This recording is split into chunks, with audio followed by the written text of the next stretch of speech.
I am here. 12 minutes late. Practically not entirely on time. How goes things and stuff?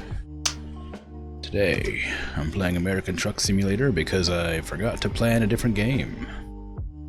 And so I go to the old faithful kind of I have like 3 fallback games if I don't ever have anything planned, and this is one of them. The other one is Terraria, and the third one is going to be Supermarket Simulator, but I wasn't sure if Supermarket Simulator worked with OBS or not, and I'm afraid to try it. So, you know, always happy to play American Trucks. Anyway, hi. This game doesn't have a whole lot of preamble to go through. I mean, last time I delivered some packages. This time I'll deliver some more packages. Probably. I guess I could just go on like a road trip around the place and just sort of not deliver anything, but that feels a bit silly. I'd like to buy the DLCs for the game, but they're always too expensive. So I'm missing like 2 or 3 DLCs. So I only have about half the country instead of the full country. I mean, the DLCs aren't that expensive. They release them for like $11 each or something, but there's 50 states, you know, that you're gonna drive through, so you end up paying $500 or more for it. And there's only a certain amount of like money I'm willing to spend on games. And so far I've spent 2, 4, 6, 8, 10, 12, 14. No, some of it came with the game. Yeah, 15, 16. The 1 state per DLC? Yeah, for the most part.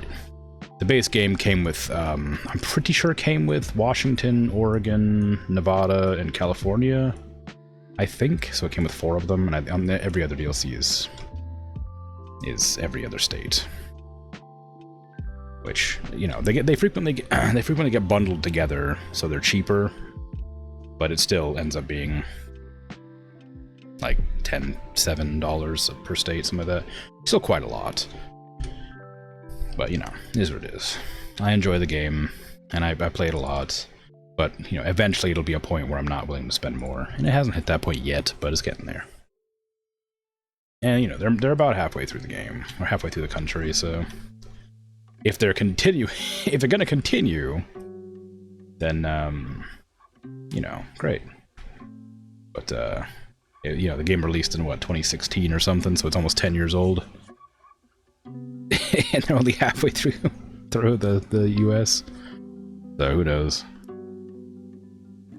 Let's see. Apparently there's a community event going on. Ah, it's fried. It's for Iowa specifically, though. I can't do it. Dang, because I don't have the Iowa DLC. What a shame.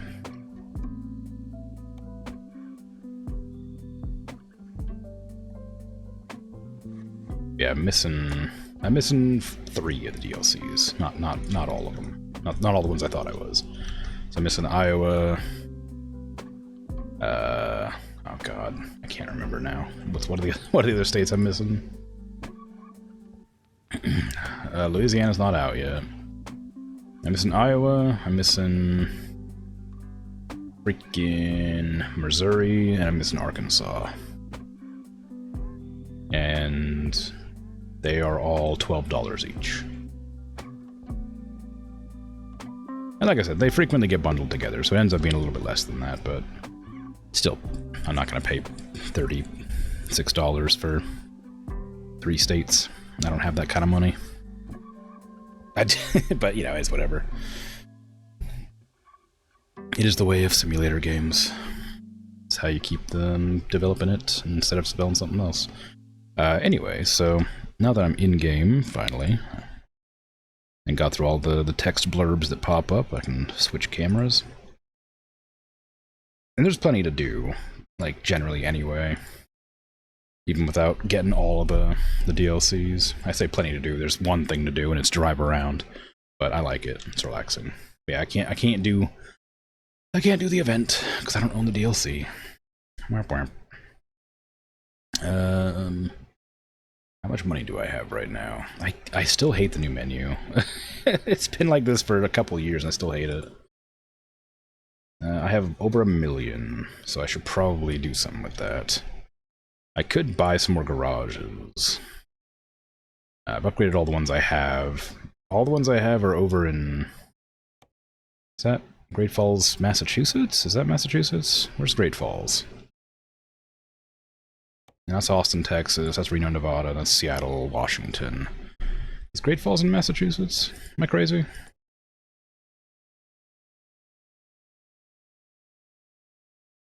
I don't see my garages anywhere, so I can't confirm or deny.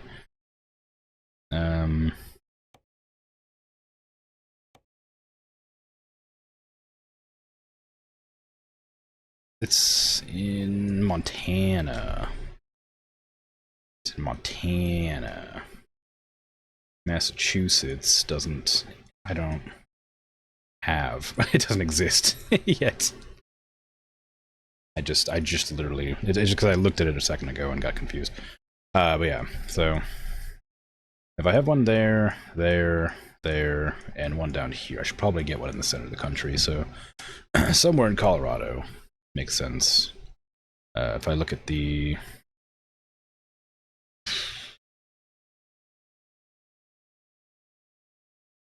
world map. You got any garages here that I might purchase? They usually show up as a question mark if I haven't actually seen them. It's not like I need it, I just have a lot of money I need to spend, so... Figure it wouldn't hurt to get a garage somewhere. But... I don't see any, so I might just... there might be one right there. That might be a garage, I can't really tell. It's pretty close. So I'll drive on over there and see if it's a garage, and if it is, I'll buy it, and if it's not, then I'll take a job and drive somewhere else, and then try to make sure to keep an eye out for garages on my travels.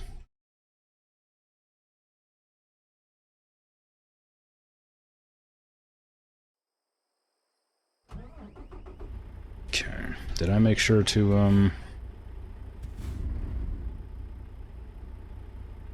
refuel and stuff? Yeah, everything's good.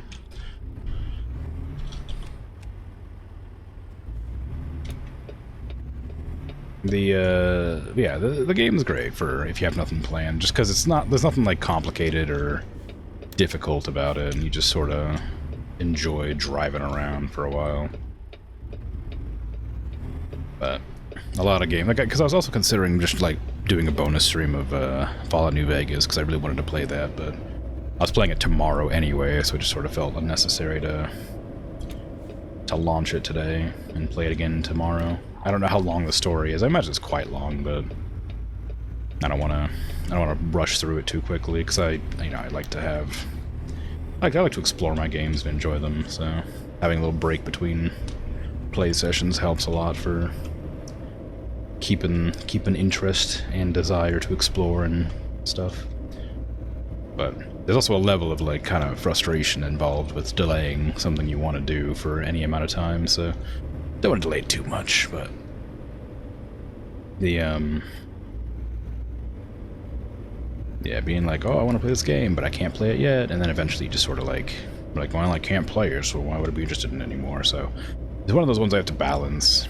It happened with Oblivion, like about halfway through I really wanted to play it, but I didn't want to play it too much, but I did want to play it, so I got kind of like fed up not being able to play it as much as I wanted to play it, and it got kind of like exciting to play it, but then frustrated when I couldn't, and it made it hard to play other games. Most games don't give me that feeling though, so you know, it's like, it means it's a good game, I assume, but when it does pop up, it's a bit frustrating to have that, because I don't want to play the one game on stream. I have a desire to keep it variety after all.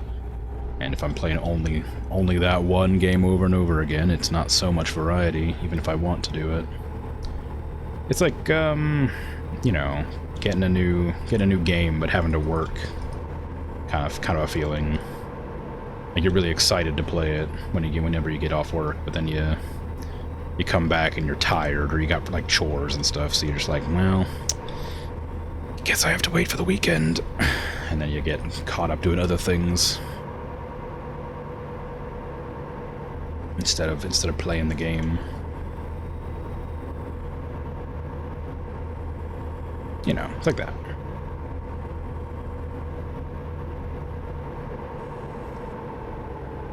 I reckon that'll be how I am with Cyberpunk too, which is another reason why I'm putting that one off for so long. Because I desperately want to play Cyberpunk, but I know that it'll be one of those games I'm like, I want to play constantly when I start playing it. And so I have to restrain myself from starting it until, like, I get it, like, pretty far away from several other games that have a similar feel.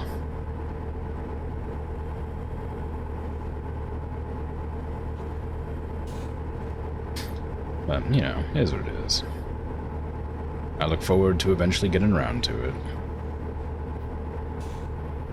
Hopefully one day I'll be able to replace my CPU and my graphics card and my motherboard and my RAM, and then I'll be able to play even more games that are poorly optimized and enjoyable. You know how I feel? Oh, hey Super Sub, how you doing? You increased your computer RAM and got a headset for gaming, but so tired after doing all the life stuff, so still haven't used it for anything? Yeah. Ooh, that was startling. What the hell? Just spawning in directly in front of me. It was checking me. Like, it was like, oh, you're reading chat, you're not paying attention to the road? Check this out. Just pops into existence. But luckily I was paying attention enough to slow down. That was weird, I've never seen that happen before. I guess I need to go this way. It's kind of hard to tell on that GPS. Had to look at the further on signs to figure out for sure. Pay attention, reading text while driving. Yeah, I know. The only reason I ever crash in this game is like when I'm reading text, because like I'm usually really good at driving safely in it, and I used to play it a lot on my own without streaming it, and I never crashed. But then ever since I started streaming the game, it's been really easy to accidentally crash when you're looking at chat. It doesn't happen often, but it does happen, which is just goes to show how easy it is to be distracted while driving, you know? But yeah, it's always like you have to, the problem with like you know, not that this is like a advice, but more of an observation. It's just you have to make the time. You gotta like choose what you need to do when you need to do it, and you just sacrifice things that you like, other things you would be doing to like do the one thing you want to do, right? Not that that's oh, do I have air brake on? Is that why I've got problems here? Yeah, it is. Yeah, like I was saying, the you gotta like, you know, when you get home from work, you gotta either like do laundry or, you know, wash the dishes or, you know, make food or order out. You know, you gotta pick and choose where you want to sacrifice time to make time for something else. It's an ever present struggle.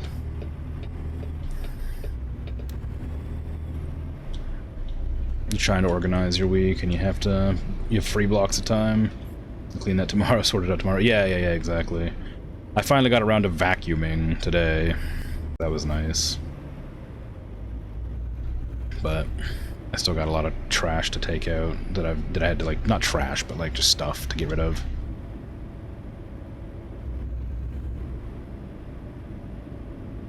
But vacuuming was something I've been meaning to do for a while, so it's nice to get it out of the way. This isn't a recruitment agency, unfortunately. This is not.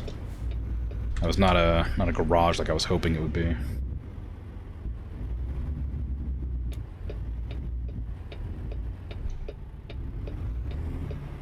So I suppose I'll just take a job and drive around, and then try to stop into any garage I come across in the future.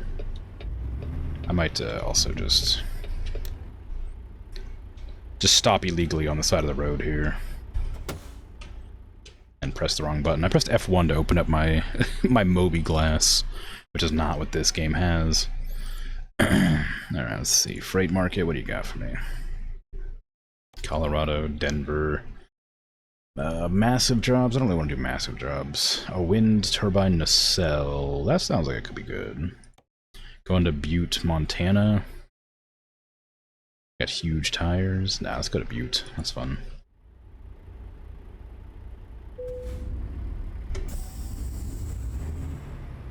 You love the gun steering wheel? Yeah, I like it a lot.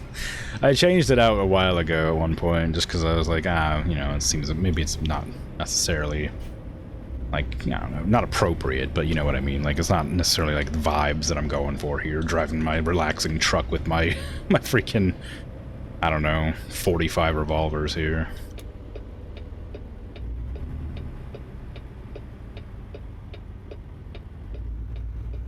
But it is American Truck Simulator after all.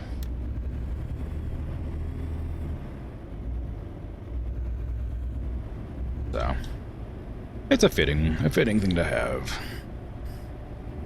I don't know why it's in the game. I don't think it's a mod. I do have a mod that allows me to add like stuff to the cabin and things, so it might be a mod, but I don't think it is. I have a cat back there. That was part of the mod. But I think the steering wheel might be base game.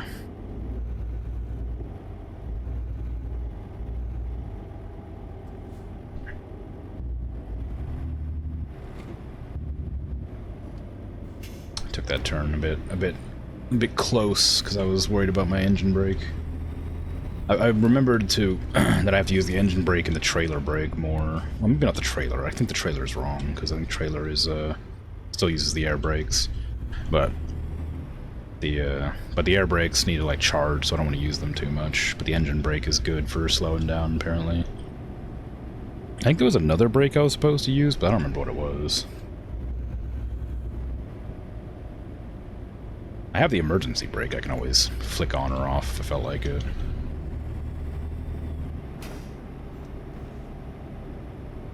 Anyway. Oh, I need to change lanes here. What games you've been looking forward to trying out?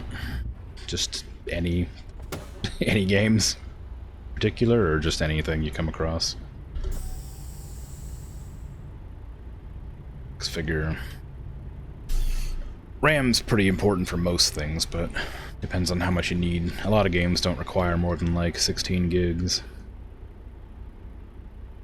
Unless you're going for one of the more modern games, like, I don't know, Valorant. I can't think of anything. I was gonna go for a more modern game.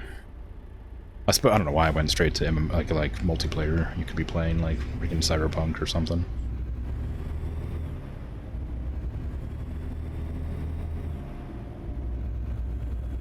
But I figure you mentioned headset as well, so I assumed it would be a multiplayer game, but that could just be for headphones' sake.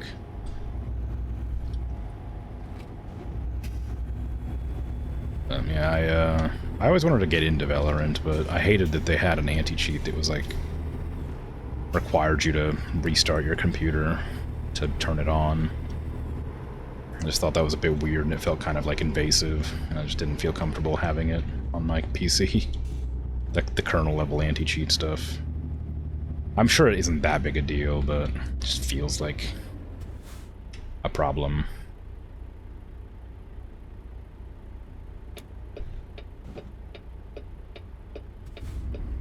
That I'm not happy about.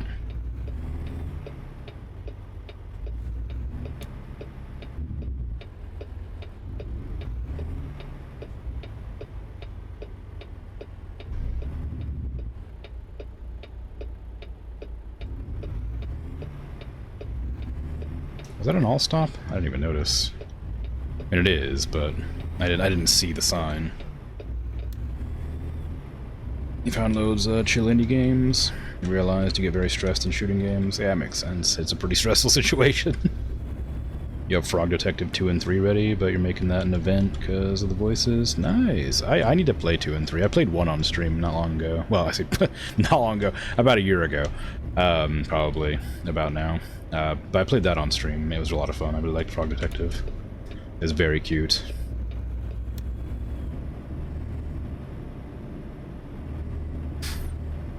I think I beat Frog Detective and then I beat Gunpoint immediately after. Is that what I did? Did I do that? I think I did. I think I beat Frog Detective, then I think I switched to Gunpoint. I think I beat Gunpoint in less than an hour. Maybe it was like an hour and 20 or something like that. It was pretty fast, though, however long it was.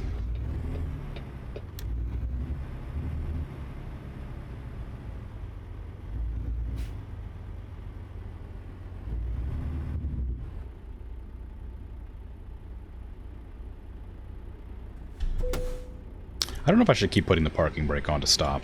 Probably feels like a bad idea, but I keep doing it.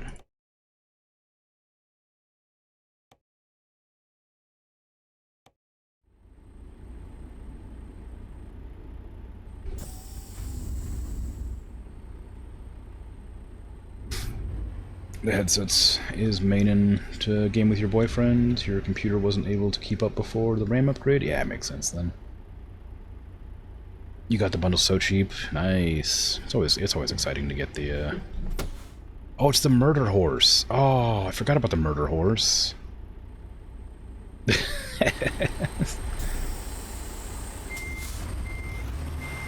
Yeah, I forgot. It's always good to have more RAM anyway, just because it's the thing. I occasionally, like especially recently, I've been playing Star Citizen every once in a while when I get the chance, because there's an event going on that can get you a bunch of free ship skins, and I want them because they're all the ships that I like, and so I've been playing that. But that's such a RAM-hungry game. I have 32. No, do I have 64? No, I have 32. I have 32 gigs of RAM, which is like not a lot, but it's not like a small amount either. And this is not going to come out easily, is it? I don't know, it seems to be fine. And but like that game is like so RAM hungry. It uses up like if you have it available, it will use like up to 44 or 45 gigs of RAM to run. Because everything is like what's the word? I don't remember what the word is. It's like situational loading, like streaming loading, something like that. I don't know, asset streaming, something like that. Anyway, but it basically means that like as you like approach things, they like load into being, and so it has to constantly like pull data from your files, and so it takes a ton of RAM. But if you don't have that much RAM, it just loads slower. So it still works, but it's like slower, and it's so sad to see like the game using more and more the more it gets developed, because they're more focused on like adding features to the game instead of like refining what's there. So it's just really unoptimized, even though it's got so many like people talking about how the performance needs to be improved. Murder? Oh, is that a real thing? Murder horse? No, maybe it's the statue, right? I remember somebody told me about this the last time. That's I pressed N because that's that's fine. It's so apparently the statue of that horse has like LEDs in its eyes that glow red. What did I just get hit by? Are you fining me for somebody hitting me? I'm pretty sure somebody just hit me and then fined me like $800. I had the right of way there. I don't know what hit me. Anyway, but yeah, so apparently the statue of that horse that's out in front of that airport fell on like a contractor who like made it, and then it killed him.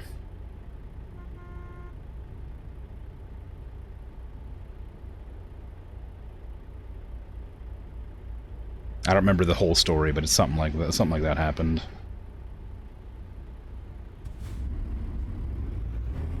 I wish I could remember more. It was a long time ago that I heard this. It was the last time I streamed this game, which was like a couple of months ago that I heard it. But it was a very funny like story.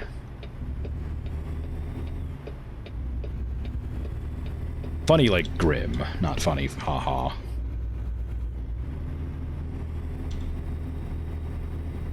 But like just the horse statue with the glowing red eyes killing the contractor just feels very strange.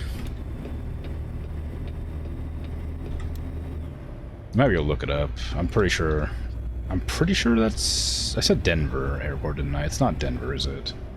It's... No, it is Denver. It's Denver International Airport. You can look it up. The horse statue, Denver, Colorado, murder, kill... Not murder, but, you know, kill, death, whatever. I don't know. You could probably Google it and find out the information. The Blue Mustang, colloquially known as Blucifer. Yeah, Blucifer. Cast fiberglass sculpture of a Mustang located at Denver International Airport, colored bright blue with illuminated glowing red eyes. It is notable for its striking appearance and for having killed its sculptor, Luis Jimenez, when a section of it fell on him at his studio. Yeah, there you go. I guess it's grim and kind of it's sad, but it's also a little bit funny that it's like like an evil horse statue, and even after like killing the guy, they still put it up.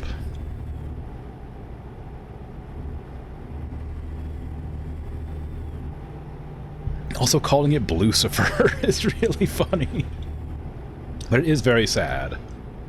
The you know.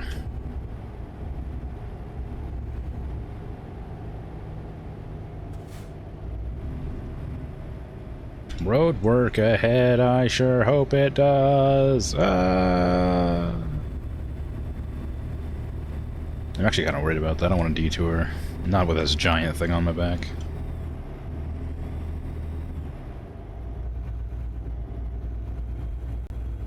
Nah, it's fine. No detour.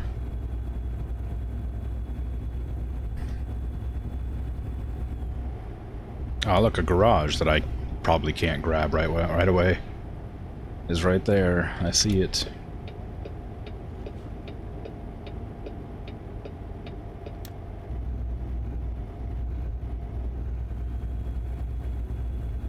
I gotta remember it's here. I don't know what town this is though. Where am I? Just in Denver. There's just a garage in Denver. Right there.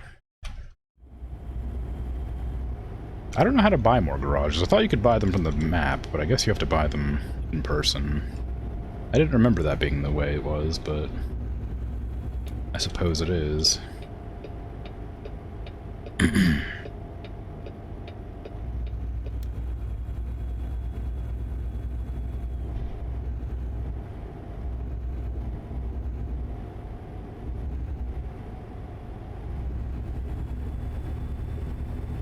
Yeah, killed the sculptor.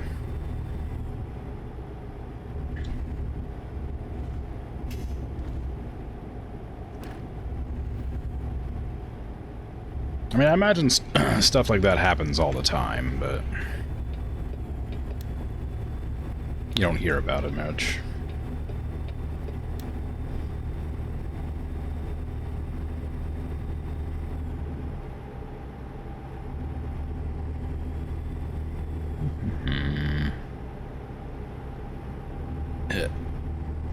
I can't open my bottle with one hand. There you go.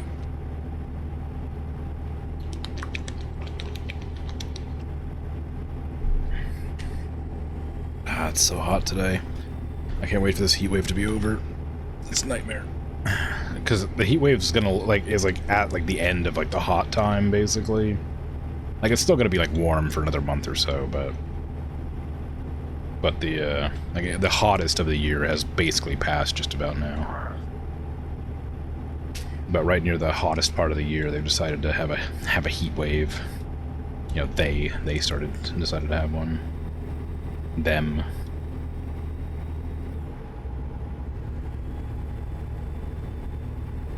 It's a freaking nightmare. It's also a bit windy too, so we have a fire warning.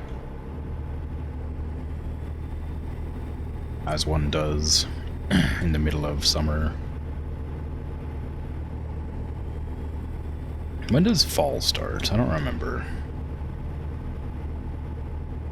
I guess I guess June, the end of June is the summer solstice. That's when summer starts.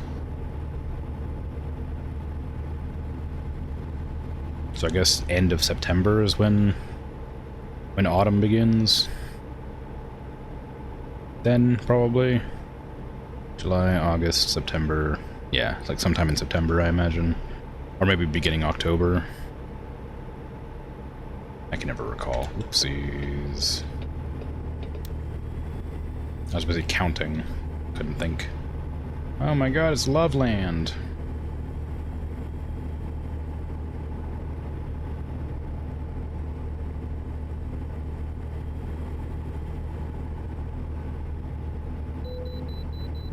No, the way station. How could you?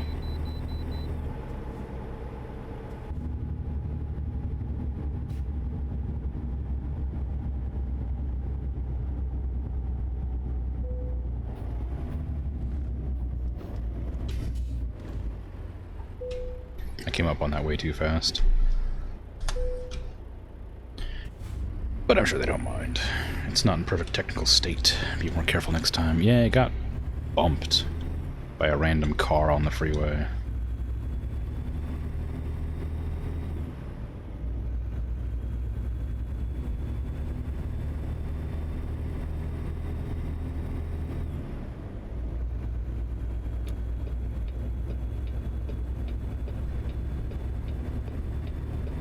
I wish this truck would have kept on driving past me, because now I have to wait and go into this illegal lane.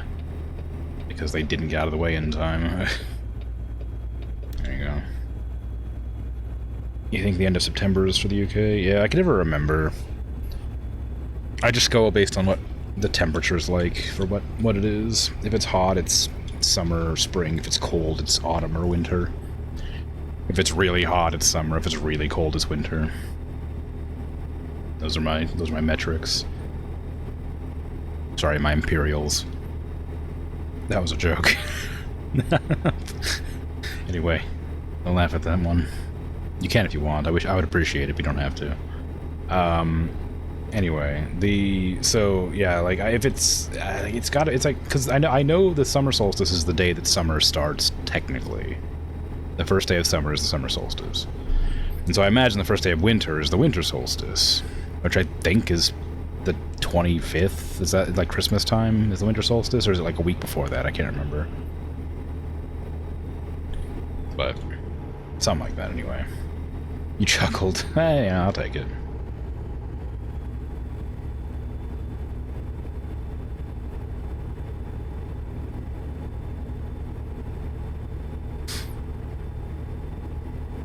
I don't think I'm allowed to go 75 here, am I?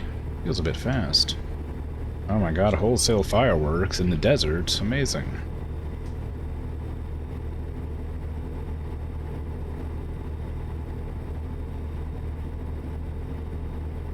Part of me kind of wishes that your vehicle got scrapped as you, like, if you, like, got into a crash. I don't know why they would ever add that. You're not meant to get into a crash, so... Like, getting, like, beat up or getting, like, rusty or, like... Because the components do wear out. And you do have, like, mileage on the truck, right? And so I'd like to see, like, the parts sort of dissolve and, you know, the paint peel or, you know, the truck rust, that kind of thing. I think that'd be kind of nice. But again, it's one of those things you don't really need to have occur. I don't know why it would. It wouldn't really fit the theming of the game at all. Which is just driving around in your truck that you make yourself.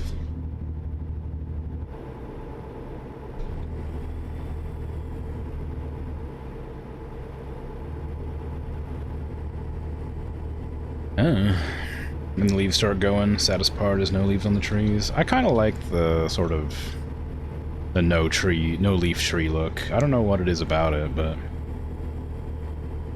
where I am, we don't get like icicles on trees, but I used to live in a place where the trees would get covered in icicles. And it was really pretty to like see all these like sharp pointy icicles hanging off of the dead tree, or the naked tree branches.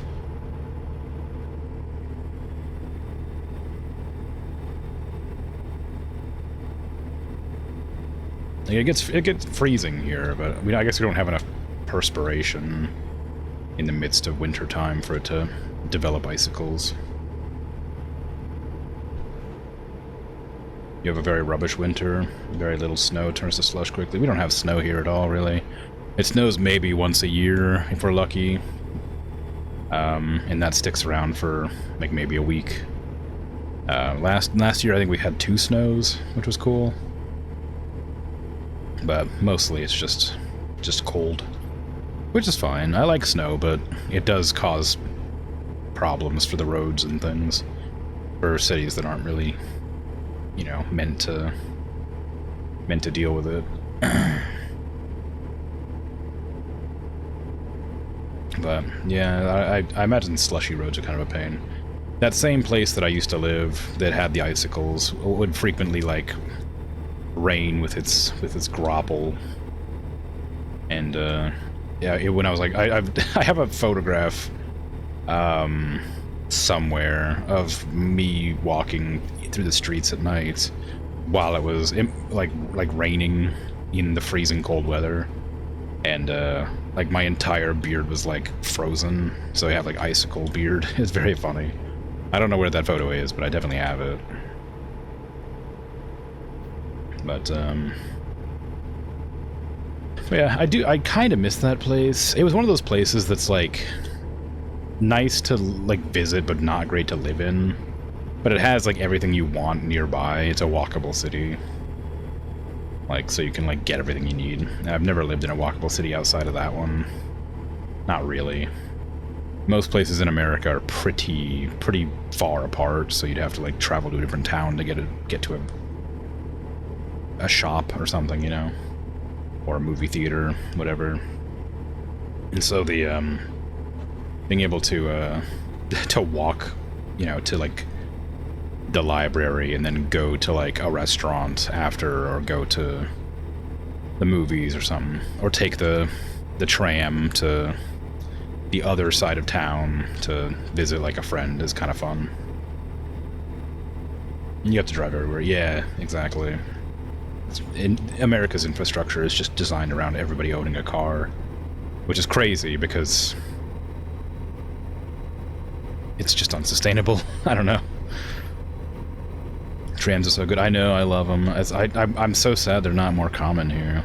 You only get them in big cities, like Portland, Los Angeles, stuff like that. You don't get them in smaller towns. I think there might be one in like Vancouver, maybe. There's definitely one in Seattle, I think. Maybe I'm thinking of Olympia? I don't know, anywhere, somewhere up there in Washington. I don't think they have any in Vegas. I don't think they have any in Reno either. It's hard to say. They might have one in Salem. Just naming off random cities that I've been through regularly. Occasionally. At times. I say that as if I go around places, but places I have visited more than once in the past. But yeah, I don't know. They're not. I guess you just have to like tear up the center of your roads to install them, and then install those like wires over top. I imagine it wouldn't be that expensive, generally speaking, comparatively speaking, but I just don't see it ever happening in like normal cities. I mean, for instance, the one I'm in now barely even has a functioning bus route, and they keep removing a bunch of the lines or like merging them together. So the buses take even longer to get around because they have to take like too much.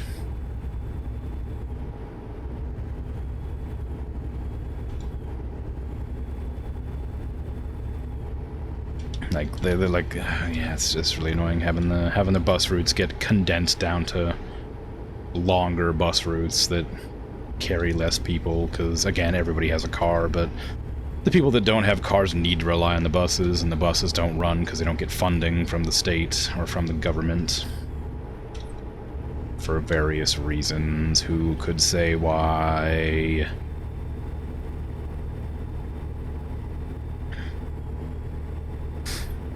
Trams suck. They're slow and noisy, and they're still amazing because they're short trips by pedestrians hopping on and off as they needed, and are big investment for the city and walkability.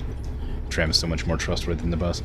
That's what I mean. Like, I know that they're they have a big upfront cost, and I guess maintenance is probably a pain, but like the benefits of it outweigh like the negatives so much that it's baffling to me that we don't incorporate something like that.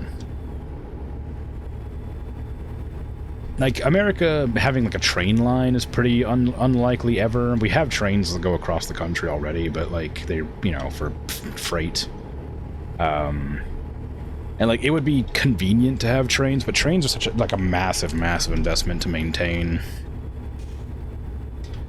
But, like, again, for sustainability's sake, they'd be much more beneficial than anything else, but I still think it'd be nice to, you know, have them, you know?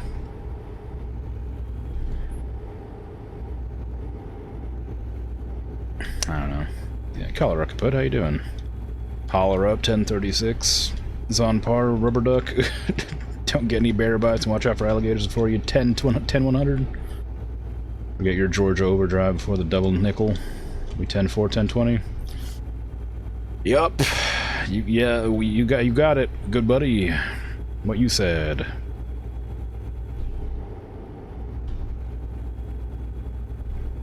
I know the slang. In the pipe, 5x5, or whatever. It's not nearly the same thing. Anyway, how you doing?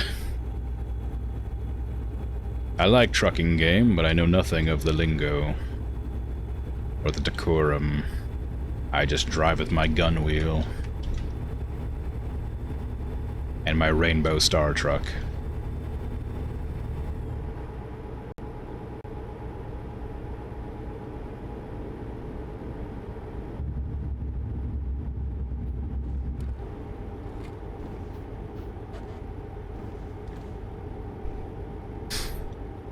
But yeah, I would love to go back to a city that has a tram just because it's so convenient getting around the place, even if it is noisy. Like, I mean,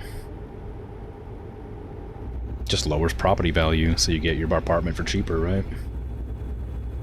Just to deal with the ding-ding occasionally in the middle of the day when you're at work anyway, right?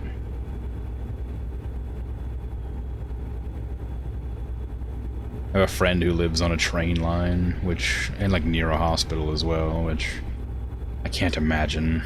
It seems like such a nightmare to have to listen to the trains rumbling by, and also like every time anything goes wrong in the big city. It's just ambulance. Like, I live fairly close to like a fire station, so I have to hear sirens pretty often, but geez, no trains. The nearest train is a freight train, which is several miles away. You can hear its horn sometimes, but that's it. Don't hear it rumbling away.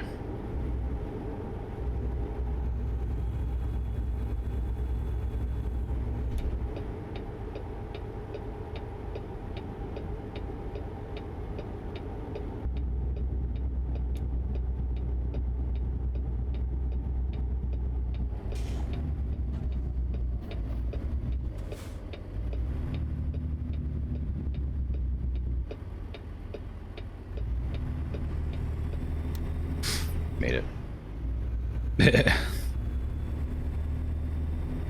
Isn't that like the scenes from the Blues Brothers? I don't know if I've ever seen Blues Brothers. In the Pipe 5x5, I feel like it's from a military movie, but I don't know what one it would be. I think it was related to, like, aircraft? Like torpedoes or something? Like ground air torpedoes, maybe? I don't know. I genuinely don't remember where I've heard it. I just remember hearing it in, like, video games, and then learning it was a reference to something.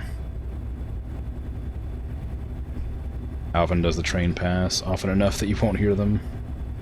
Oh. Very deafening. Train noise, your brain tunes out after a while. Not nearly as bad as sirens. I mean, I guess maybe, but... Oh, I hear it. Whenever I'm talking to them, you know, the trains pass every, like, 20 minutes or something. Just hear a new one coming by every once in a while.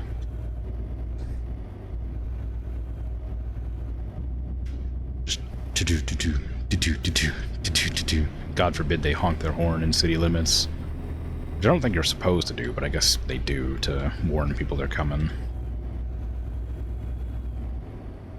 Merge left, how dare.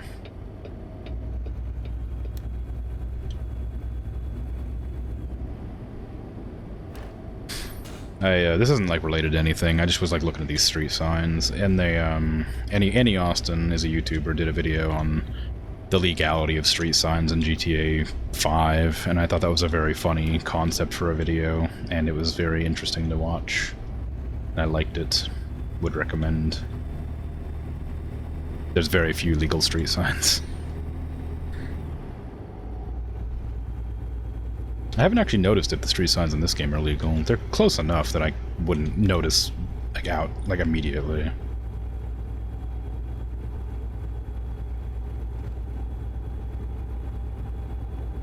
$45, dang. I just got up to 50.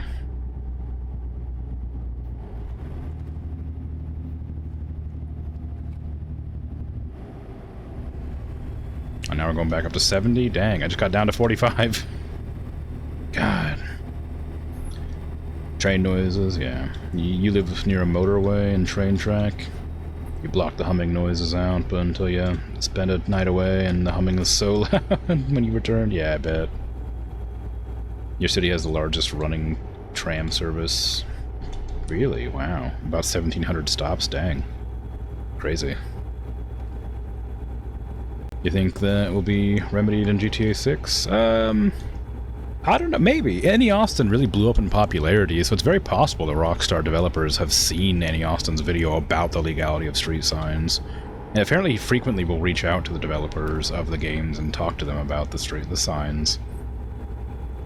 Like I think there's a very real chance that they have seen his video and might consider his statements. Because I know that somebody made a mod to alongside his video.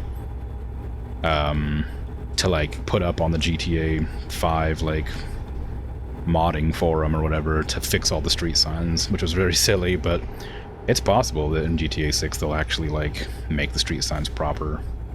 Dunno though. I mean, there's a level of like they serve their purpose well enough, like, and with GTA you don't really care that much about, well, I care. I do follow the street signs and the law most of the time in those games, but most people, you know, it's a game about breaking the law, so who cares, right?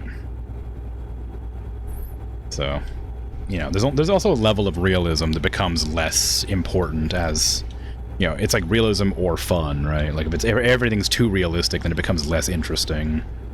There's a level of, like, realism that's, like, enjoyable, but there's a level of gaminess to games that need to exist before it become, or else it will become, like, kind of unfun. Like, if, you know, if a police officer pulled you over every time you ran a red light, you'd be kind of pissed, right? Yeah, and then you get into a, like, you know, you get run off the road by the entire police force. You know, lay out spike strips or whatever if you run for too long. I mean, all those things exist in GTA, but they're done in, like, a gamified way. You're not at risk of, like, hurting anybody, obviously. You're not at risk of going to jail for, you know, 10, 15 years for, you know, aggravated, like, driving and, you know, evading capture, all sorts. I think GTA would probably be a pretty unfun game if you got arrested and put in jail for several years. Maybe they could do like a time skip, but then logically you'd only have like 3 or 4 of those before the game ended, and you'd be dead from old age.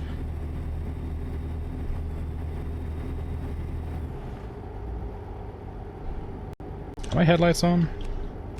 They are. They weren't.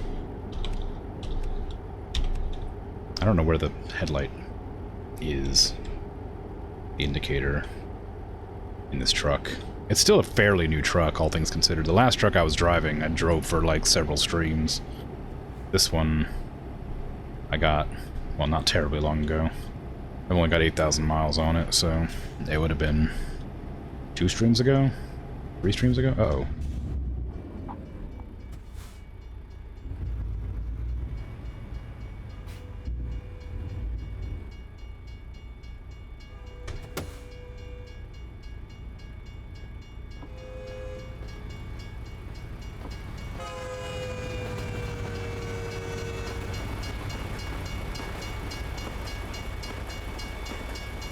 This is a bad railway crossing. It is at a bad angle for people on this side of the road.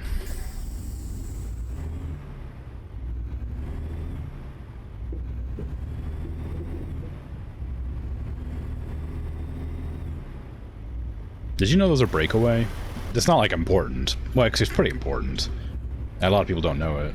Those little... I don't know if they have these outside of America, but those little things that come down to like stop people driving through when a train comes are breakaway. So if you like get stuck in the middle of them on the tracks, you can just drive through them without them causing any problems because they're like made of like plastic. You just drive and they break.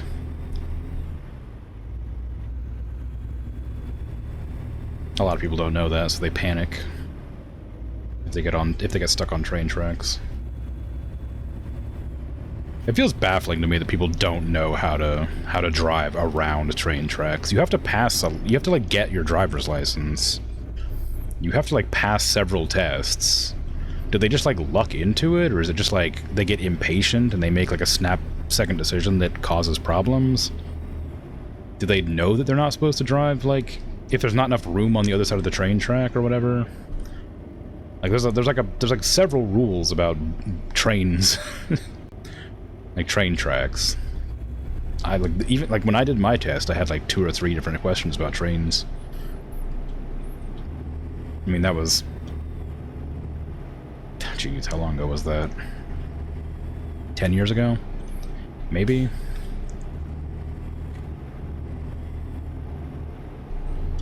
Like, I don't know. I need to go 35. I'm going way too fast here.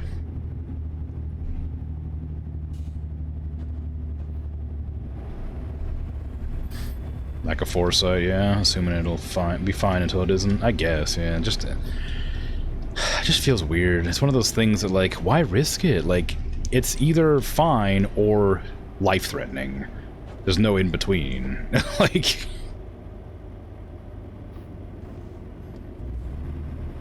Like, with stuff that's like, it's either like, oh, it's fine, or it's a little bit of a mistake, you know, like... I don't know. So it's like, you know, oh, I could eat the berry that might be poisonous, or I could eat the one that I know is not poisonous. But the one that's a little poisonous might be tasty, you know? It might be good.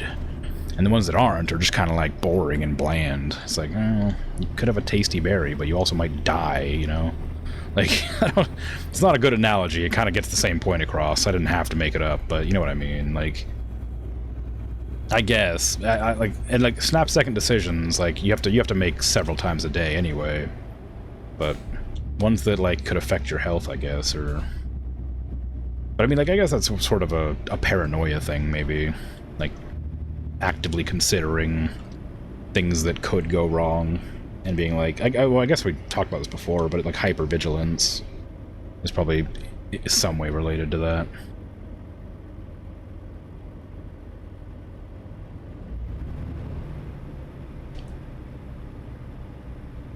But I'm not a particularly risky driver. I tend to make or like drive as cautiously as possible in most situations. Which I feel like everybody should, but I know they don't, obviously, because on top of just people being generally impatient, driving is fun, and also you are driving a, you know, several thousand-pound vehicle around the place at like very fast speeds. Even slow cars are very fast.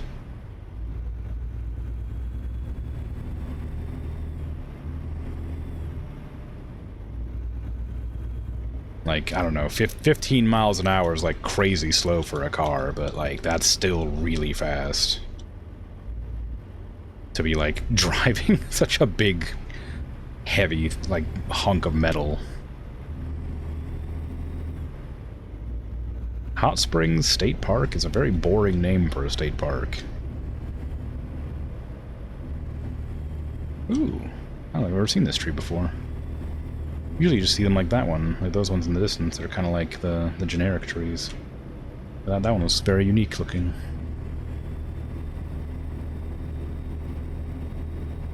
Not driving onto train tracks is a thing people know but don't listen to, and 99% of the time they don't get into trouble for it, so they continue. Yeah, I know, but the 1% they do get in trouble is, like, bad, you know? It's like, you know, I don't know. Like, there's probably lots of examples I could give where that exact, like, line of reasoning exists, but it's probably not even worth discussing. It just is the way it is. It's human nature to do that kind of thing, I think. It's safe enough most of the time, so that means it's safe enough all the time.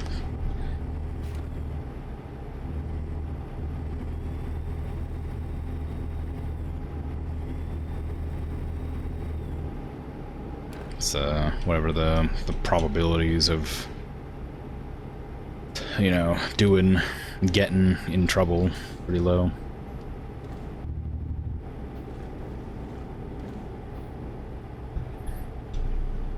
What time is it? I can't tell. I don't know if I should keep having my headlights on or not. Oh, it's 3:14. I don't need them on right now. Forgot I can just right-click to change my little dash there.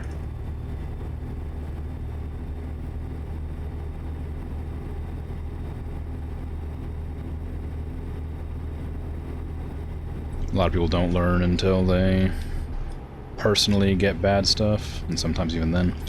Yeah, I mean, that's something I've experienced firsthand with a lot of people in my, like, day-to-day life.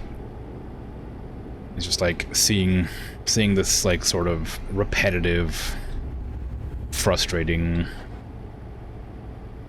like, I don't like, one example is, like, I knew this guy who was well, that detail's not important. I knew this guy who would regularly, like, hop on to the tram, not the tram, the Amtrak, which is like a train. You have to pay for it, though. Maybe you have to pay for trams too, I don't know. The tram I had didn't pay. But whatever. But yeah, so, oh no, you did have to pay. You had to, like, swipe a card. Whatever, it doesn't matter. Anyway, so he would regularly, like, hop onto the Amtrak, the train thing, and would not pay. He would just get on, and they would check his tickets. They would do ticket checks almost always between the boroughs. And if you didn't have your ticket, you would get a fine, obviously. And it, like, I had personally witnessed, like, several times, like, maybe even, like, 4 times, him getting, like, on the train with me, and then, like, 2 stops later, I keep pressing the horn button by accident, 2 stops later, he would get ticketed, right? He'd get ticket checked, and they would, like, see him and get him. It got to a point where, like, it was like during one of the many recessions we have on a regular basis in the U.S. So they started they started putting cops outside of every stop, and he got arrested once. He didn't stay in jail for, like, more than a couple days, whatever, but he got detained. But he got detained, and it's like, numerous times you've been caught hopping onto the train and getting these tickets that are, like, way more expensive than the train ticket is. Is it worth getting this many tickets and getting put in jail for saving, like, $5 for the train? Like, I don't understand what your reasoning is here. And it's like, well, I don't get caught all the time. And it's like, but you get caught a lot. Like, you get caught enough that it's gotta be, like, not paying off. It's gotta be, like, you gotta be, like, in debt by, like, 4 times as much as you would be at least. Because the ticket is like $100 or something for hopping the train. And so, like, just seeing this guy over and over again get on the train with me, like, and then just get caught out by the ticket checkers, or the ticket puncher, whatever they're called, the punchers.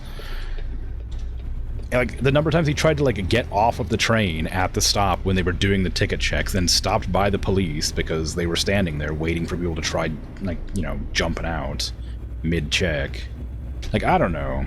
I mean, like I said, it's like, this isn't the same as, like, life-threatening situations, but it's clearly somebody doing something stupid that doesn't benefit them at all, but they think probably would. But if you just think about it for like half a second, and I think that maybe, you know, he had some like issues with like processing that kind of stuff based on his life decisions. But like, I talked to him about it a lot, like, because he wasn't like a friend, but he was like somebody I was around pretty often, and so I conversed with him regularly, and I talked to him about it a couple of times, and I'm just like, I just don't get it. I don't get how you could do that. Like, I get not having money on hand, sure, but just like walk. I mean, it was like a different borough, like it was an entirely different like city, basically, that you had to go to. So it would take like probably 45 minutes to an hour to get from one place to the other, but just leave a little bit earlier, maybe. Like, I don't know. Speeding violation, 21 miles an hour over. When did it drop that much? I swear it was like 45, and then it suddenly went down to 30. I must have missed the sign. Damn, that was like a $9,000 fine, I think.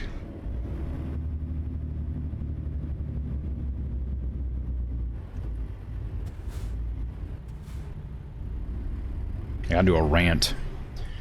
This is why you can't talk on the phone when you're driving, you know? Distracted driving. I keep getting done for distracted driving. I'm still doing it. And of course, I'm doing it in a video game, so it's not quite as, you know, problematic, but still. I need to set a place for a rest stop. That's on the left side of the road. That's the only one, though.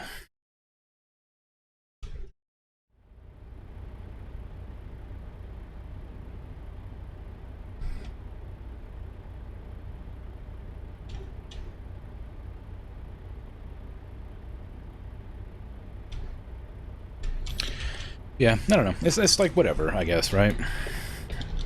I mean, people just like, if you don't get caught, then you're not punished for it, whatever. I think it's been long enough that I can talk about the shoplifting stuff too, because I had a bunch of friends who used to shoplift. Like, it was like a group of people who would shoplift together. They'd go to the store like once a month and just like go in and shoplift a bunch of like magic cards. And they like never got caught.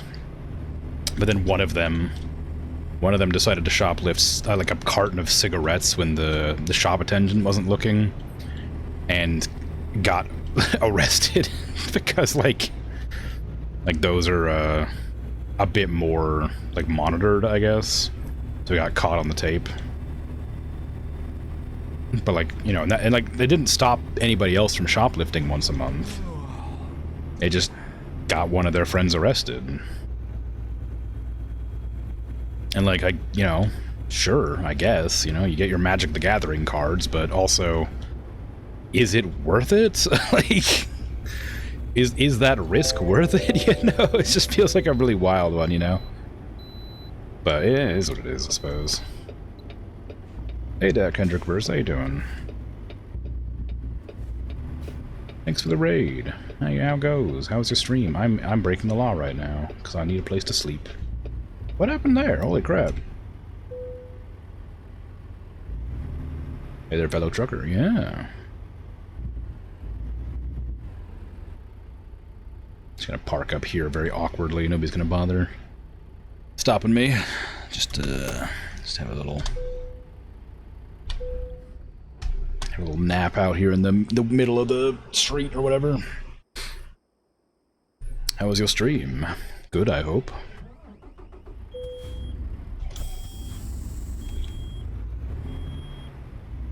Oh, they give me the weight bypass station. Excellent. Bypass weight station, whatever. One of those will work.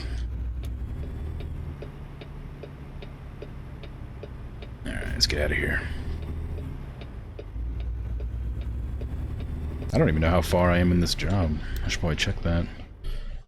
14 hours remains, so we still got probably quite a while to get there. I didn't even remember to look at how long the actual distance was. Oh, only 320 actually. Oh no, we've only gone 320. I think we started at Denver, so we're more than halfway there.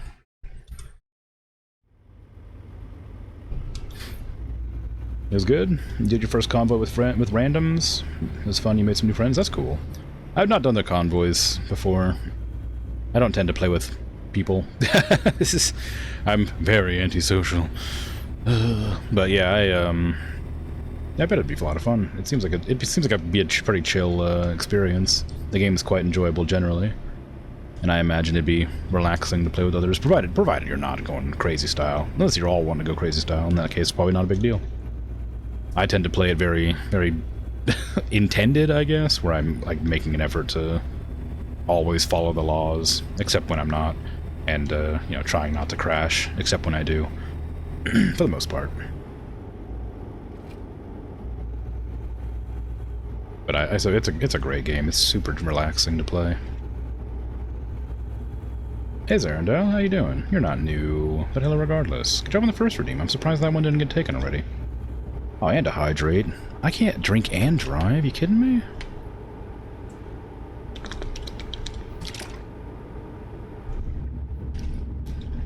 I did it. It's kind of distracting, but I did it.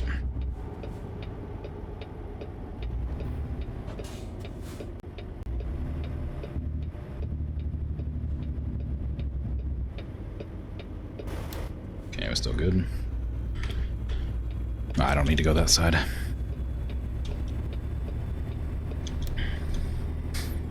Good time zone. You be lurking? No worries, lurk away. Good to see you. Same there, but you were getting bored of the game? Yeah, I mean, that's bound to happen if you play a game any amount of time. I tend to play it once every couple of, like, weeks, maybe even a couple months, every once every... just talking wrong. I tend to play the game once every couple of weeks or months, depending on how I'm feeling, as like a relaxing game to just chill to. Because I don't want to burn myself out playing it like every Saturday or anything, and I certainly don't play it back to back every day. It's nice playing with others that enjoy the game as well. Yeah, I bet it was. This is one of my games that I play only once a week, or would do. It's one of my relaxing games. I only do my relaxing stream once a week. So, I would only be playing this on Saturdays or Sundays or whatever day it is today. And honestly, it works out great. It's a very good game. It's also like a fallback game for me. It's a game I just really enjoy playing and I find incredibly relaxing, and I keep pressing N to... I don't know why I keep pressing N, and I'll say this now. So, the reason I'm pressing N is because, like I said earlier in the stream, I've been playing Star Citizen, because there's an event going I want to get a skin for. And, N is lower landing gear. And I don't know why I keep pressing N, because there's no... that it wouldn't do anything here. Like, brake is X in Star Citizen, so I don't know why I'm pressing lower landing gear. Right on red. Your landing gear's already down, exactly. I just keep pressing the lower landing gear button for some reason. And I don't know why. Because in my brain, brake is X or S, you know, like backwards. So I don't know why I keep doing it.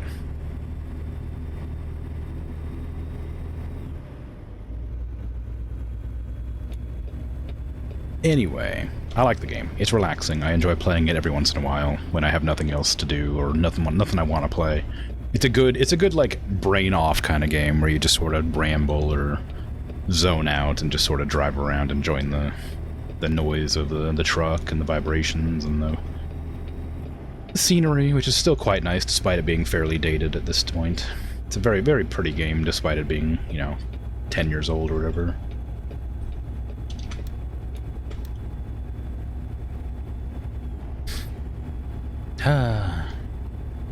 My friend told me about a new game that was coming out fairly recently, maybe this year? I don't remember exactly. I don't remember what it's called, so it's very unhelpful. It's beta something or other. I don't know anything about it other than it's supposedly kind of like Stalker, but it has like mechs and stuff. And it's got like kind of pseudo PS2 graphics, I think. And like, I don't remember what it's called, but I looked it up very briefly, and it looked really cool from the few screenshots, and like it has a good aesthetic. And the sort of the gameplay I didn't see at all. I just saw that there was like a like the vibe was very like sort of dystopian and like kind of grim and like dark. And like when that game comes out, I'm definitely gonna play it probably because it looks really vibesy.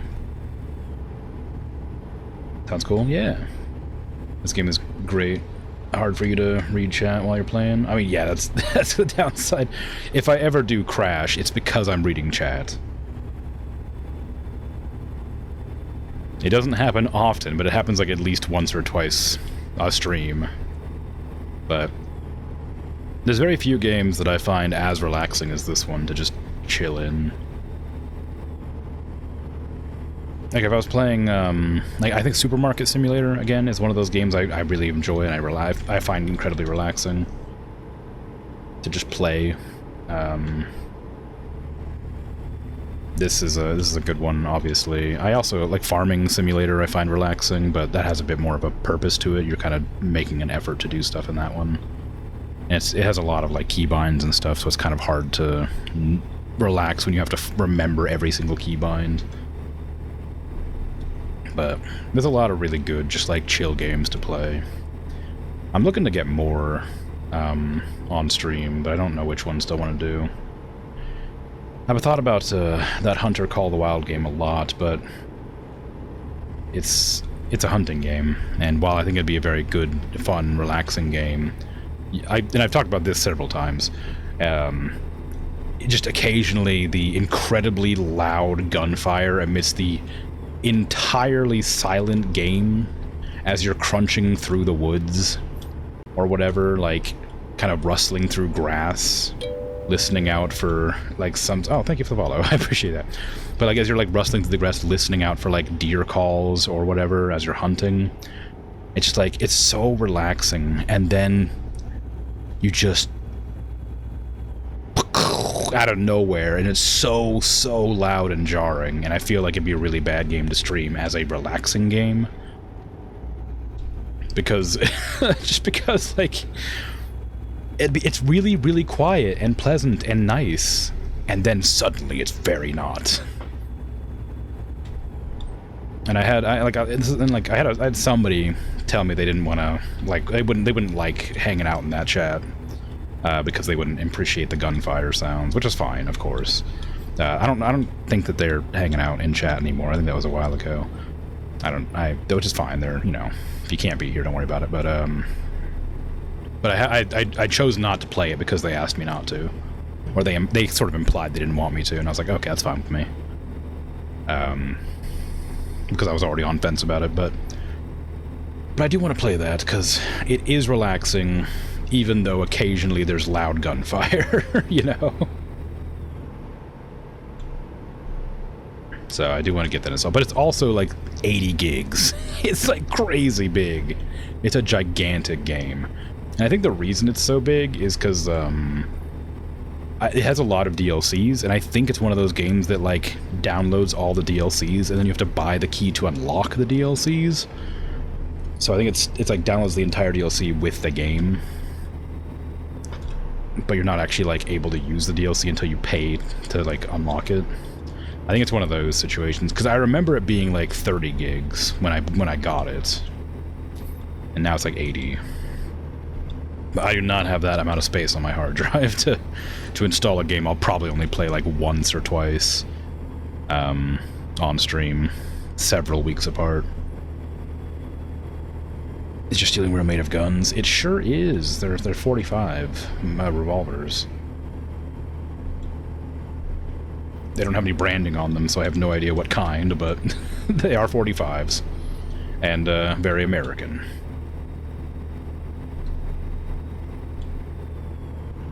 Personally, I wouldn't go for the ivory grip. I would go for like a... I guess it wasn't even ivory. It looked like a plastic. I would have gone for a wooden grip. But, you know, it is what it is. They also very much look like toy guns, which I think is probably intentional. They're, like, way too thick for a real gun. And all the edges are a bit sort of, like, smooth.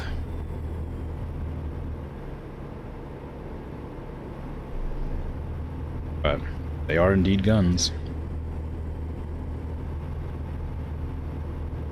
It's hilarious. Imagine looping your fingers around the triggers while driving. Yeah, and sometimes when people cut me off, I'll wiggle my steering wheel at them, pretending I'm... I don't say it out loud, but that's what I'm doing when I do this. You know. But, yeah, it's very funny and very charming. I don't know why they put the guns in the game. I don't remember if it's a mod or if it's actually in the base game. I think it's in the base game, but I'm not positive.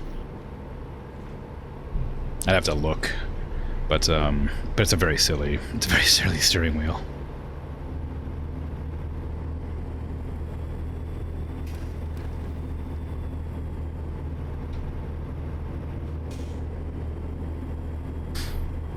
Pew pew. Yeah, it's good.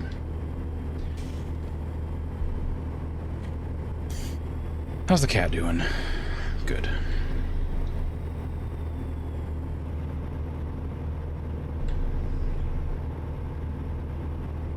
I thought about putting a pizza box in here, but figure that'd be distracting. I'm trying to eat while driving. Not a good idea. Yeah, what are other good, like, games that are, like, fairly relaxing? Like, I said Farming Sim, that's probably one of the ones I might play at some point on stream, but like I said before, Farming Sim kind of has, like a purpose to it, which means that you gotta, like, make an effort to play it more than once. Because it starts off incredibly slowly, right? You have, like $500,000 or something. You buy a plot of land, you buy some vehicles, and you start farming. And then you do odd jobs around the countryside for people to make more money to increase the size of your farm, land, whatever. And that's sort of the whole premise of the game.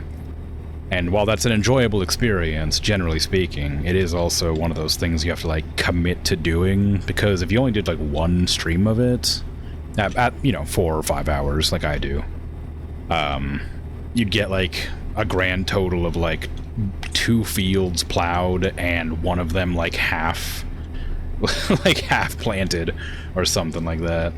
Like, you wouldn't even make it through, like, one season. And, like, you can speed up the time. And I've talked about this before, too, but I think it's very silly, and I want to mention it. In Farming Sim, I think the default is, like, 25 times speed or something like that. So, like, the day passes fairly quickly, but, like, it's short enough. Like, it's long enough that you can get stuff done, but it's kind of, like, making you move a bit quicker, so you can, like, make sure you're done by the time the day ends. But you're allowed to lower the simulation speed to real time. And can you imagine playing a game about farming in real time? That sounds absurd.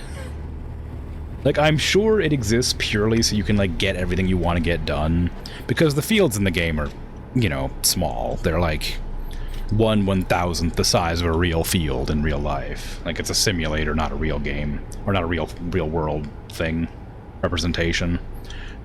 So, you know, the fields you get done with the fields in, like, you know, half an hour or whatever, 45 minutes, whereas a real field, it takes you all day. But, you know, the point is, like, I think that is there purely so that people can, like, get everything they want to get done, and then they can adjust the speed up when they want to, like, you know, have the crops grow, instead of, like, you know, kind of rushing along. It's like clearly so you can relax versus, you know, trying to get stuff done. But, like, it's so funny to me that you can make it go real time, because, like, even at, like, 2 times speed, that's still 12 hours.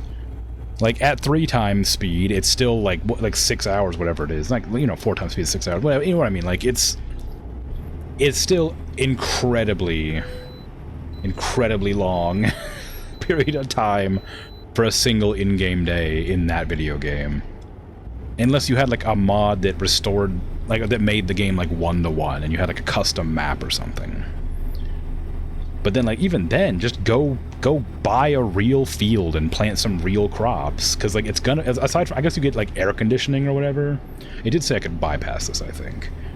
Like, you get some air conditioning in your home playing on your PC, but, like, I just can't imagine not paying, like, to buy a real thing to do real farm work if you're gonna spend real, like, time. I play games, like, once a day for 5-some hours, whatever, for stream. But, like, you know, playing simulator games people tend to play the game multiple times over a long period of time. You know, several days, weeks, hours, hours, days, weeks, you know, and, then they, you know, they stop after a while and they come back to it like a year later, play some more. Something like that. But, yeah, playing farming sim at real time just seems absurd. Oh, it detoured me. Alright, where's the nearest? We're almost done, too, man. Oh, it's such a big detour.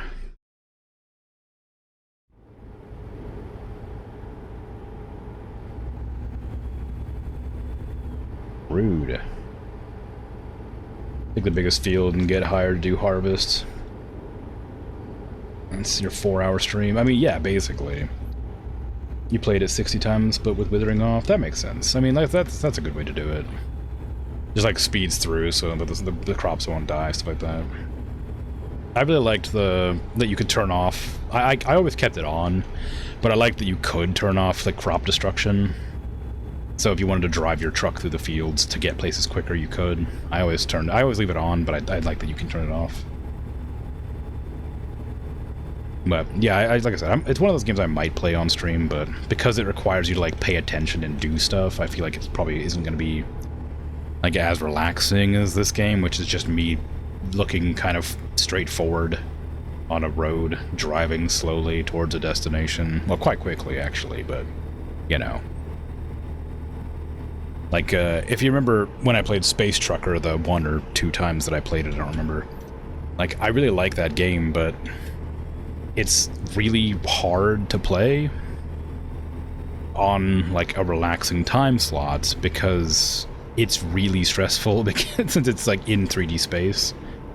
Like, it's a cool concept for a game, but it's not a game that you can, like, relax playing because you have to be constantly aware of your, like, position in space. Because it controls totally differently than you'd imagine, like, a spaceship would do.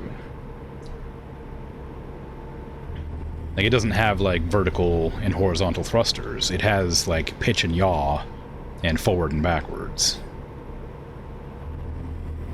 Which is, like, you know, hard to, like, precisely position yourself when you're flying around. And it's a very cool concept for a game. I like it a lot, and I enjoyed playing it, but it's one of those games you can't, like, relax playing because you can't, like, brain off. You have to be constantly paying attention to everything that's going on and everything you're doing. And I mean, maybe if you played it enough, you'd, like, get used to it, but as far as I know, it's a story game, so it has an endpoint. And this is only, like, a minor criticism, but I don't love that it's like a teleport between zones game. The part that I think I would enjoy the most is driving on the space superhighway for very long periods of time with nothing going on. Except, like, you know, flying around like stars, nebulas, whatever. Just interesting stuff. Just stuff to see in space. I think that'd be cool. Like debris, wreckage, asteroids, you know, whatever. Very cool. But it teleports you between zones. So you know, you go through, like, portals, and then you, like, arrive at a new zone, and then you navigate that zone and land in a location. And then you do the same. You pick up a package, go to a teleporter, teleport to the zone, then drive to the delivery zone. There's no, like, actual, you know, driving around like I am now. And that kind of makes me sad, because that's the part I was, like, really excited about for that kind of game. So while the game is still fun, I just kind of disappointed by it. Elite Dangerous does the same thing, which kind of bothers me a little bit. In that, like, if you want to go to a different star system, you have to, like, warp jump to it. So it's like a loading screen that you have to go through. which again is fine. It just kind of annoys me. Very minor inconvenience, but like something I just don't like. It's not even an inconvenience, it's actually very convenient. It's just a pet peeve of mine with like games that are you have to travel great distances you just go too quickly. Kind of bothers me. But I mean, if you want to get something, people don't play games usually to waste tons of time. Sometimes people will make an effort to, like, waste time. But a lot of times it's because they want to have fun, and it's true that travel isn't usually fun. Like, there's a reason that, like, fast travel is, like, in every game now.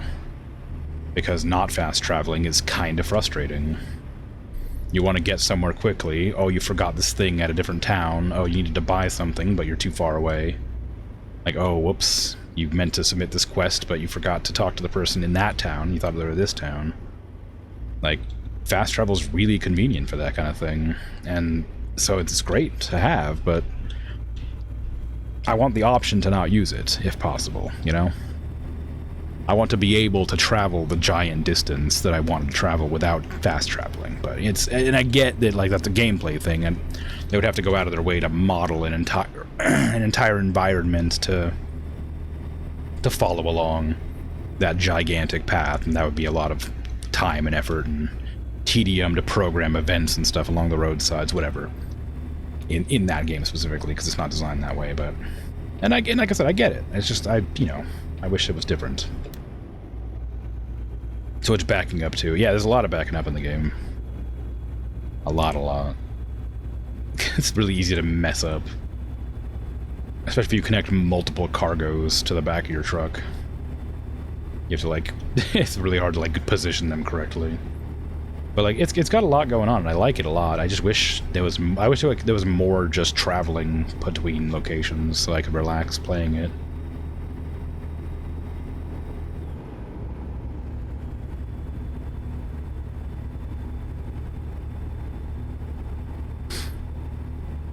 Yeah. But there's points where, like, again, that the reason that fast travel is important is because, like, and I remember seeing, like, a comment on this online somewhere that if your game has to have fast travel, it means that playing it's not very fun or whatever, or exploring it's not fun. And, like, that's clearly incorrect or whatever, right? Like, there's just points where you want to get somewhere quickly. Like, I liked Oblivion. I loved Oblivion. It was a great game. But every once in a while, I just felt like I needed to fast travel to get places faster because it just took so long to get anywhere. And I rode the horse around a lot. Like, most of the time I was riding the horse around the towns, but there were points in time where, like, I had to go from one city to another and then back again and then back again and then back again. And I was like, I'm not going to travel the same road 15 times in a row to finish this quest. I'm going to fast travel back and forth because it's just going to take way too long to... Like, half my streams were... And this is like, not a bad thing, but I think around half this time I was playing Oblivion on stream, I was just riding my horse around. Like, it was a lot of running around. And of course, when I, was exploring the areas for the first time, coming across new environments, new caves, new towns, whatever, it was really cool. But once I've discovered everything that was, like, unique and interesting, and there's no quests to do, whatever, I don't know if I did every quest in the game, but I got pretty close. But, like, it gets, like, to a point where it's like, I just wish I could get places quicker. And, they have the Mages Guild teleportation stone thingies that you can do with the tower or whatever, but... I mean, just use the fast travel system, right? Exploring can be fun. Repeated traversal is not that. Exactly, that's what I mean, though. That's what I'm saying, for sure. Which I guess is why you're saying. You're supporting the statement. But, like, yeah, it's just...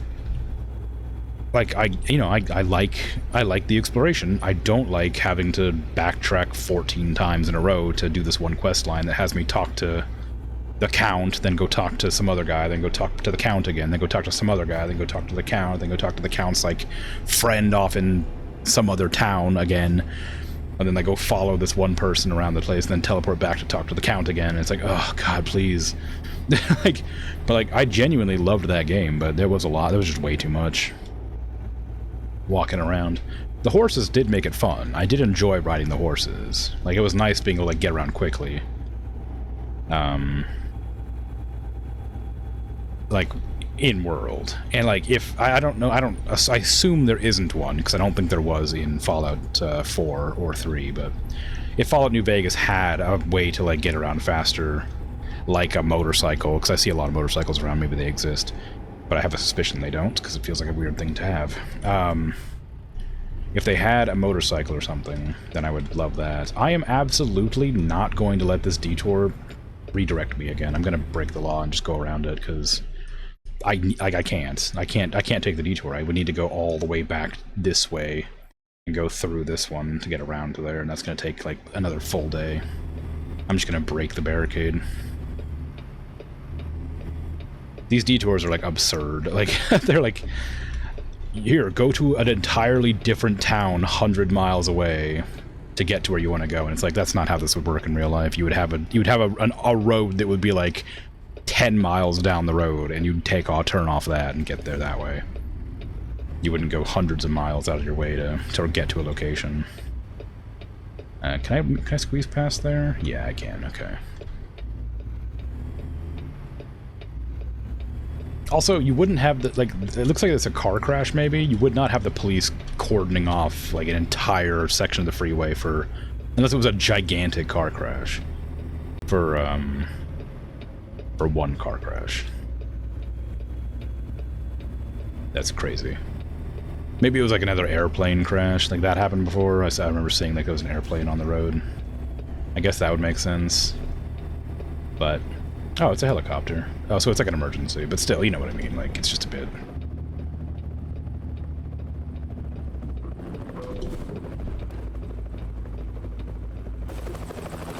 Yes, it's a car. It's a single car.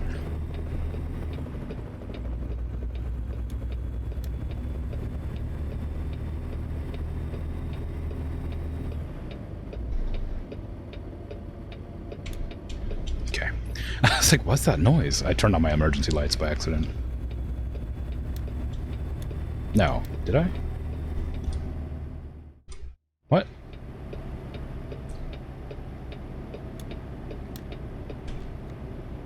F is emergency. It's emergency.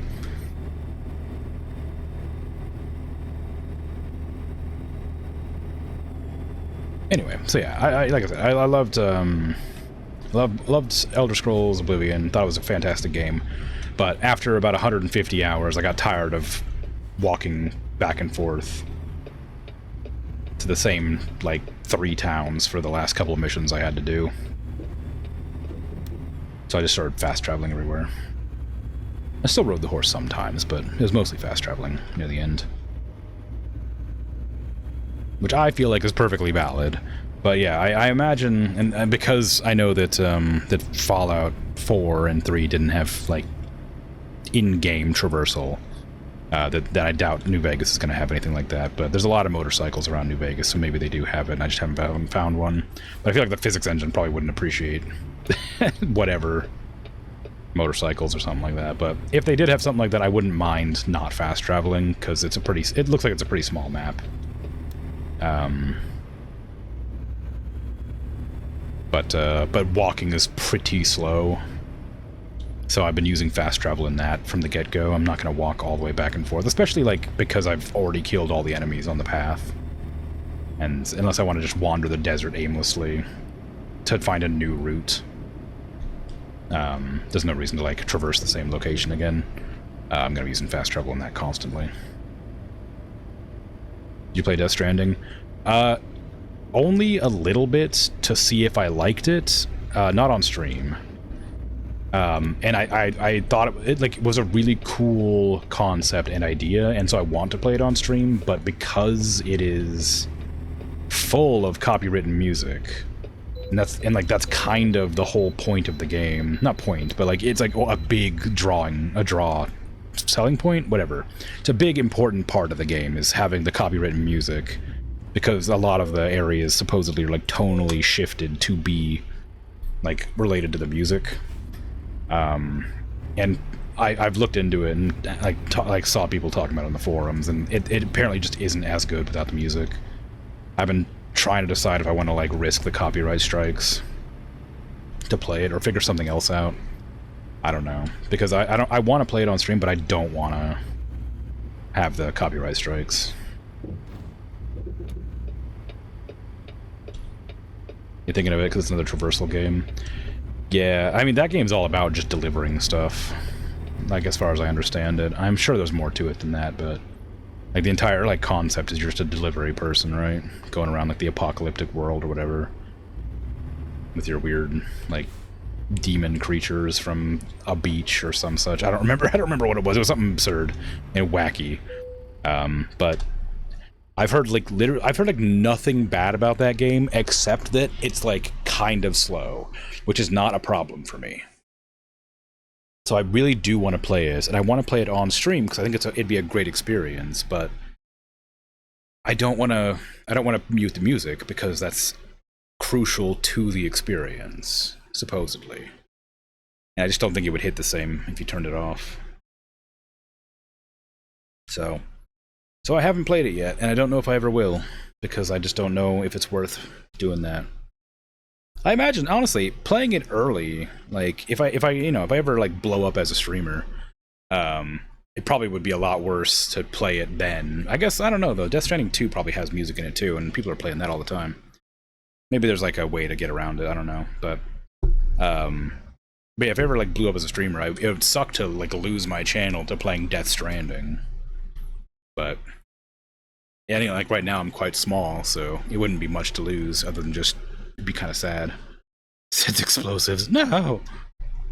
But yeah, I don't know. It's one of those ones like I do want to play it badly. It looks really like my kind of thing.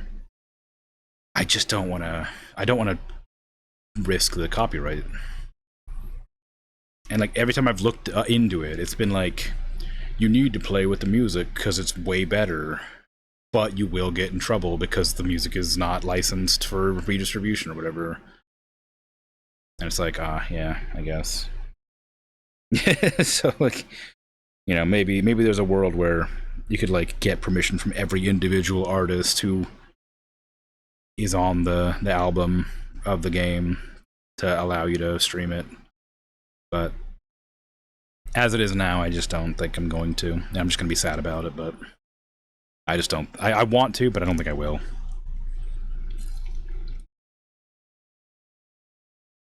And because I want to stream it, I won't play it on my own. I think like YouTube has a specific way that it works around that. Like YouTube has this feature where like it'll like auto distribute funds or whatever. Like it'll like take all your money from your VODs, but it'll like not can your channel. Whereas Twitch doesn't have that. If you like get in trouble for copyright on Twitch, you're out. But on YouTube, you just lose the money from the video. And like you can get in trouble with DMCA's strikes, but it's much less likely. You can figure out how to separate the audio channels from the VOD? Maybe, but I feel like is that the same? Like, is it worth it? Because like I don't know how Twitch handles VOD separations, but the VOD will exist on Twitch indefinitely, even though it disappears after 2 weeks. Supposedly, it still exists in their like backlogs, which is why a bunch of streamers had DMCA strikes a couple years ago. Even though the videos were deleted, they still got in trouble because they just had them backed up, and it was reading the backups. I'm not sure if the actual VOD will be, because like I don't record my videos. I don't know how the VOD separation works. I know that if you like record, you can separate the audio channels. I don't know if you can do that with the streaming the same. I don't know if it would allow you to upload just one set of it without having a second whole file, like recording at the same time. And my computer wouldn't be able to handle that. But maybe there's a way to separate the audio channel. But then again, it would be just like complete silence in that case. It would just be the video with no audio at all except for my voice. I don't know what purpose that would serve. It'd be kind of a boring existence watching me play a game in complete silence while I'm just talking. At least I think it would be. Maybe it wouldn't be so bad, but there's gonna be a lot of times where I'm just like, I'd just be listening to the music, I imagine, while wandering. I wouldn't be yapping the whole time. And so sitting in silence for, like, I don't know, 3 or 4 minutes, listening to music would be kind of weird on a VOD where I'm the only thing making noise. Always more games than time to play. Them choices must be made. I mean, yeah, exactly. Like, I have tons of other games to play anyway. So as badly as I would like to play Death Stranding on stream, I don't want to risk the copyright, and I have a bunch of other games I could play. So there's not really any reason to fret about it too much. Okay. Hey, Bird, how you doing? How's it going? Oh, it's going. Just sort of driving around, delivering, complaining about copyright. You know, the usual. It's a very simple setting in OBS. Yeah, but like I was saying, how does it work? Does it actually, like, remove the all sound from the game? Or does it have some weird magic power to separate the music from the game and keep the game sound effects in? You know? Because I don't want to play a game with no sound. Like, I don't care to have a VOD with no sound. No matter how badly I want to play the game, that just sounds like a terrible viewing experience. I'm gonna bump into those trucks if I'm not careful. Containers, rather.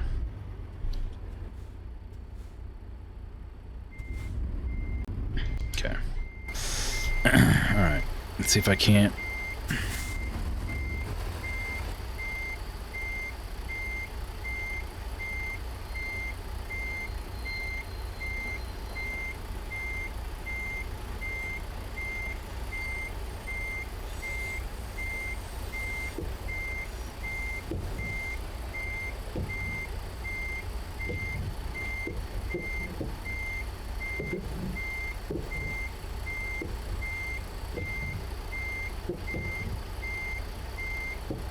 Sorry, I was just focusing. Trying not to bump my front against the containers.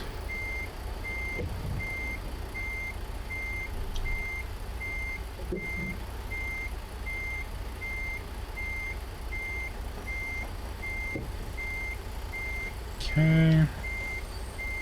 Looks good. Alright, straighten out.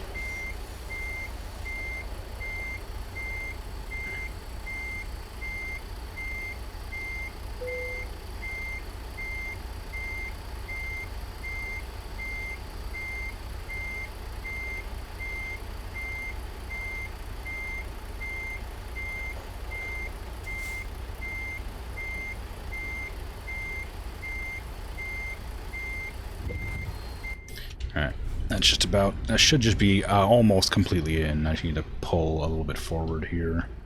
Straighten it out. There you go.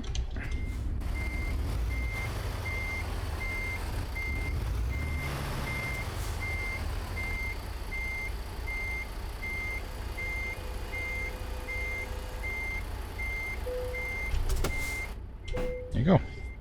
Ta-da!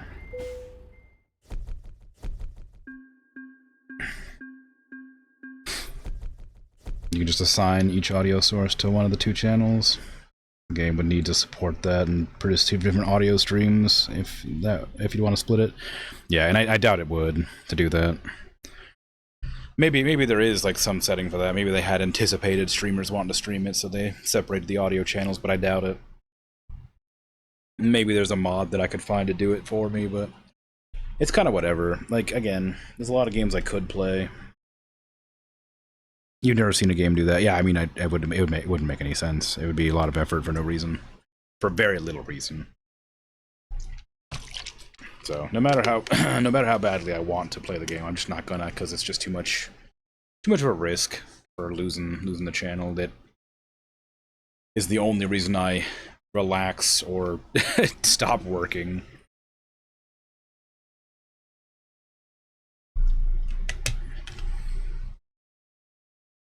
But you never know.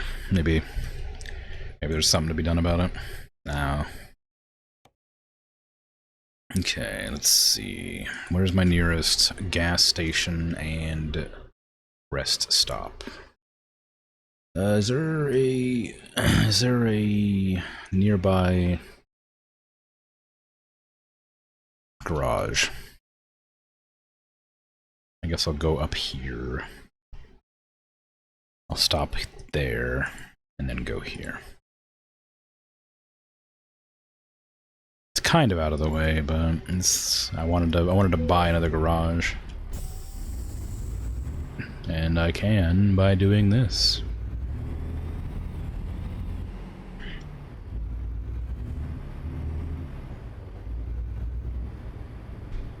Yeah, I'm sure there'll be other games where that is the same thing. Like, I want to play, like, Hi-Fi Rush as well, but I've heard that it uses copywritten music, and you'd have to turn on, like, streamer mode, and that makes the game a lot less enjoyable.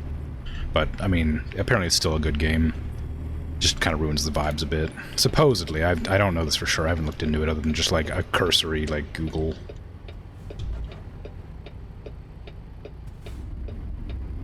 But I've heard that game's very good, and I really wanted to play it, but because it's primarily an audio-based game, or like a music-based game, that there's a level of, gotta make an effort to figure out how the game's gonna do the audio, and what kind of songs are gonna play in there. At least there's an option. You always find it weird when a modern game doesn't have that in time. Yeah.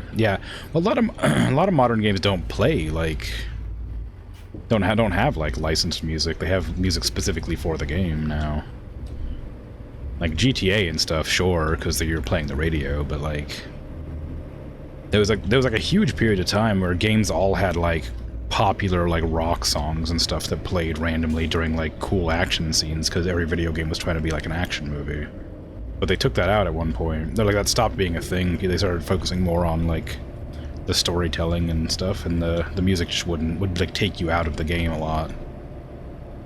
And I'm sure that there is like games that would benefit from real world music to some description, to some extent rather. But like most of the time, I feel like it would just be detracting from the experience of the game. Atmospheric music makes a lot more sense most of the time than like, you know, popular at the time song number 55 or whatever.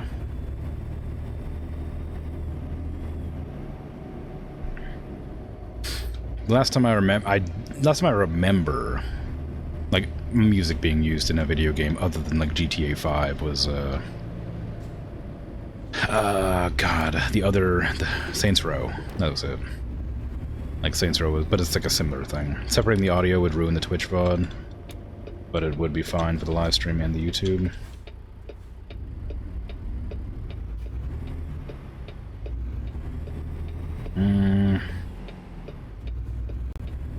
Would it be fine for the YouTube? I upload the VODs from Twitch to YouTube. I don't stream to both platforms. If I was multi-streaming, it'd probably be fine. But I'm only uploading the VOD from Twitch to YouTube. So whatever the VOD ends up being on Twitch is what ends up going to YouTube.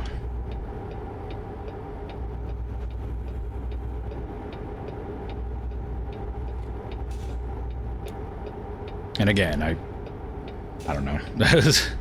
as badly as I would like to play that game, I just don't think it's worth it. And of course, Hi-Fi Rush, I might be okay. If you sacrifice the Twitch VOD, then you could just have one recording for YouTube. Well, no. Twitch automatically mutes audio from your stream when it compiles it into like a video source. So as soon as the stream ends, all the copywritten music that it detects with its algorithm gets muted, like 5 minutes before and after or whatever are all muted.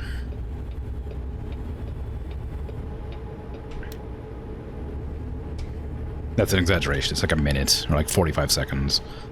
But it like immediately gets muted and you don't have a chance to stop it. There used to be a workaround where you could like create a highlight video and upload the highlight video and then immediately download the highlight, and that would have the music uncensored, but they changed that so it doesn't work anymore. So now all the music is immediately taken out of the VOD as soon as it's, like, published as a video. And so, unless I was exclusively streaming to YouTube... Oh, sorry, not exclusively. Unless I was, like, doing the multi-stream to YouTube and Twitch at the same time, then the audio is going to be lost no matter what. If it's copywritten music. Again, it would just be the points of the game that had the music playing. That would get muted. So it would still be like an audible video for the majority of it. And I think there's a level of, like, if you're talking over the music, it's okay. But that's more of the algorithm can't detect the music over with your voice in there more than it's, like, allowed. But again, the YouTube VOD would be fine because the way that YouTube does audio copyright assignments. But Twitch doesn't have that same deal with the music companies, I guess. So it has to mute the VOD immediately. Or the video immediately, whatever. I imagine, like, there's some workaround for it here still. Like, maybe if you don't end stream, you can, like, start downloading the stream before it ends. And then it would work, maybe, but I don't know. It's one of those things that's probably just not worth the effort until maybe it changes in the future. Or if I decide to ever do multi-streaming. But multi-streaming would require me to have a better computer. So that'll be sometime in the future, maybe. But better computers pretty far off if it's gonna happen. I do not make enough money to do that.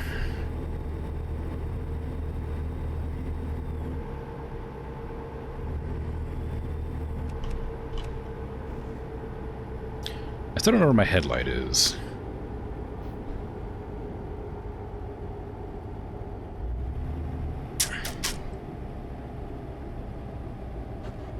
Where's my headlight button? It must be around. It's there, on the left side, right there. Usually at the front of the car. That's not what I meant. For some reason, I can't see the headlights on this thing anyway. Like, usually, like, you can see them. Like, I know that they're on, but they're, like, not on enough, you know? Like, see.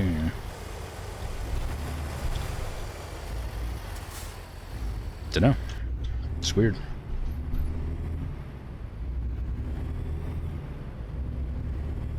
I can press the high beams? I don't remember what the button is for high beams. I did... Oops. No, turn that off, please.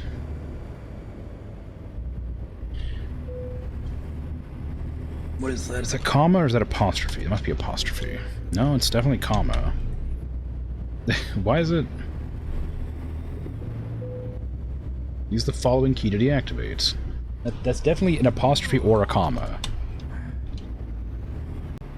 Okay, it was an apostrophe. I don't remember what the button is for, like, high beams. I remember I put it on a button that was easy to press, but maybe that got just reset when I updated or something. I can press L, I think, to do it. No, that's my regular lights. I thought it was middle mouse, but maybe it's not. I have no idea. What did I set high? Why did I... What button did I press high beams to? Caps? No. Come on, let me just check.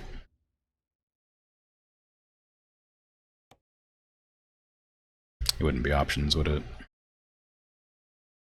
It'd be... No, no, it would be, because it's just... It's in the keys and buttons tab.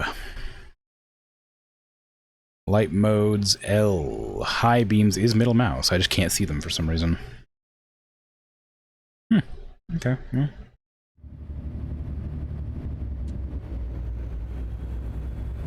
You just burn the retinas of oncoming traffic. Well, you know, I just want to see what it is.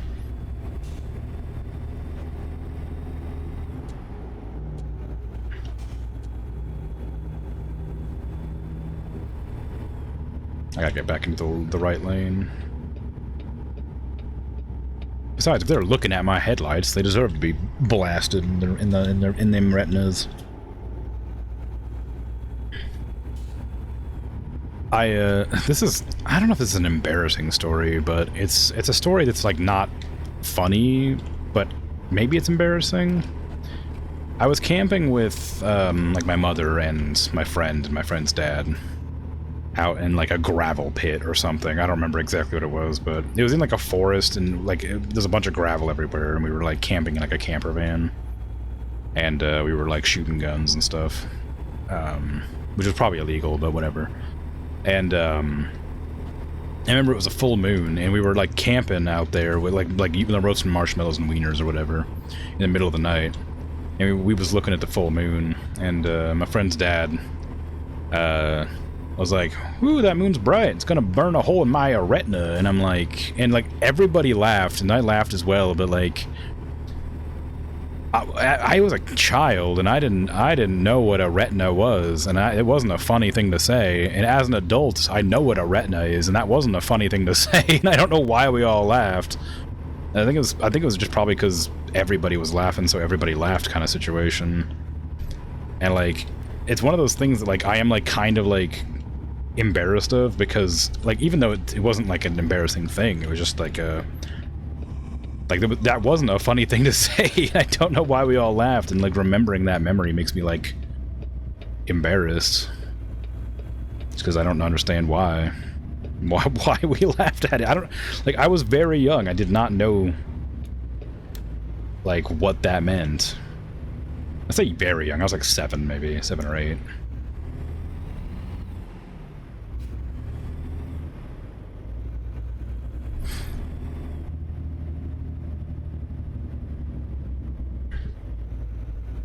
But like it was just a weird one. Like it's one of those memories. It's like, again, not particularly embarrassing. So being embarrassed about it's kind of weird, but it does just cause me some level of embarrassment. Can I turn that off, please? It's still on. I can tell it's still on. It won't let me turn it off.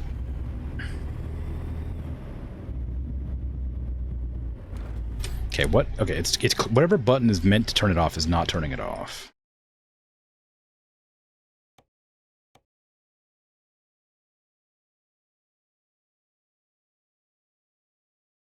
I don't know how I turned it on by accident.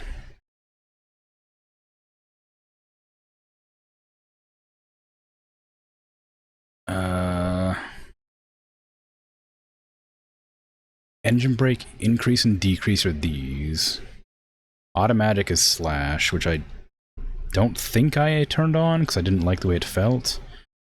This is I need to like turn it off, so I guess it's these two that are causing me problems. I gotta press semicolon a few times, and that should reset it to 0.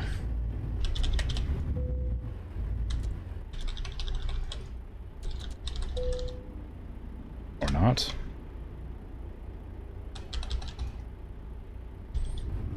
I can't turn my cruise control on, and it's bothering me.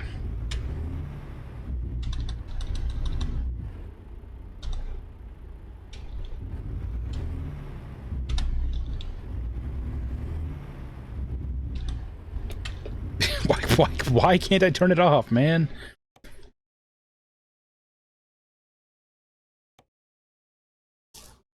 What did I do to turn that on? Maybe it's the engine brake that's causing it. Maybe that's why I'm having a problem. Maybe if I just like press this button a few times, it'll stop. Maybe it's because I'm going too slow and I can't set the cruise control. Oh, that was literally it. I was going too slow. Oh, how embarrassing.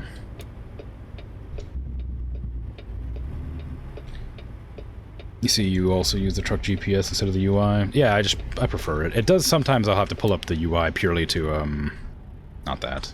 Purely to see how tired I am, but that's it.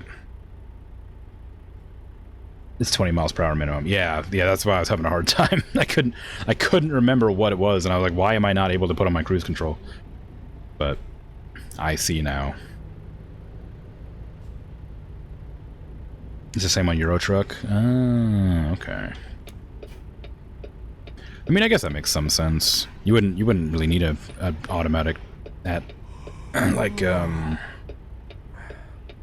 like a cruise control at 15 or less, or like 5. Honestly, I don't know if this is true actually, but I think it might be. Every car I've driven, if you have it in like drive, but you take your foot off the pedal, it just goes forward at around 5 miles an hour. So I imagine you wouldn't need to go, you wouldn't need cruise control because it would just go forward slowly. But I don't know if that's true for every car or if it's just the ones that I've driven.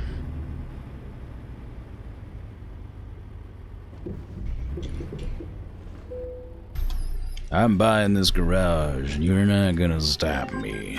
It belongs to me now. It's the most American way to start to ever to have a story that you've ever heard. We were camping in a gravel pit and we were shooting guns. Yeah, I suppose it's a pretty like it's a pretty American sentence. I mean, you know, not the case for cars with manual shifting. Well, I guess, but who drives a car with manual shifting? I mean, just get automatic. It's easy. Don't have to even pay attention half the time. It just goes.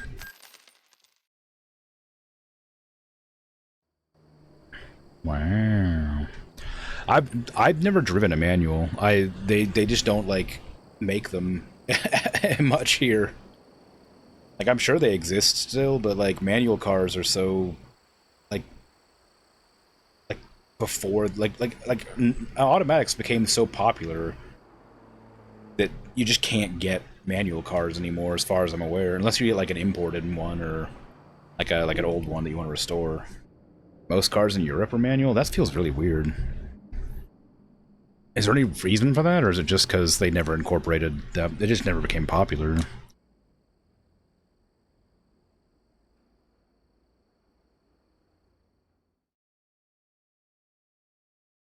You don't drive yet, but you want to drive electric? I mean, yeah. Automatics are dominant there, but plenty of manuals around. I mean, they exist. If there's a person out there with like a truck from like the 80s, like that's a manual. Like people have manual trucks and stuff, but very rarely do they have manual cars. And most of the cars nowadays are automatic. So if you have a car after like 1990 or something, it's probably an automatic.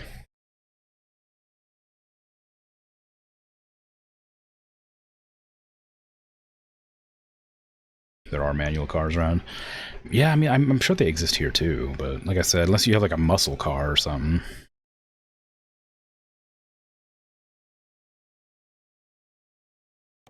I wanted to buy some drivers. Yeah, the Prindle, the park reverse neutral drive. And whatever the hell L means.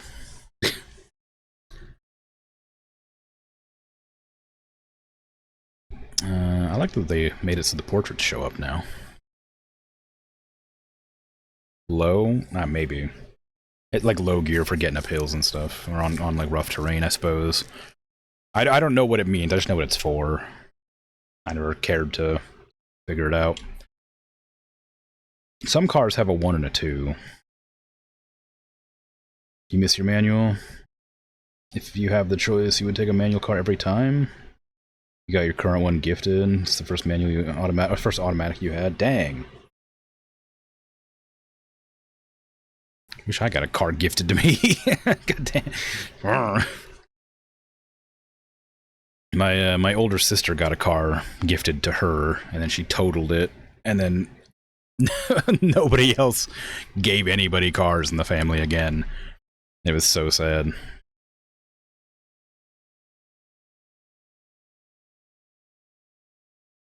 You had to Google muscle cars?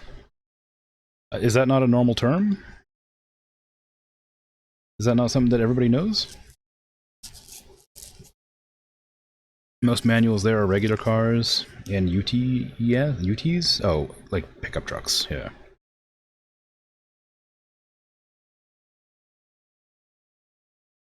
I need to focus on what I was doing. I was gonna buy or hire some more drivers and then buy some trucks for them.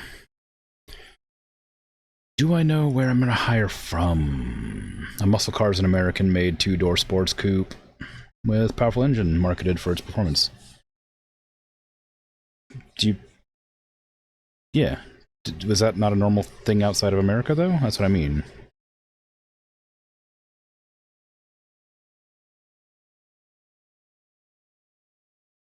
I mean, I know, like, you know, I know they're American cars, but are they not, like, common elsewhere? Do they not get, like, exported?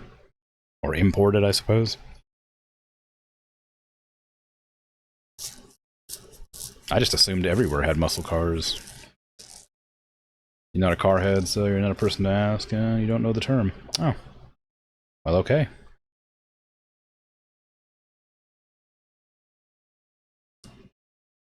You mostly see Mustangs. Well, I mean...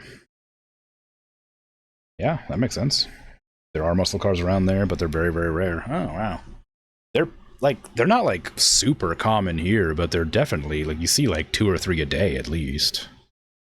Just, like, driving around normally. And some of them are, like, in garages, like, being fixed up and stuff. They're not always, like, out driving, but people really like their muscle cars.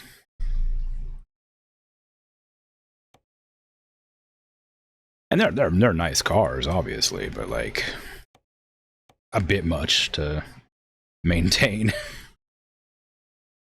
And they are loud. That doesn't really matter who I hire, does it? You got Fragile, that's fine. You can work in Great Falls. No, you can work in Helena. Congratulations.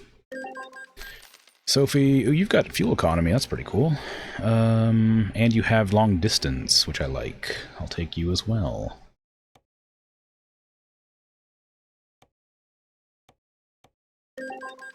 Anybody else have long distance? Oh, look at you, Fragile and long distance.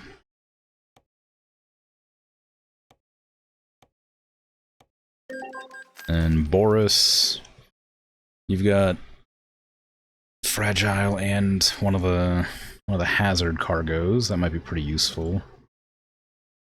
You got long distance there. You got long distance and hazard, but nothing else. You've got long distance. You got timed and fragile. That seems good. I don't even think I can afford this many trucks.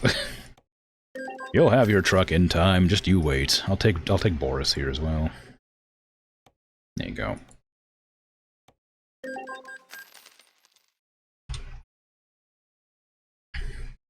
Now, what truck am I running right now? I'm running a Peterbilt, so we're gonna buy from Peterbilt.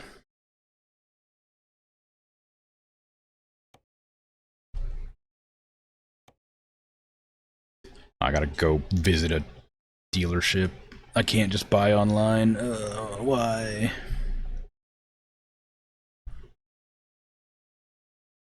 It used to be able to buy online. I don't know why you can't.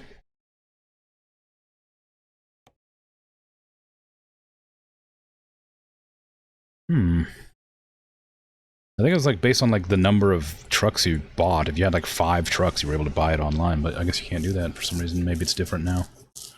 Maybe they changed how it worked. There's only one Peterbilt available for purchase there.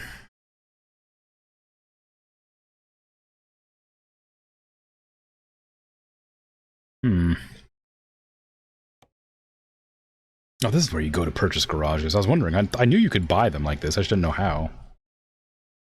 I still have no idea how trailers work. I've been meaning to figure them out, but I never remember to. Okay, well, I guess I'll just teleport somewhere. I didn't want to do that, but... I'm planning on buying Peterbilts. Oh, there you go. I can buy online. I just had to click on the option, I see. Alright, let's see. What do I want to get you? I want ones that they can sleep in. These ones are nice. I like those. That's red by default, which is nice. A high-rise sleeper, 579 high-rise, 389. I like this look more. Like these are like nice enough, but I prefer the big ones. The 389s are nice. Just give me the cab sleeper 389. I'm not gonna worry too much about their customization. I'm just gonna make sure that they got decent fuel and whatnot. What do we got equipped right now? You got the 6x4 2200 or 220 gallon. Give me the 8x4 mid lift, maybe. There you go. Better for uneven terrain, apparently. Worse maneuverability, which we don't care about, so that's fine.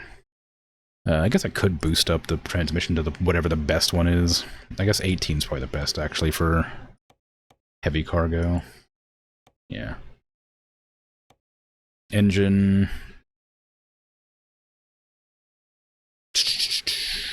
I mean, this is the most expensive, so it must be the best. 620 horsepower. Oh, yeah. 625 horsepower seems good. Big ol' sleeper. Give me a dark metallic red, and that's perfect. That's exactly what I'd like. I mean, I could probably, like, do this one specifically. I don't know if I can. I don't know if you can save, like, custom ones.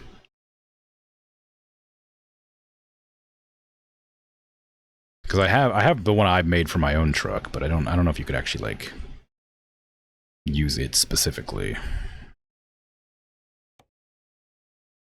Maybe there is. Maybe you could, like, copy it here and put it in.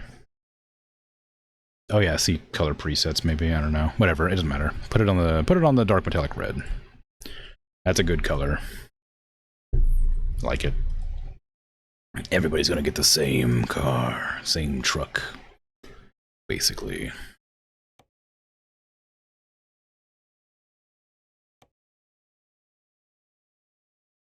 Okay. I did just press purchase, didn't I? No, I left it. That's embarrassing. Oh no, it's here. Confirm. Yep. Purchase. Deliver that to you. Here. Yep. Give me another one. Same location. To you. We're not going to be able to afford all of them. We'll be able to afford 2 more, so we're going to have 1 person without a truck, but that's okay. Congratulations, you all get trucks. I could take out a loan, I guess, maybe, but we'll just leave Boris with that one. Sometimes you gotta learn to live with less, Boris. There you go, that's all my money. Man, you know what, I'm gonna go buy one from Boris, after all. Just feels kind of bad not having enough. Was it 230? Something like that. It's okay, we don't care about Boris. No.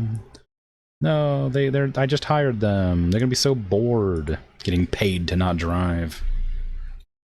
Oops.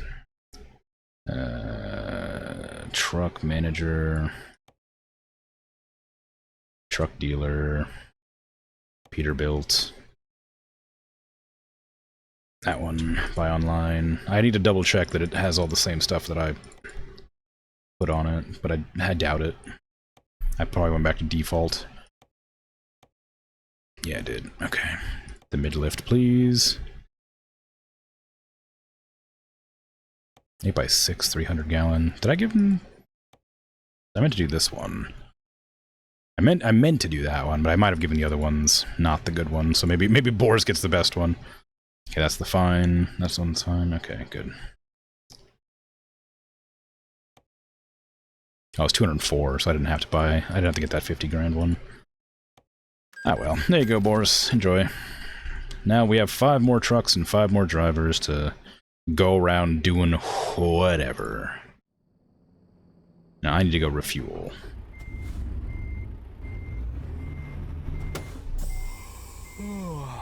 Oh, I need to rest too. Whoops. Wrong button. Anyway. You only see about 2 muscle cars a year? Wow. You've never seen a Camaro in real life? Dang. Mustangs are common enough in the UK at least? Really? Okay. Due to gas mileage in Europe, gas is more expensive than in the US? Maybe, I don't know. I don't have a car, so I don't know how much it is. It's expensive, I know that. but I don't know how expensive. I think it's about close to twice, if you remember correctly. Wow, I think twice as much? Dang. You just give your drivers the crappy starter trucks? Yeah, I think that's a good idea. But I just like make so much money because I have so many drivers that I figure I can afford to get them the most expensive ones that I can purchase. And I like Peterbilt trucks. And I want them all to be, like, red, and they start off red. I want them to, like, match my paint scheme, kind of, but not really. Because my paint scheme needs to be unique, right? They know that I'm the leader of the Peterbilt Brigade.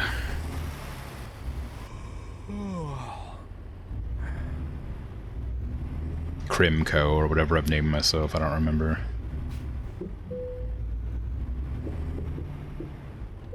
Wait, I came here to sleep, and I realized I can't. Gotta sleep outside. Shh, just Austin Powers myself in here.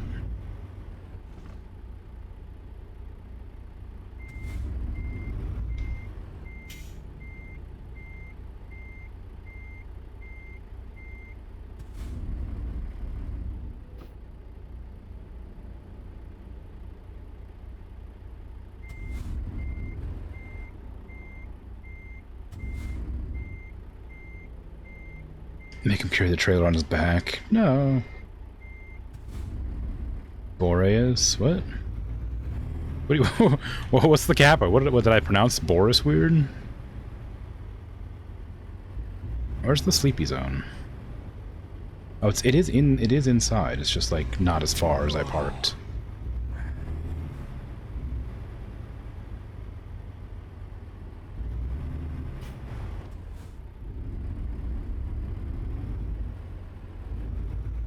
I said Boris would be bored without a truck. Oh, right. Boris. I gotcha. Look, it's the same old song and dance, you know. I don't listen to what I say, so you have to remind me when you make a joke and I don't understand it, alright? It is just how it is.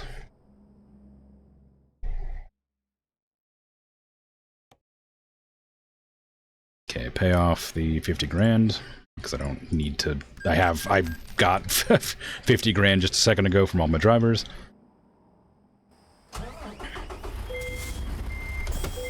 Who engaged my parking brake? Oh, I gotta wait. I gotta let it idle while it charges up the pressurizer or whatever it is. The freaking...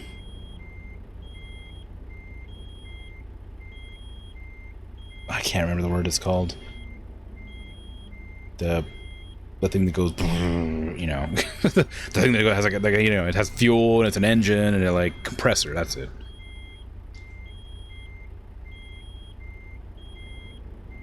You haven't decided what starter car you'd go for when you eventually do get your license, but you think you want to end on an i8? You haven't changed your mind by then? You don't listen to what I say either. No, somebody has to. Oh god, how long are you gonna freaking air brakes?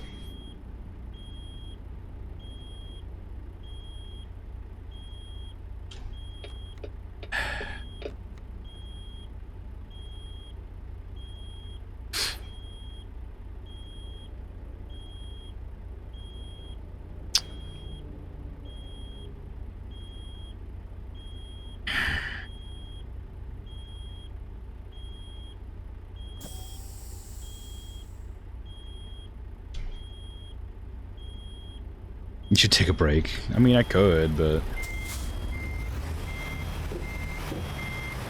I just got enough air brakes back to drive. If I took a break now, you'd have to listen to this horrible beeping for however long it takes for it to stop beeping.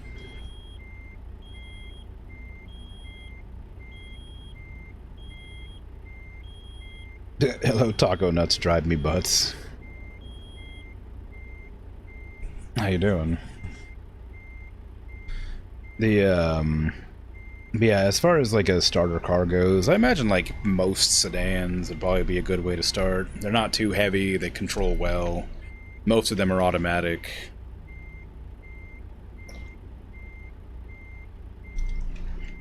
And then they don't got a whole lot of utility. I don't...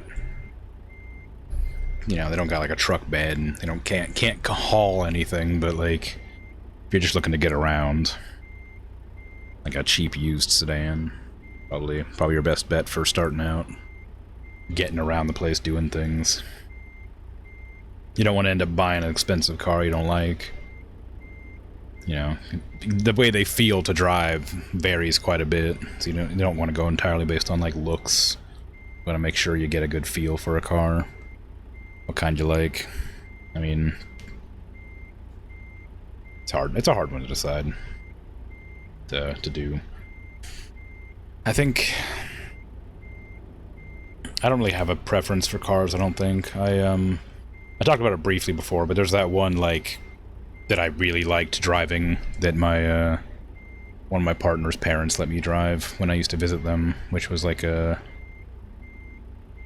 something like a Forester or an Outback or something like that. It was a hybrid. It was really enjoyable, really pleasant to ride. I liked it a lot. Had good headroom.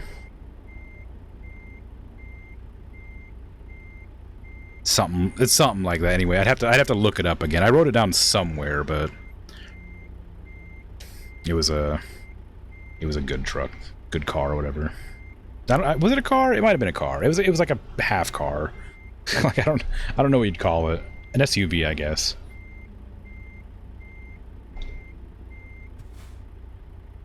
But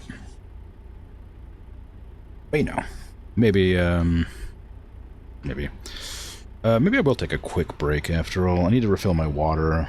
I've been drinking it like crazy today because it's so hot. It is out.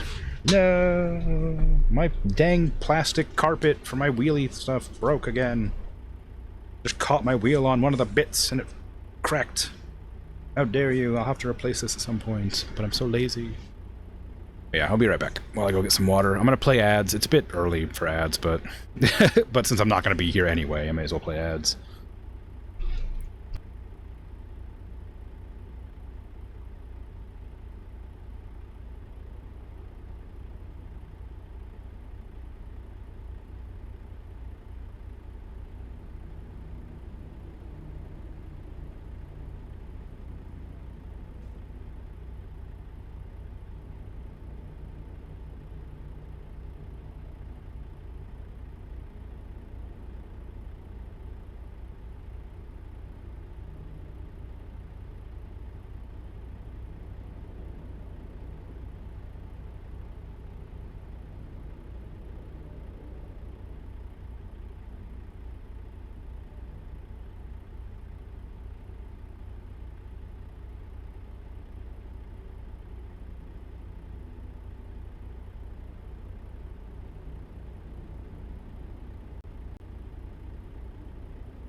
I am back. Hello.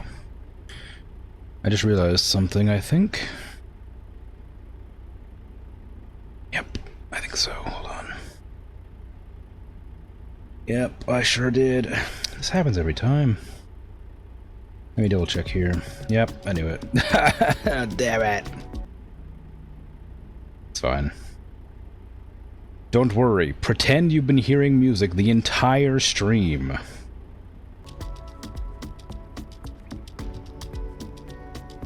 Just pretend that this music has been playing for you the entire time.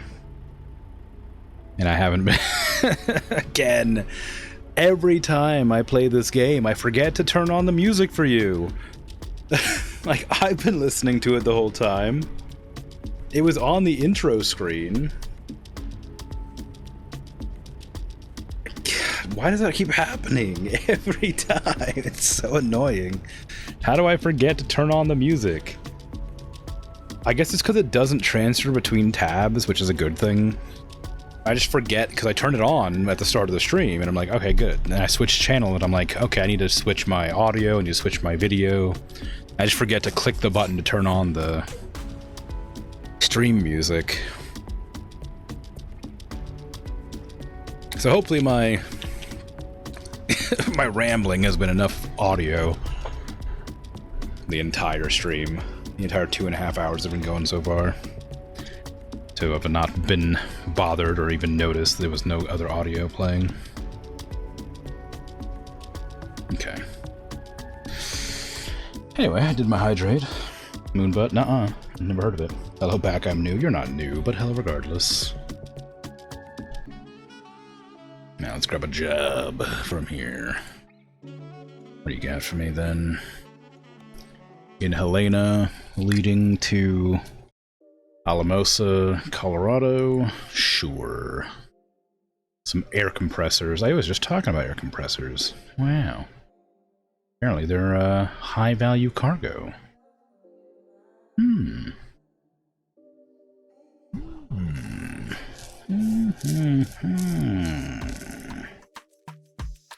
value's worse, apparently, than driving to Astoria. Whoops. I guess value per mile is probably... That's like significantly more. It's like 6,000 less total, but it's like $9 more per mile. So maybe I'll take that one instead. Household appliances from Helena to Astoria. I also quite like Astoria, because it's a town I used to visit a lot. So, you know, memories.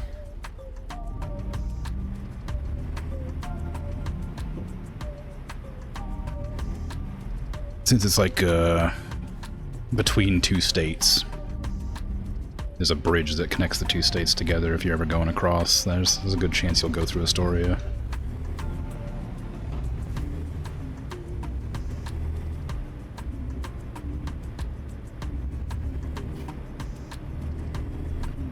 I can't believe I've just been talking nonsense the entire stream in silence. Well, not silence. I guess the game's playing audio. But still. Still. You'd think like 3 streams of this game in a row, I'd remember to turn the audio on. You can't believe that. You can. Ah, no. Yeah, I guess so. It's just a weird one that this is the game I forget to turn the audio on, you know? Like, I never forgot to do it in, like, Supermarket Sim. It's not that hard to believe. How dare. Oh, I need to refill gas. Oh, no, I did that at the truck stop. Truck stop? At the depot. Or depot.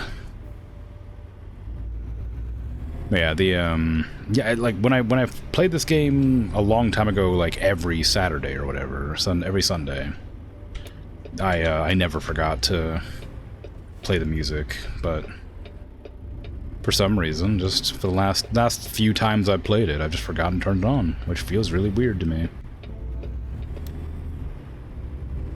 Like I said, I'm listening to it, like. But I guess nobody ever says that I don't have the music on, because maybe I just didn't turn it on this time, you know? Nobody ever mentions it offhandedly. Maybe people just like listening to the engine noises and my voice more than they like hearing the music.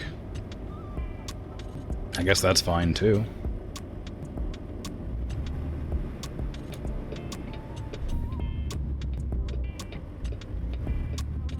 I mean, my choice of music isn't necessarily for everyone, and also it is very weird today. I don't know what this is all about. It's my lo-fi hip-hop playlist, and it's playing, like...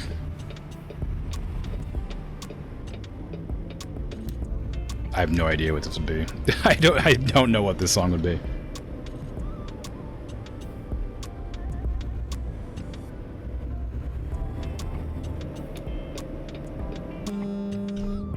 Sorry, that was me pressing N again to lower my landing gear for some reason. And that button really should not be right next to the engine brake.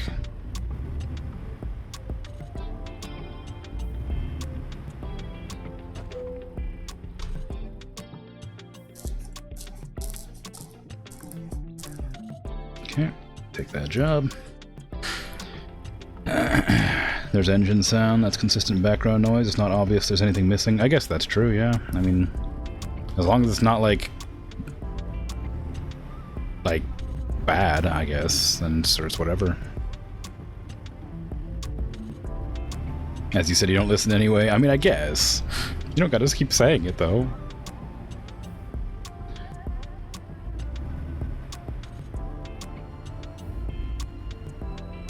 If you're playing solo, you'll just play J-pop.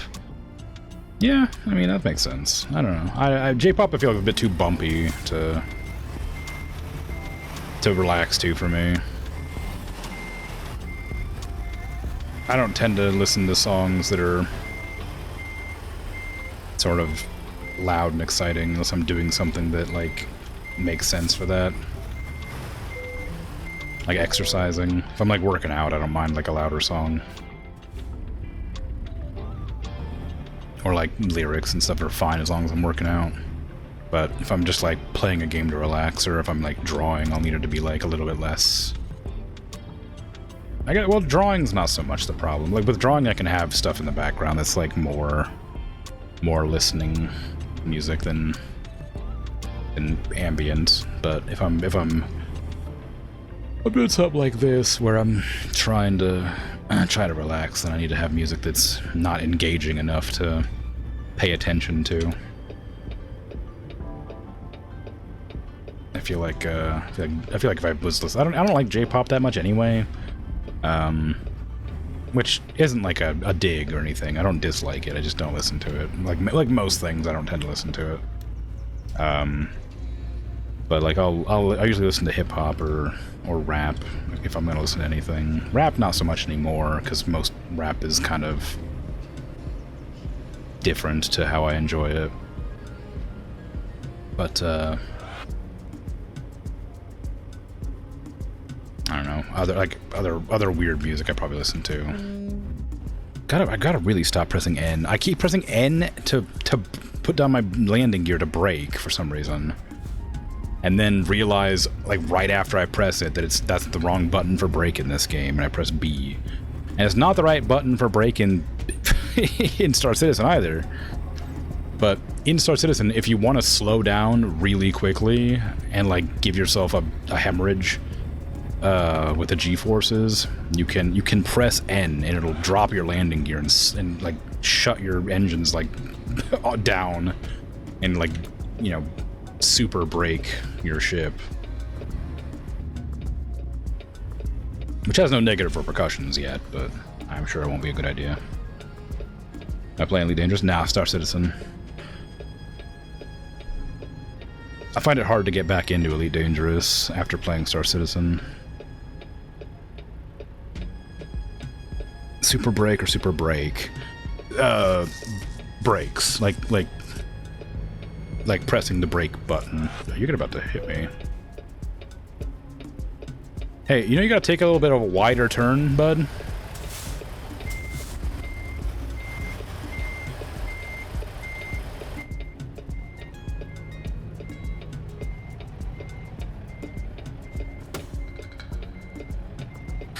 But yeah, like you have like your thruster brake, then you have space brake, you have boosted brake, and you have like pressing the landing gear button, which like physics engine slows your ship down. Because your landing gear, if you don't turn off the setting, locks your speed to like 1% of max speed or something like that, so you can like land gently or carefully. So when you lower your landing gear, if you don't turn off the setting, it'll like make your ship like immediately stop, basically. Not immediately. It's a very aggressive process. It isn't immediate, but it's very fast and not advisable because it can make your character pass out if the G-forces hit too much.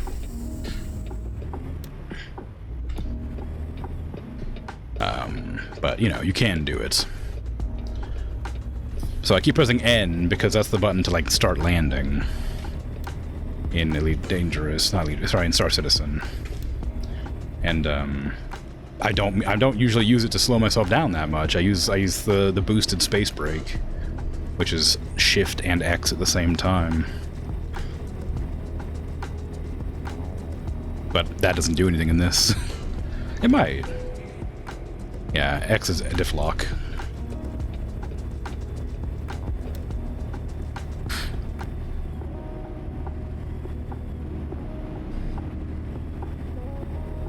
You should try that on your ship in Elite, because your ship has terrible brakes. What ship are you flying in Elite? A lot of ships have terrible brakes, but I'm gonna guess like Type 9 or something.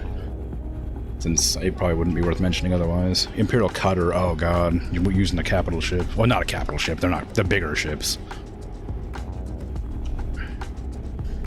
Is the Cutter the giant one, or is that the Clipper? The Cutter's the giant one, right? The Clipper's like the medium ship, and the Courier's the small one, and the Eagle's the really small one. Cutter's the giant one. Okay, cool. It's been a long time since I played Elite Dangerous, but I went with the Empire as well and tried to get the Clipper, or the Cutter, and I just didn't get my faction standing up high enough to afford it before I found Star Citizen and went to that instead. I got my Anaconda such a super long time ago that like I don't even know how I made that much money, and then I just like lived in my Anaconda forever, and any ship that wasn't my Anaconda felt wrong.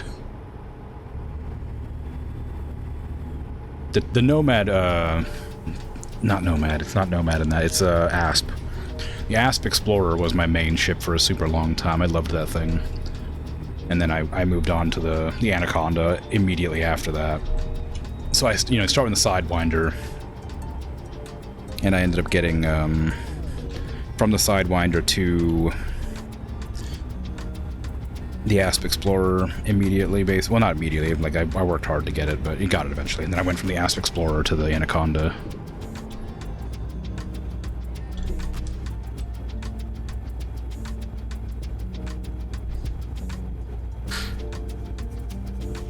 And then never looked back.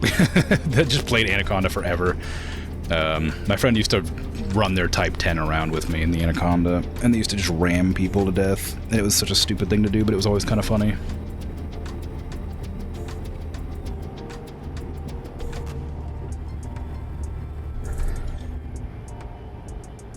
The Cutter's a tank, but the brakes are non-existent. I mean, that's the same with most big ships.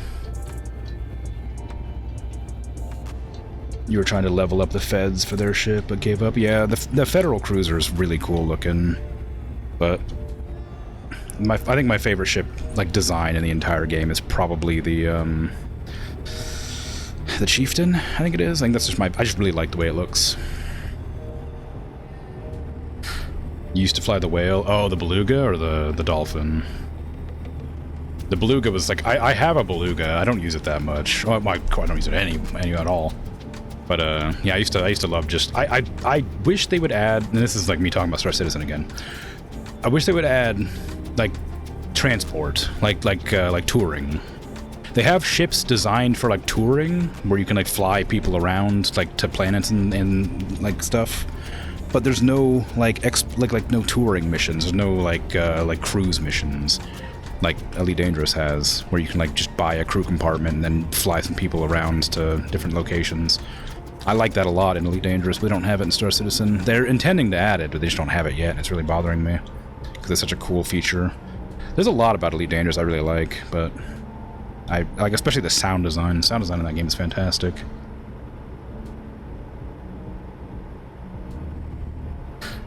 Oh my god, core mining. I've talked about it before on stream before, but the core mining sound effects in Elite Dangerous is so good.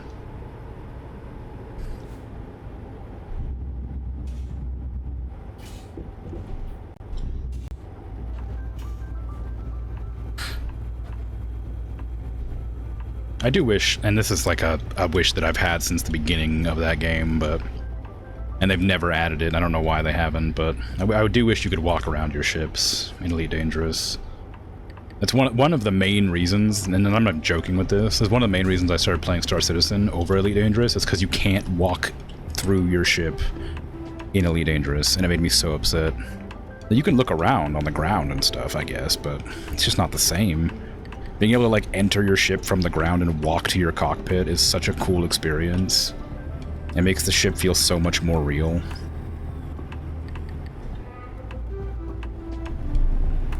Granted, you get to a ship like a freaking, like, Hercules Starlifter, the C2 or whatever, and it only has, like, the entrances on the ground, which is just a ramp, so you have to go into the ramp, then you have to, like, take an elevator to the top floor, then you have to walk all the way to the bridge, and it takes, like, 2 minutes to get there.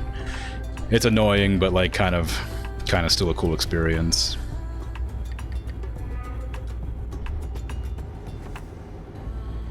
You remember even auto landing couldn't fit through the gates without getting stuck? Yeah, I mean, the mail slot's, like, way too small for, like, the bigger ships anyway. Like, auto landing kind of also relies on other people not blocking your entrance, and not everybody does the auto land, so they don't always have to wait for the queue. I never auto landed, so I guess unless I was using the Beluga or the Dolphin, I would auto land with them, so I didn't accidentally, like, jar the passengers and make them annoyed. But I would always manually land, and so I would just, like, get in people's ways and disrupt the queue.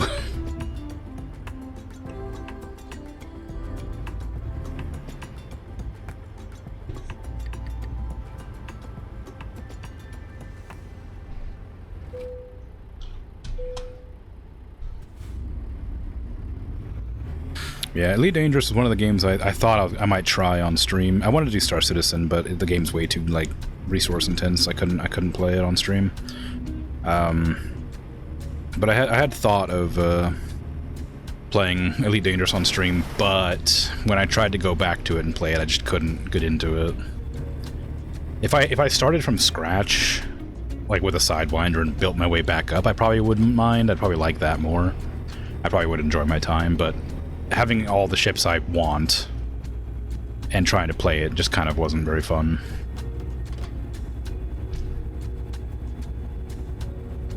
The game's pretty quiet on PlayStation these days, so you can fly around without being worried about griefers.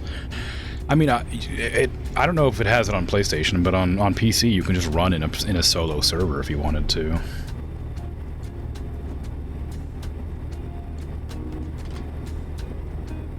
Like, you just have the option to sign into solo server without, like an offline server, and it works out fine. It still shares the stats and stuff with the online players, but it just means there's no enemy PvP character players around. You always used to play in a private server? I mean, yeah, so do I. Me and my friend would always play together in a private server, just because we didn't like being PK'd. I mean, there is a difference. I don't know. It's been a long time. I don't remember Elite Dangerous that much, but if you ever play, and I always say this when I talk about Star Citizen, I don't recommend Star Citizen. It is not a great game. It's a great game, but it's definitely not finished, and it's very buggy and resource intensive and frustrating.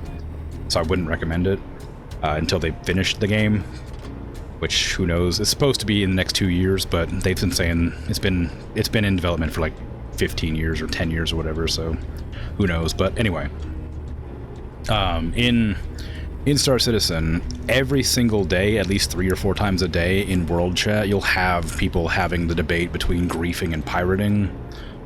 And it's so frustrating to see, because the griefers don't care that they're being griefers. They'll just kill you because they enjoy it.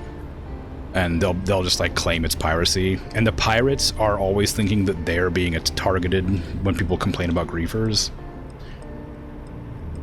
So they'll be like, oh, I hate griefers, and it's like, well, they're not griefing, it's pirating. And then like the people who actually do piracy, which is totally fine and cool in the game, are like mad that people are upset that piracy's bad.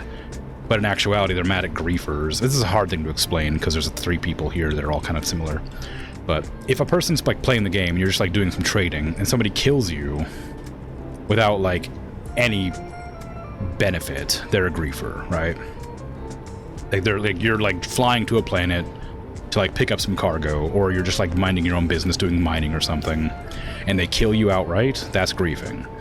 If they are like exploiting you, if they come up to you and like fire some warning shots and announce that you need to like give them stuff, like, hey, I won't kill you if you drop your cargo, that's piracy, that's fine.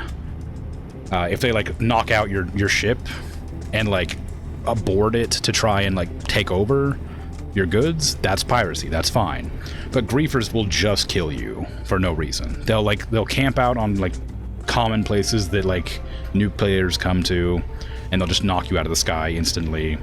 They'll like hang out at like landing posts and just blast your ships that are landed on the ground. They'll pad ram you, they'll blow up your ship by just ramming their ship into yours, they'll drop torpedoes on you. Torpedo bombers are a lot less likely because torpedoes are crazy expensive, but those still happen occasionally.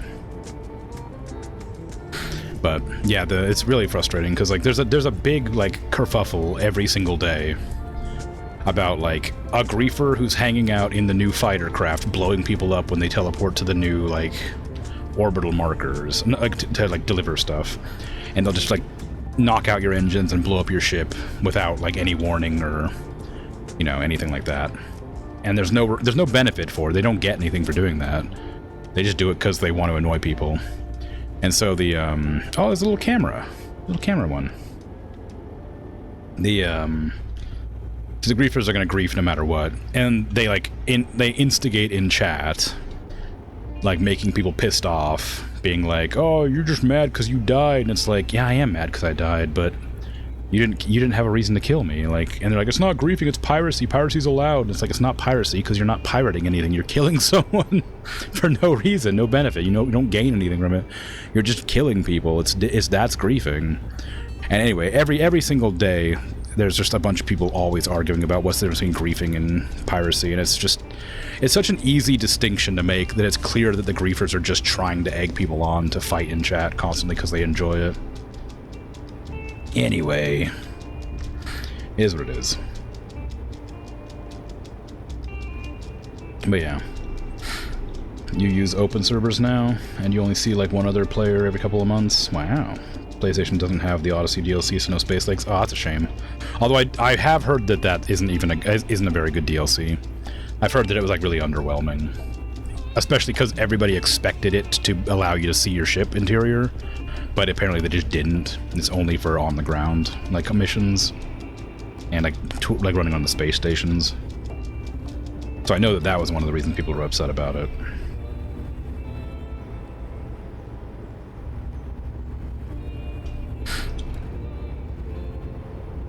But it is what it is, I guess. I don't know.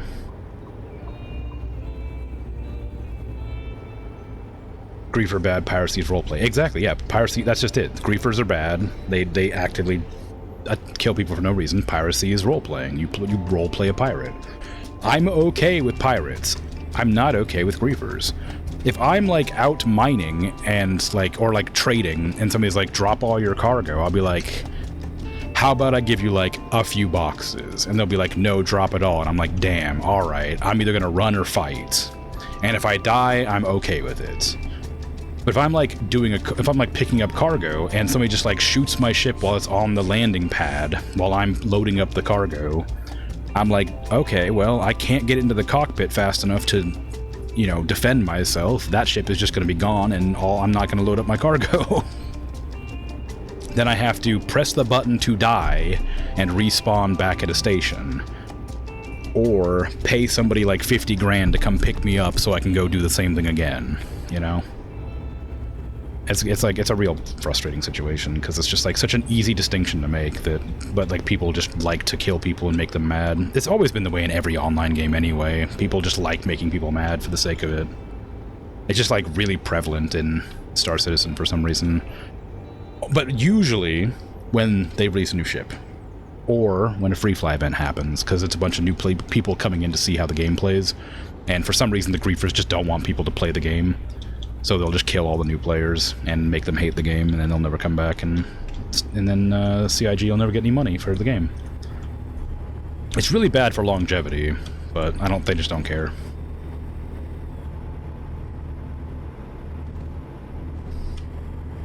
Is there a way to play without PvP? On Star Citizen? No, not at all. You have to play on a certain, like, there are armistice zones where it locks your weapons, but most of the places you have to be in PvP zones. People will kill you. The thing is, the funny thing is, like, there's a whole, like, system called Pyro, which is, like, adjacent to Stanton, which is the system you usually play in, that is, like, lawless. You're allowed to go to Pyro, and there's no cops there. You won't get fines for killing people. You can kill anybody you want, do whatever you want. Nobody goes there to do griefing, because the people in Pyro will fight back, and they won't be able to get any joy from fighting against someone.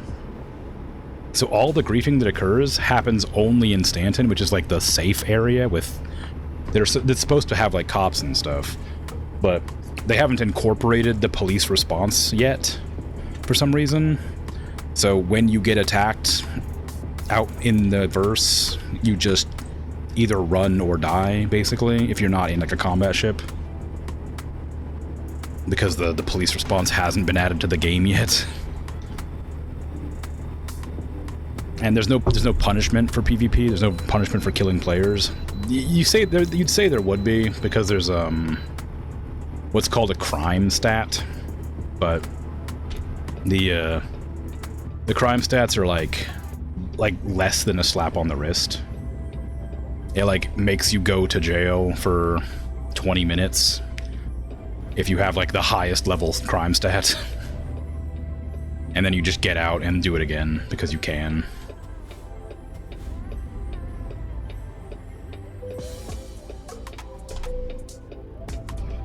But or you can pay it off. Like if you kill somebody, you get a crime stat of 5, then you can just go and die, and then you go to jail and you just kill somebody in jail, take their like gemstones they mined up, and then you trade the gemstones at the terminal, and they let your sentence go, and you just go back to your ship. So it's not a punishment, even though they say it is. They need to like figure out a way to make it better.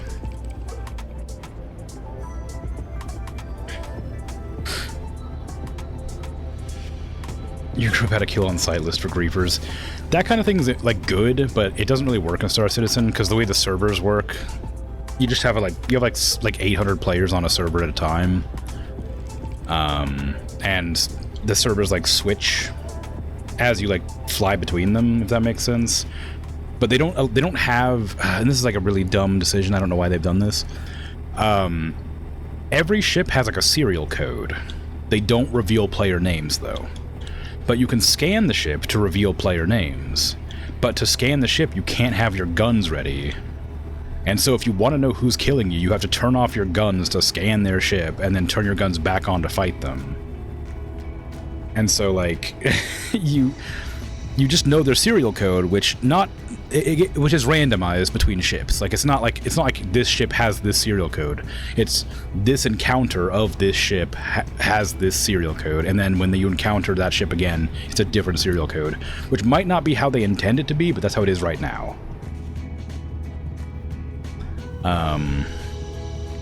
It's very frustrating.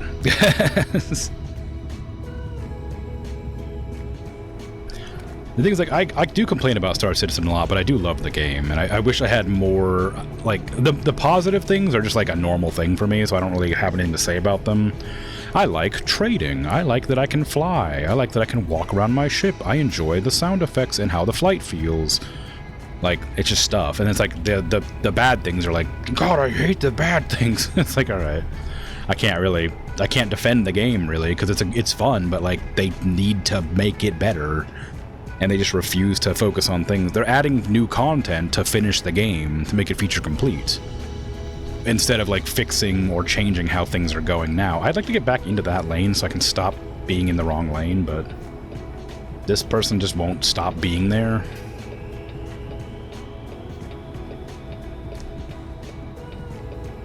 Ever. I'm, like, intentionally slowing down so I can get into that lane. Thank you. Freaking ACAB. Anyway. In Elite, had that in the past. At least you played with a friend or no other people in the past somewhere when it got raised. Yeah, it had private servers. Elite Dangerous has private servers. So you don't have to play with anybody else if you don't want to. Except for, you can play with friends. You remember you went on a sightseeing spot with your flight group and got stranded in your buggy because griefers blew up your ship before you could fly out? Yeah. Yeah, that's happened. That'll happen. You gonna try this little 58-man raid on 14 for the first time with level sync? Ooh, fun. Good luck. Damn, you guess you're only gonna play Squadron 42 then? The thing with Squadron 42 is it's a linear storyline with very little, like, deviation from the plot line. So while you're able to, like, as far as I understand it, it's like you're allowed to, like, do certain things, but only within the realm of what, like, your character would be allowed to do. Whereas Star Citizen lets you do anything. Like, Squadron 42 is apparently going to be very good, but apparently it's just, like, not as free as Star Citizen is. And it does suck not being able to play, like, without PvP. You hope they add a way to opt out of PvP at some time. Yeah, I don't think they will. I don't know what their obsession is with catering to, like, the 5% of the fan base or whatever, the player base that wants PvP, but their vision of the game is to have open PvP for some reason, despite such a tiny, tiny population that want it that way. Like, if you took the numbers of Star Citizen, I'd swear to you, like, 90% at least are PvE players. Because when somebody gets killed in global chat, you'll have, like, 7 or 8 people being like, well, maybe you should get good at the game. And 600 people being like, why don't you stop being an ass? It's like, it's so funny, the gigantic disparity between the two. Where, like, the PvPers think that, like, they're in the right because it's a game where you can PK, that you're just supposed to do it. It's like, if they didn't want it in the game, they wouldn't have it. And it's like, the game is very clearly designed for PvE. You have PvP available to you, and it's fine in certain contexts, but with no punishment for, like, murder, like, it's just a nightmare. It just gets out of hand. And like I said, this only happens occasionally. When they release a new ship, like, or when they do a free fly event. Free fly is when they allow anybody to play the game for free for, like, a week or something. There's a free fly event coming up, because every time they make, like, a new big patch, they introduce a free fly event for new players to come and try out the game. Which is great. It's a great idea. But it's when the griefers come in to just kill new players constantly.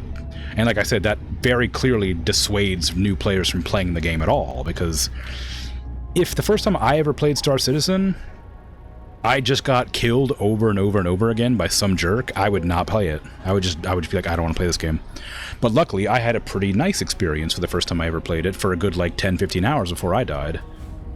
To the first player I'd come across. And that was a pad ram, which is against the rules and got that person banned. Because pad ramming is literally against the rules of the, like, company who owns the game. You're, like, not allowed to do that. But they took away pads, so that's not a thing that happens very often anymore. There's a couple there's, like, planetary pads, but they're harder to get to. It's not as big a deal, but it's still a problem. But, like, the majority of the player base is PvE, and the PvP players that are, Like pirates, which roleplay as PvP players, are great. They're genuinely cool people who are like play by the rules, and it's fun when they engage with you. Even though it's PvP and it's kind of scary and frustrating, it's like a thing that like I'm okay with. It's just the griefers who are constantly going out of their way to kill people, respawn, get out in another fighter craft, kill people, die, respawn, get out in another fighter craft over and over again, with no like punishment that bothers me.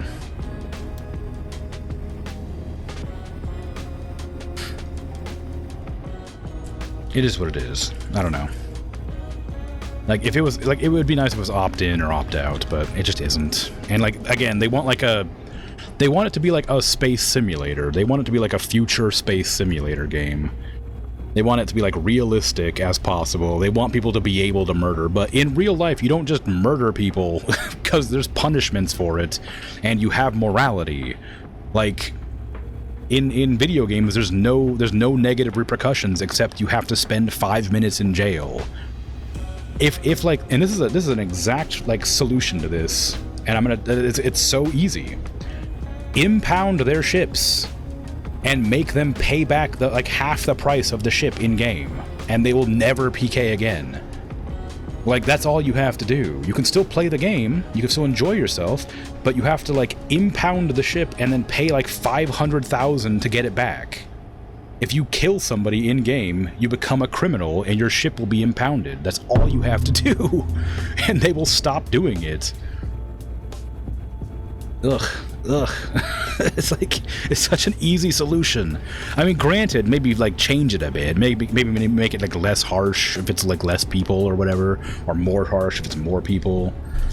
I just mean, like, that's like a pretty easy like knee-jerk solution to this ever-present frustrating problem that is losing players. Like, new players aren't gonna want to play the game if they just get killed constantly by people with like $400 ships that can instantly blast somebody out of the sky, you know? No, I don't know. I like complaining about that game because I like the game a lot, but it is easy to complain about. You request not punching the mic in your rage. I didn't punch it as much as I just like was making hand gestures and it knocked my knuckle. I apologize for that. I don't know how loud it was, but I imagine it was quite loud because it hurt. But I was making like a sweeping like gesture to punctuate my point, and I bumped my knuckle against the mic stand. You'd rather not play the game you bought 10 years ago than be forced into PvP? Oh, yeah. Yeah, I mean, that makes sense. You know, if you don't want to play PvP, it's fine. You really hate PvP and PvE games. If you want PvP, you play Quake, yeah. You can tell by the statement how often you PvP. Yeah, I get it. Like, I get it. I like, again, and like, the thing is, like, there are some days when, like I said, when there's not new ships being released, that you'll just be able to play the game fine with no issues whatsoever. There'll be like no PKers on because there's no new ships that have like released. The newest ship that was released was a fighter craft called the Wolf. It's got some pretty decent cannons on it that are Gatling cannons. They can penetrate shields. And they allowed you to buy the Mirai Guardian in-game for like 6 million credits, which is a very powerful fighter craft. So they allowed you to buy like 2 new fighter crafts, and so people are just playing the fighter crafts and killing people. Anytime that happens, anytime they release a new ship to the verse, people do this, and it happens every time. But after about 2 or 3 weeks, it stops. And then they just kind of like go off and do their own thing or stop playing, which is fine, which is like how it is. Like, it just is what it is. It's annoying, but eventually it dies down. But then they introduce the free fly events after the patches, and they come back. So you never really get away from it for any amount of time because they just keep on, like, they update the thing, change the ships you're allowed to buy, introduce free fly events, and then the PKers just keep coming back and doing it over and over and over again.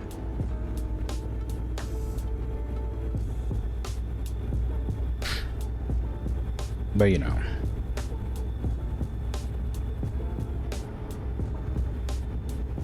Your party filled. You lurk while dying a lot. Yeah, I'll probably stop my rant pretty soon here, because my throat's sore, and I got heated about it. But to reiterate, I genuinely love Star Citizen. It is one of my favorite games. I just don't like a very small percentage of the player base. That's it.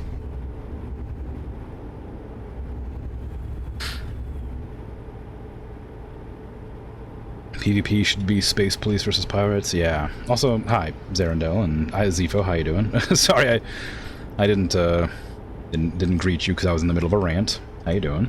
How's Truck? Truck's going good. I mean, it's very relaxing despite despite the heated discussion about PKing.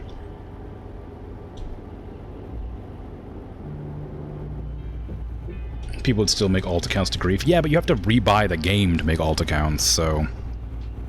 Or you just play the free flies, of course. But free flies are a lot harder to grief in, because you're playing with free ships that have like stock loadouts.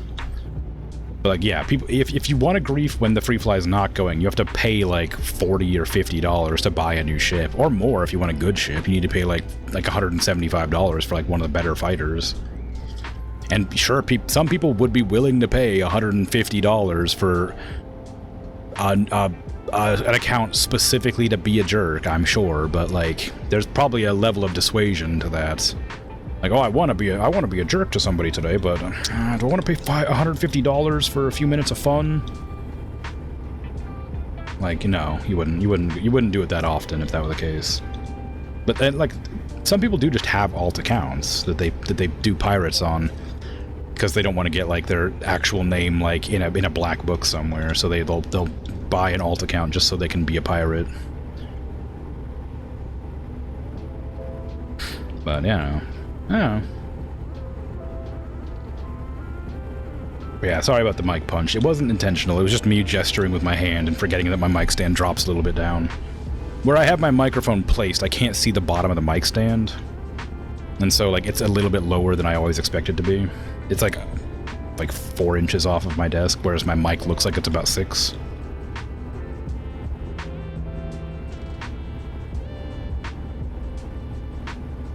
You didn't realize that I hit the mic? Yeah, it was like mid-punctuation that I hit it. Like I was making a loud point when I bumped it. I was going to apologize when I hit it, but I was in the middle of a rant, so I didn't.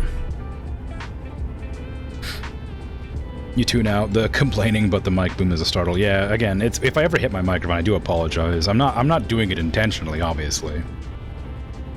Yeah, but like, if I move my hand at all, which I tend to do when I'm talking, just now I lifted my hand up to give a gesture to imply that I was doing something. Like, and that was directly below my microphone. If I'd lifted my hand up slightly, would have hit it. But like I genuinely talk with my hands a lot. I just did it again accidentally. But anyway, point is, stop moving, hand. Point is, I do talk with my hands a lot. I'm now moving my right hand, gesturing to like give you an idea of how often I do it, but you can't see it. I guess I could like gesture with my camera to give you an idea of how much I move my hand, but it's harder to do because it'd be upside down. But generally, I tend to gesture with my hands when I'm talking, and it's a bit jarring, but you kind of get the hang of it. It's a lot harder to drive when I'm sort of moving it all around the place, but it does happen pretty often. I flip it upside down a lot. I give this like sort of like dishing it out motion where I kind of flick my hand back and forth. I don't know when I started doing that. It was like probably like 10 years ago, something like that, when I used to hang out with some friends who did it all the time.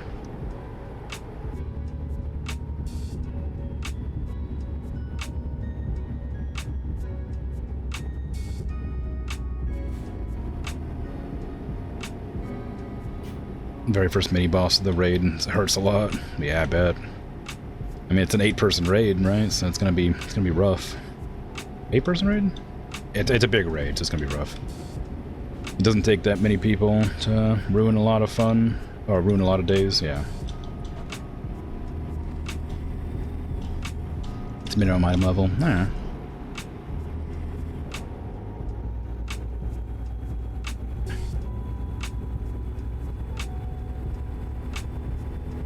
Do you main Dragoon, or do you just have that as your name? Everyone has no HP, yeah. I guess that makes sense. playing Bard. Ooh, fun. I liked Bard a lot. They changed it since when I played it, though, I think. I remember it being changed at some point after I played, but I don't remember what they changed it to do, but I remember really liking Bard. I normally played Paladin, but I liked Bard, and when eventually I got into playing the frickin'... what's their name? The healer with 2 fairies. Or whatever. Or maybe it's 1 fairy? Or is it 1 fairy that's different? Anyway, the sorcerer specialist, whatever, anyway. I had a tank, the scholar, thank you. I had a tank, I had a healer, and I had a warrior, or a DPS. So I would usually play either Bard or Dragoon, which I quite liked, but mostly Bard is what I went with. And Paladin when I was playing any other time. Oops, I missed the turn. I'm definitely not doing anything illegal. Don't look at me.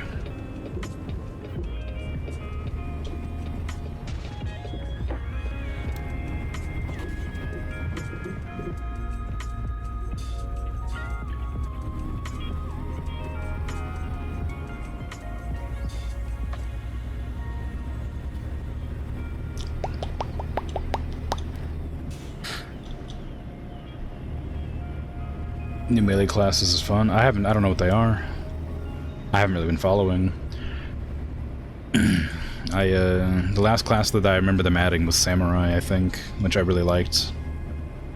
I thought it was super cool. All the different stances and the weird charging abilities that you had to, like, use different abilities to generate different techniques. Thought that was rad.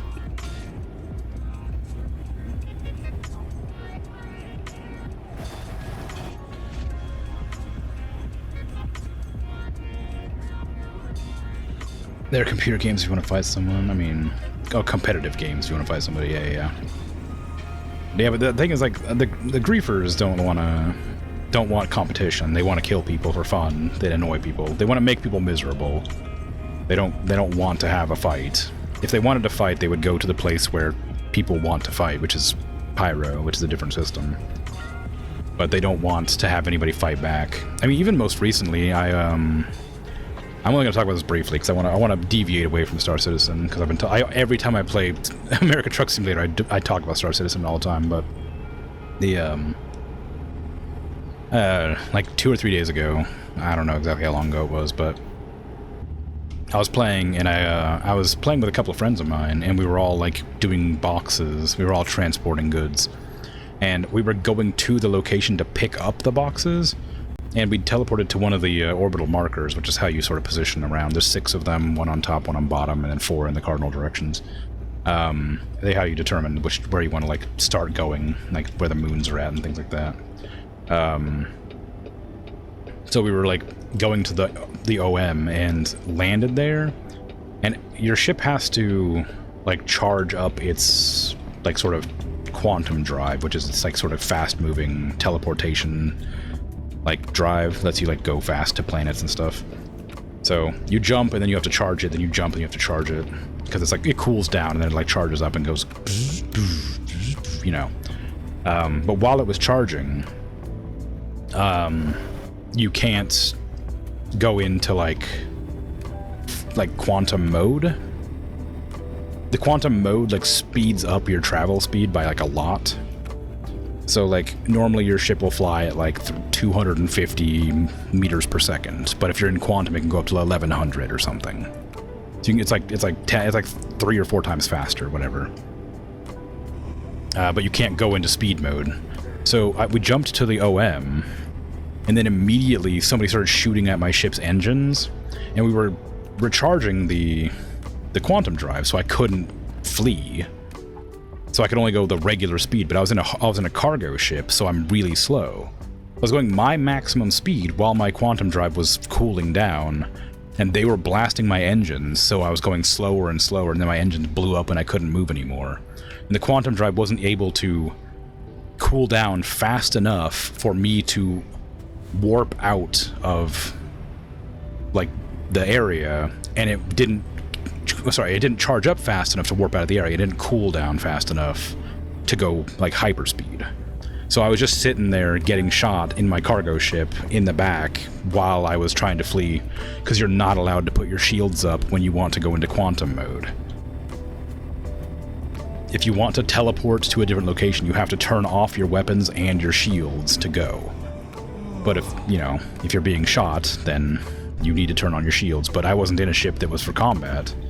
So me and two of my friends who were doing boxes together all died because somebody was just camping one of the OMs, blasting people out of the sky with their fighter crafts.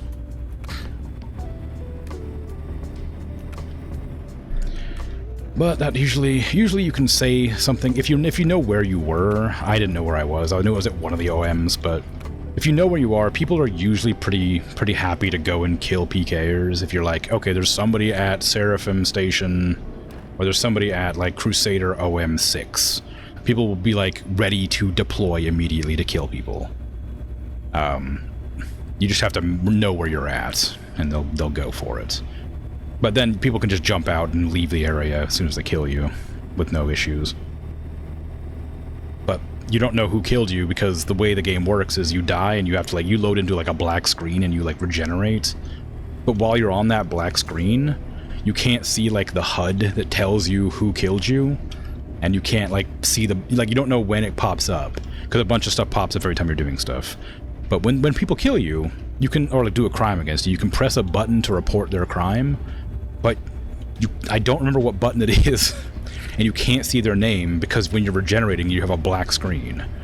And so you can hear the thing pop up as if oh, this person killed you, but you can't see it. So it's oh, well, somebody killed me, and I'll report that crime, but I don't know who it was. And you can open up the console to find it, but that console is a mess. It has every single streamed instance of any item, player, or interaction in the entire game within 500 meters or something. So if somebody walks towards a door, it'll be player walk towards door, door interact with player, door opens, person visible, visible to player, this and this, player can now see couch and chair, and player can see this, and player's lighting is affected by chair and couch reflecting to player. It's ridiculous. There's so many it feels really badly coded, if I'm honest.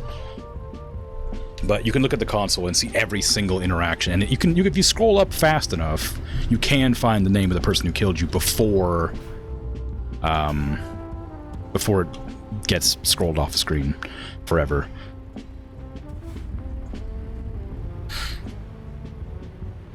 Anyway, enough about that. Mostly. If you want a space sim, you don't want to get fought constantly. Did you have a suggestion, or nah? I bought X4 Foundations, which was a game that people said was a good alternative to Star Citizen, but I played it briefly and it's very different. And I think I'd still like it, but I was expecting Star Citizen. It's an incredibly different game.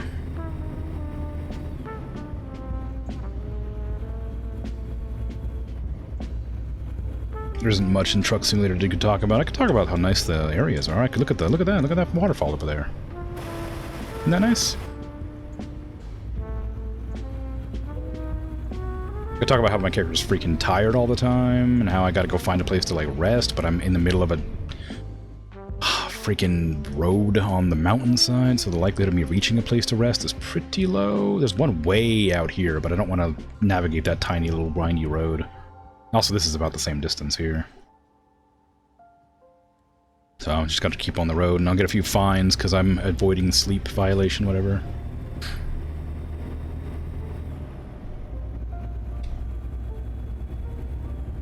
Car not go light speed. Afraid not. Not light speed, but cargo space. True. Those BMW drivers on the Autobahn certainly try to. Yeah. But yeah, I like space games. I wish there was more of them that had the right feel to them, you know. Like, Elite Dangerous is close, Star Citizen's closer, but there's just like a feeling I want from the game that I can't explain or express. And it's always, like, difficult to like, find. Because, you know, there's a lot of space games. There's, like, Star Trek Online exists. There's, like, tons of, like, random space-based games. Like EVE Online and stuff like that, but it's just hard to find exactly what I'm looking for. But, I don't know. You're getting tired. Find a place to rest. I can't rest. I'm not allowed to sleep in my cab. The cat's using that bed.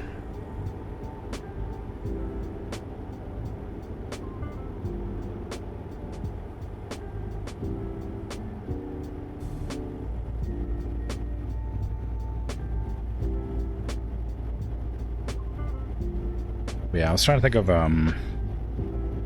as always, I'm trying to think of what games I want to play on stream to, like, add to my lists. Not that it's getting small, like, that list is still pretty long, but I like to sort of update it.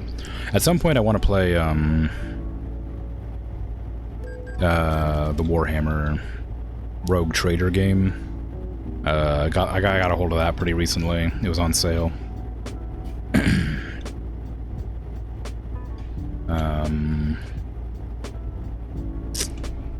So that's, like, one of the ones on the list to play.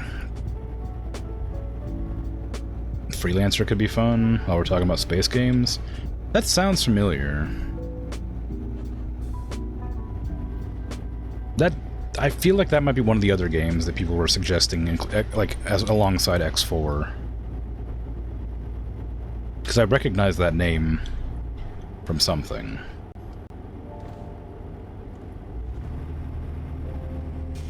I'd have to look into it.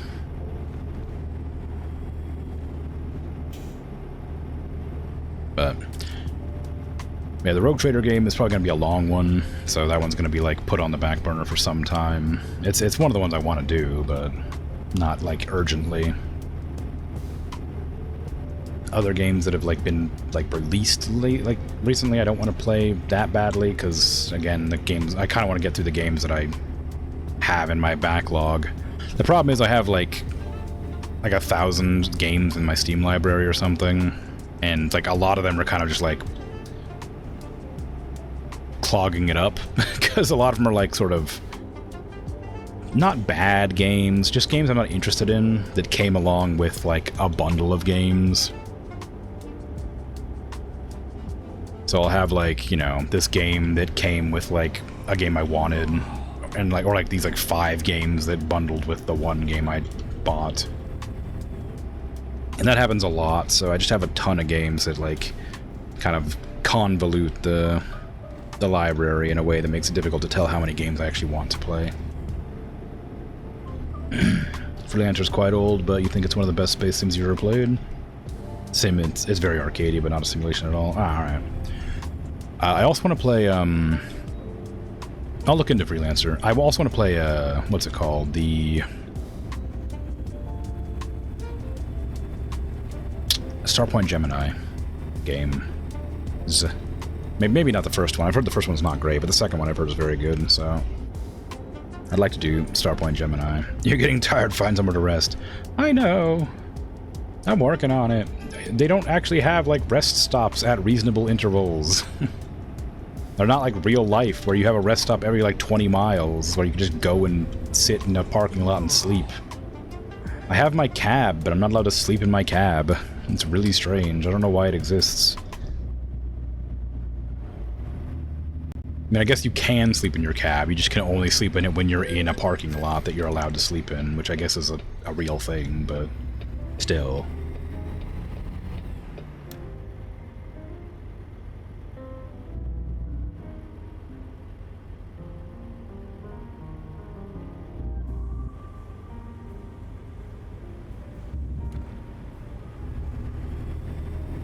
Anyway. Turn my headlights, because it's getting cloudy and dark.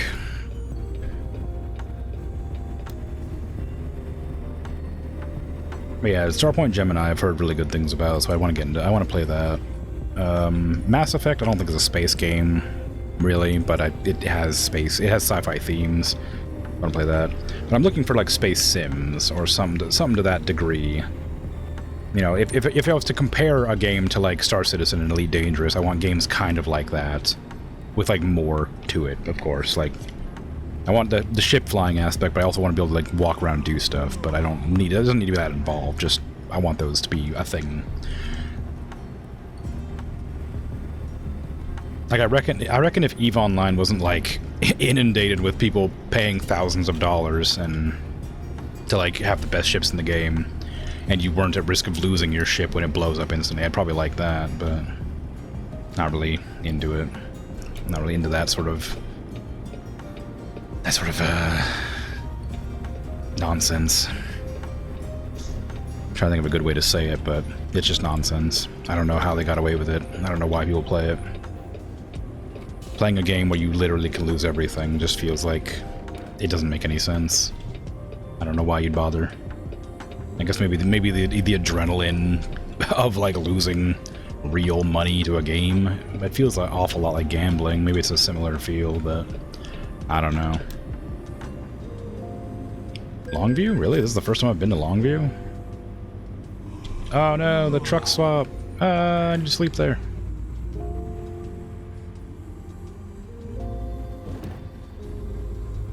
Don't tell anybody.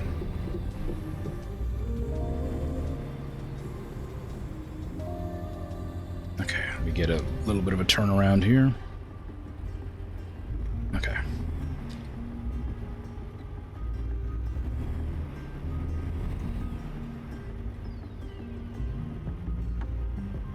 I imagine we're pretty close to arriving at our destination, but I'm tired of getting fined like $200 or whatever. Freelancer is basically their spiritual predecessor to Star Citizen. It's the game Chris Roberts made after Wing Commander. Oh, really? That makes sense then. I feel like I knew Freelancer because they have a ship called Freelancer in Star Citizen, but maybe that's because it's a reference to a previous game.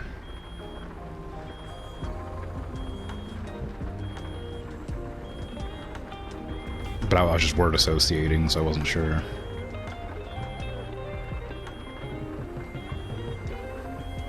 Is P not wipers? No, it's the key that looks like a wiper. It used to be P, I think. I changed it. I know, the air's low, I get it.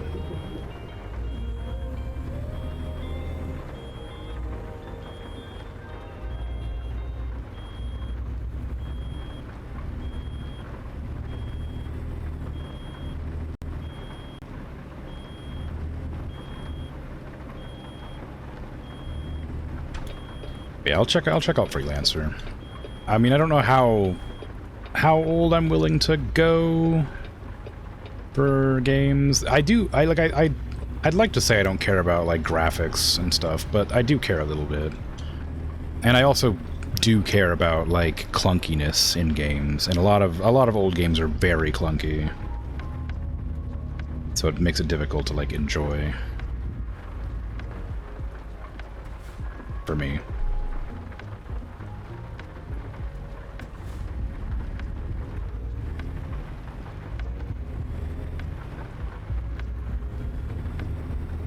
But how do you know when?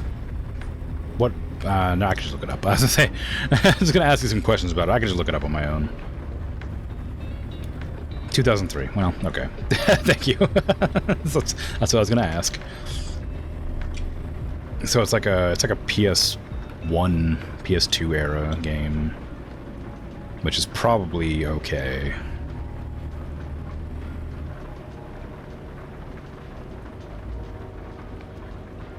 But I worry about performance. I say PS1 and 2, despite it probably being on PC, just because it's easiest to equate to. I'm always concerned with,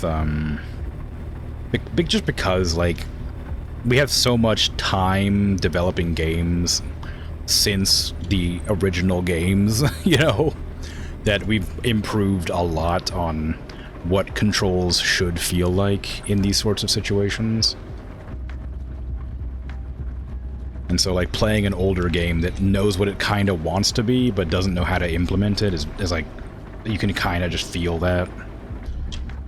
Like, oh, it wants to do this. Why is it telling me to go across that way instead of this way? That's weird.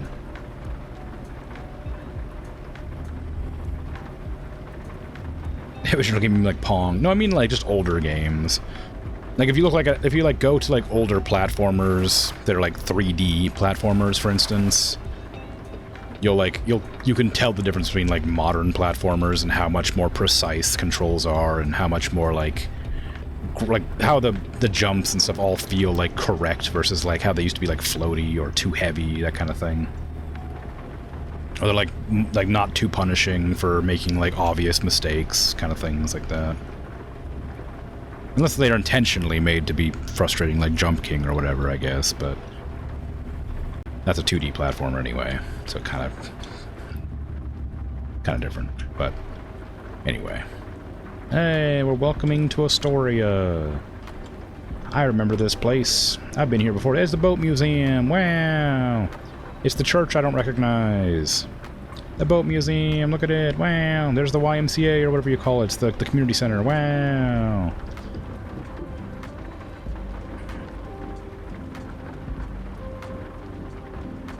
There's that one building that's just there's a random building. There's like the freaking hotel or whatever it is.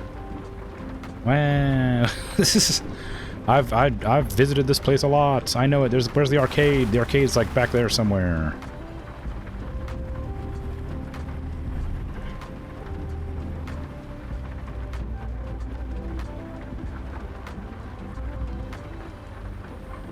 There's the docks. Wow, the docks where all the freaking sea lions are there, and they make loud noises and yell a lot. There's the bus station over there. You can't see it, but it's right there.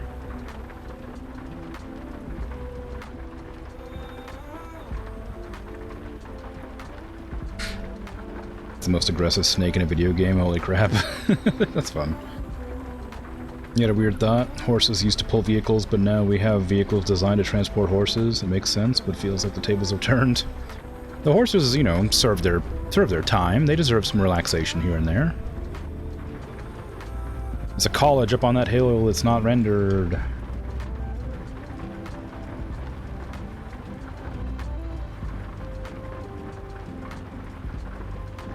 I don't recognize much of this. Like, I really like going through areas that, like, exist, because it feels kind of... I don't know if liminal's the right word, but, like this street right here actually goes directly that way. It doesn't quite, like, line up this way, but, like, being in a place, like, that you've frequented, and, like, seeing it in a game like this, and, like, it's almost correct, but it's not quite correct, and seeing it, like being able to point out, this is a pig in a pan... Oop, that's not... Well, it's a pig in a pancake. I was gonna... It's a different type of restaurant. Like, seeing, like, a place that you know represented in a video game, but, like, condensed down to, like, this extent is so silly. It's like very cool, but, like, silly. That's a freaking McDonald's right there. A Pig in a Pancake is a restaurant. There's the weed house, where they sell weed. It's not a house, it's an actual shop, but it looks like a house. I gotta get into the other lane, so I'm about to hit a roundabout. One of the few roundabouts I've ever seen in my life in America.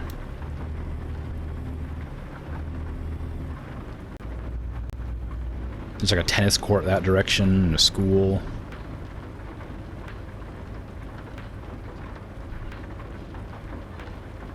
Oh, we're going off to Warrenton. Newport, what the hell? This is the bridge to Warrenton. I know this bridge. How dare you?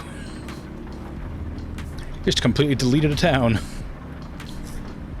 Warrenton is where they had the freaking, like, Fred Meyer's or whatever. That's the only place in this area that had, like, a store.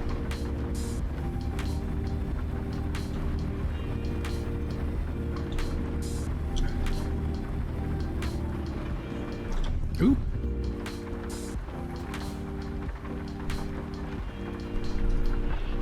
Yeah, like I said, it's it probably deserved it. Well, maybe. I think it only had like 400 people in it, so probably wasn't great for business.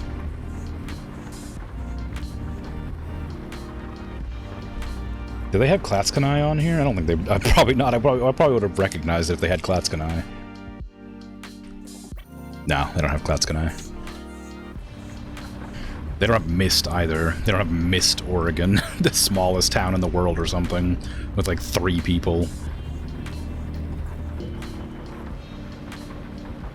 Smallest town in America or whatever it is. I don't know. Yeah, if you cross this bridge and turn down that direction a ways, there's a pawn shop. If you turn left, there's a Fred Meyer. Or there was a Fred Meyer, I don't know. I don't know if it's still there. I haven't been around that area in a few years.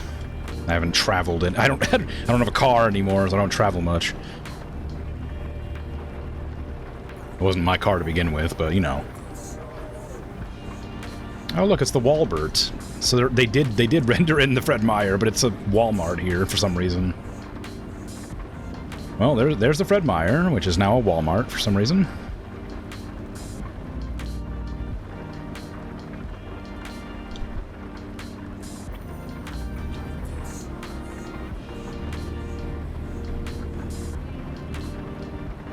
I think it's Mist, Oregon. Maybe it's not called Mist. Maybe it's called something else. There's definitely a small town. Mist might be a different town, a different area. Is that the one with the sheriff being a mayor and everything else? No, that's not it. It's just like a store. It's like a store and a house, or like a store and 2 houses or something like that. It's just like a random little town. It's like near another town, but it's not considered part of the town for some reason. I don't know. I'm pretty sure it's called Mist, but I don't remember for sure. And it might be more than 3. It might be like 12 or something, but it's very small.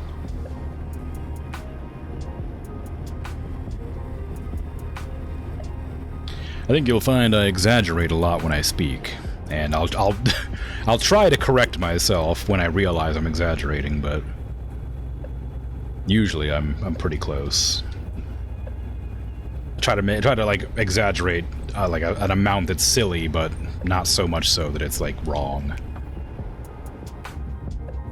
Just enough to get the point across.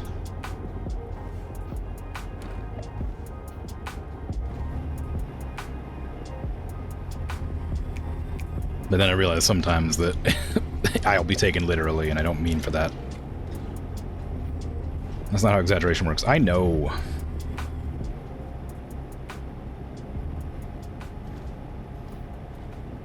You know, there was some town with 1 person as every administrator? Really? That sounds kind of silly. When I exaggerate to prove a point, and then I try to correct it because I realize I'm just lying at that stage.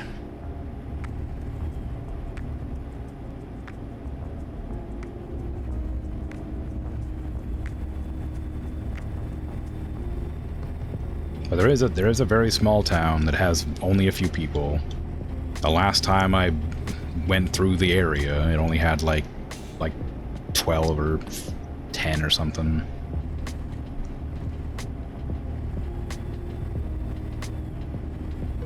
But I haven't been there in a long time, so it could be like 50,000 now. Who knows? Maybe it like, you know, blew up. Maybe it got real popular. Did I count them? No, it said now entering Mist, and then that has a sign with the population on it. They do that sometimes for some reason. The town I grew up in had like 58,000 people, and it was on the sign. And then, like, it boomed to like 150 or something, 150,000. But I don't know. I don't know how much it's at now, but probably more.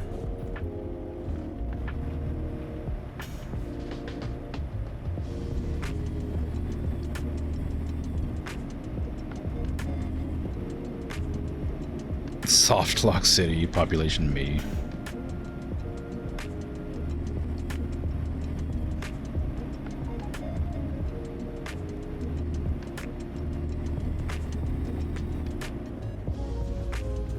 How much further is this delivery? Jeez. It's like way out here. It said the delivery was to Astoria. This is not Astoria anymore. I don't know where this is. Oh, what the hell? It made me go past the place I was supposed to deliver to. Now, why would you go and do that? Did I miss it? I don't think I missed it. I don't remember it coming up. I was following the GPS pretty closely. Sorry, everybody. Just have to turn around. I missed my delivery. Don't worry. It'll be fine. You'll get these kitchen appliances or whatever.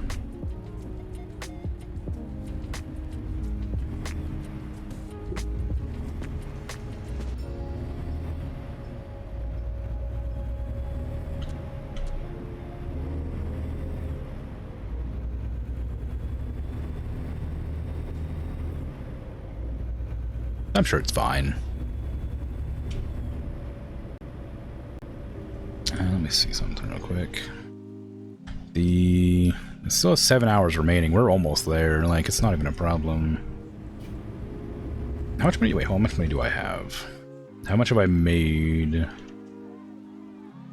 148 grand. Okay, so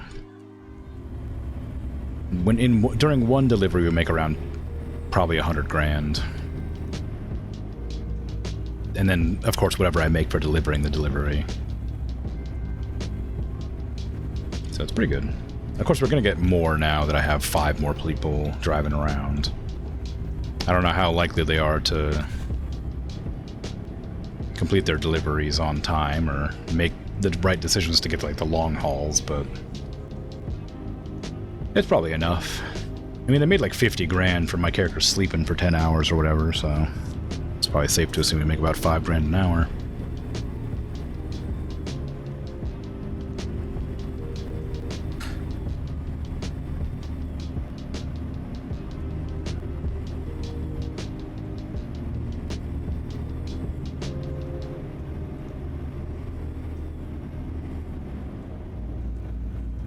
I'm trying to speed up here, but it's not. It's uphill, so it's being a bit slow.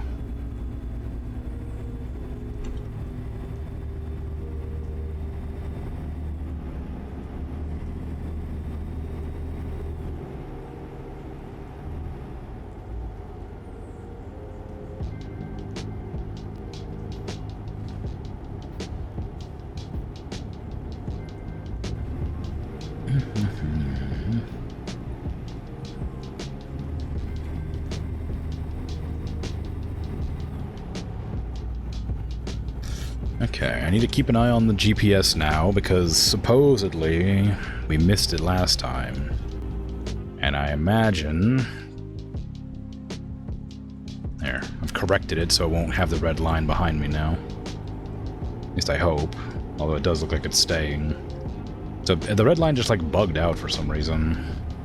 So maybe I did miss it initially, but I don't know. The green arrows probably didn't bug out. I just don't know how I would have made that mistake.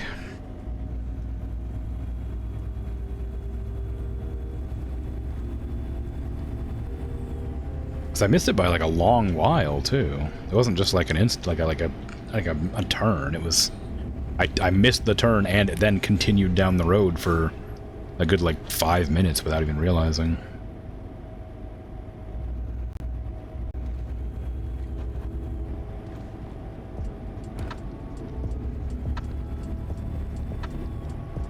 Wacky.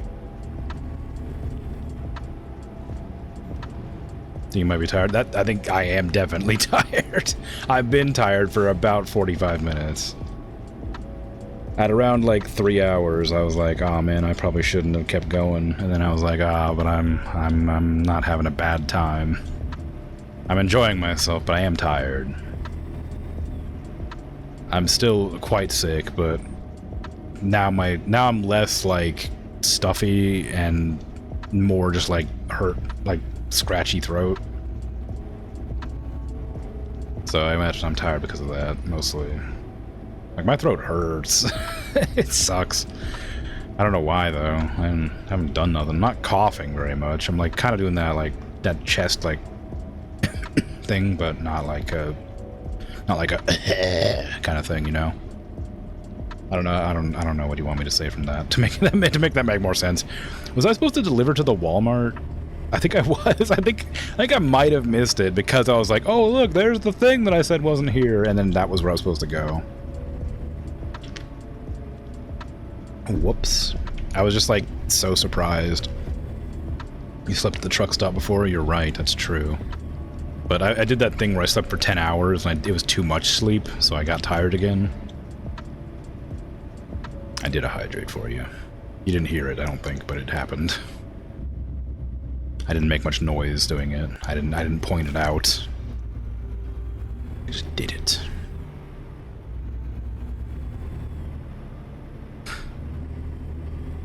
Yeah, if you go down this road for quite some time, that's where the town I was talking about was. But apparently it leads to a sawmill.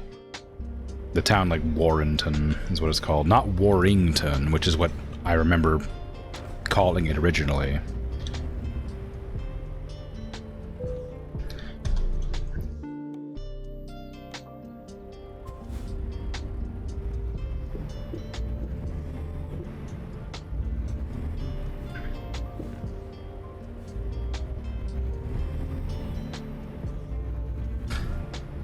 Did it happen if nobody could hear it? Oh, I guess not. Here, let me...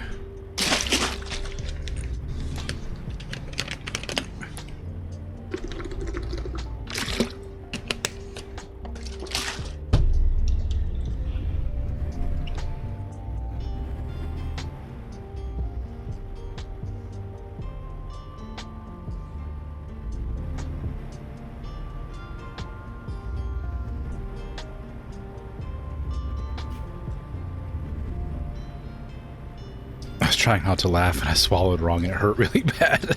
And so I was just sitting there trying to swallow while my throat was killing me. In complete silence, struggling over here. But yes, I'm glad that was better. I'm glad you heard it that time.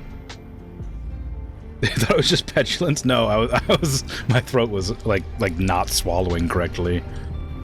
It was just like kind of painful, so I was just sitting there in silence waiting for the water to go down.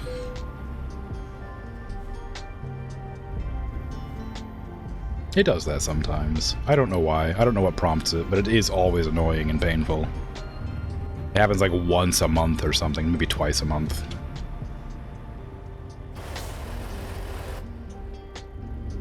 Drinking's difficult, yeah. It's just like a weird thing that like it like gets stuck like halfway down and just kind of hurts.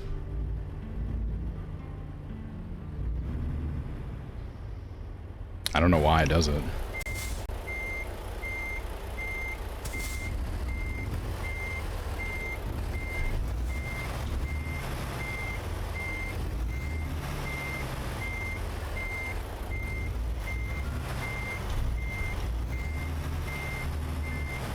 I'll make this delivery if it's the last thing I do this stream.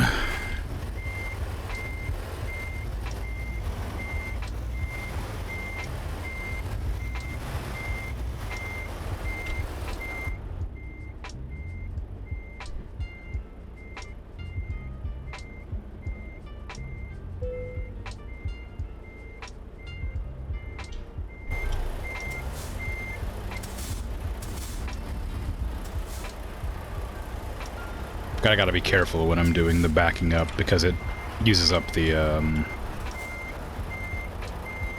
air brake a lot. Well, I've hit something. Please, charging. Don't do that to me right now. It's only been 4 hours. Usually you do that if I go for 5. What happened? Don't please charging me again. Give me a few seconds. God.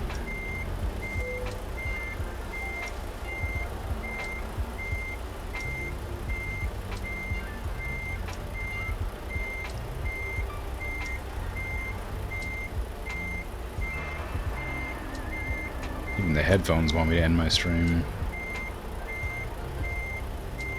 I'm pretty sure I got this, like, just a little off to the left, which is kind of annoying. Oh, actually, it's not even straight, it turns out. It's close. There you go.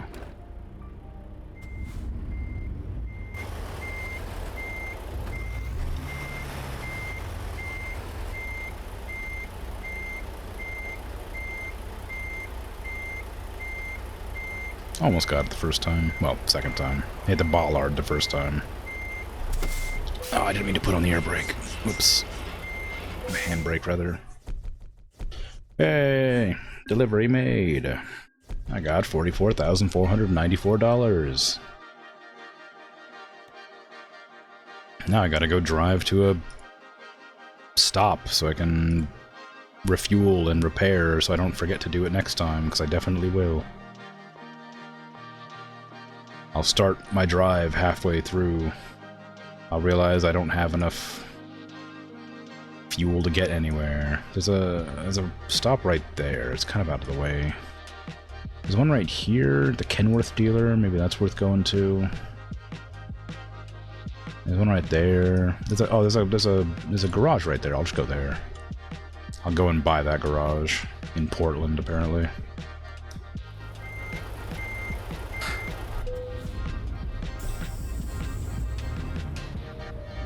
And then I can end my stream after I get delivered. Delivered? Refueled.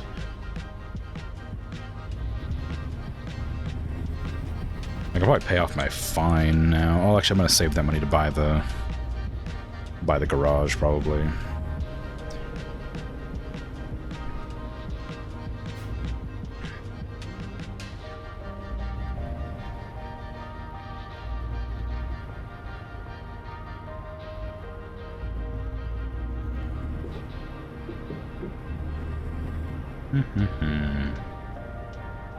Farewell, Fred Myers / Walbart.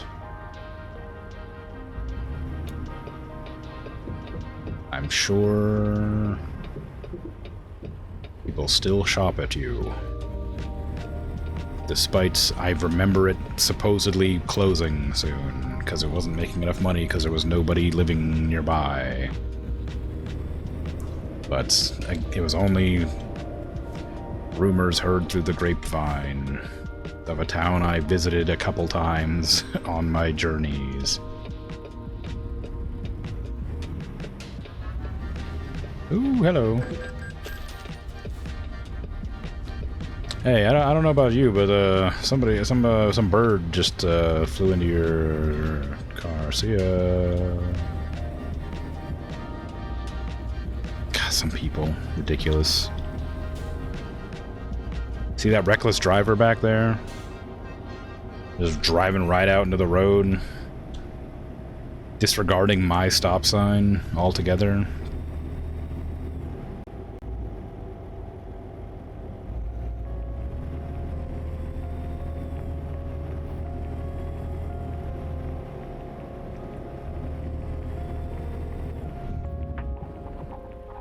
I don't even know what the point of a stop sign is, you know, if they're not gonna freaking stop for it. Think I should stop for my stop sign? I don't think so. Ridiculous. That's them telling me that the rest of the traffic will stop for me, clearly.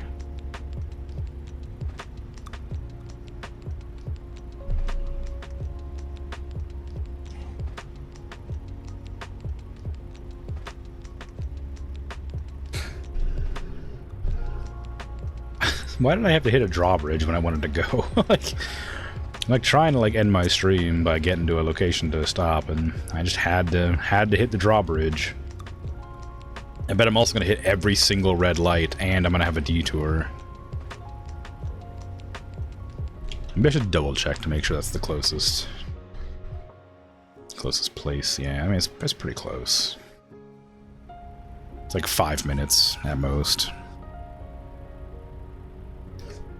I'm pretty sure the drive from Astoria to Portland was like 5 hours.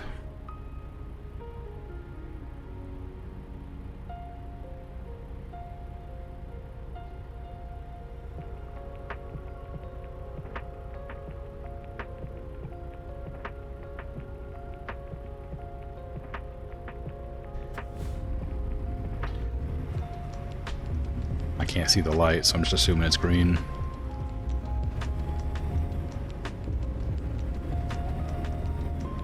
It says please call truck care, but it won't let me see my, like, clock. Ooh, it was an orca. Oh, that's the Free Willy thing right there. That's where Free Willy was filmed. I think, if I'm remembering rightly.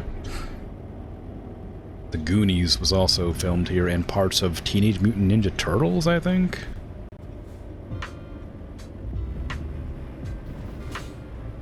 And Kindergarten Cop. That was here too.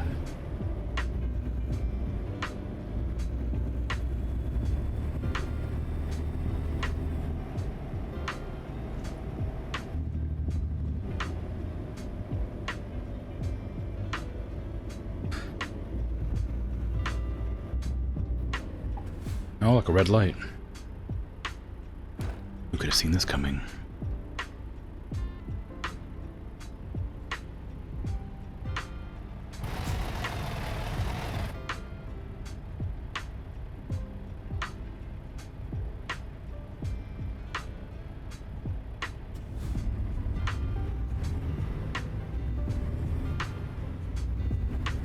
You got the raid done, figured it out and you cleared? Nice, good job.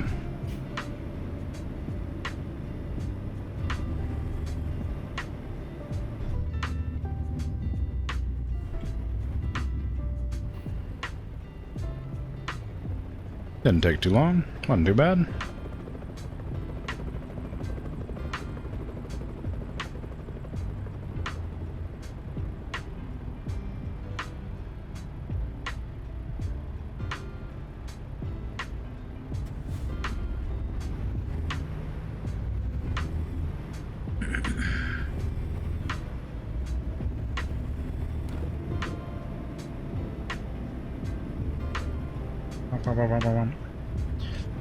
Alright, let's see then. If we go... Are we just going through the entire town?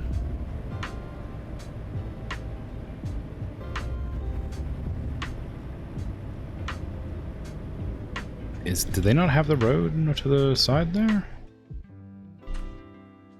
Oh, no, that's weird. This road here should lead to the same place as there.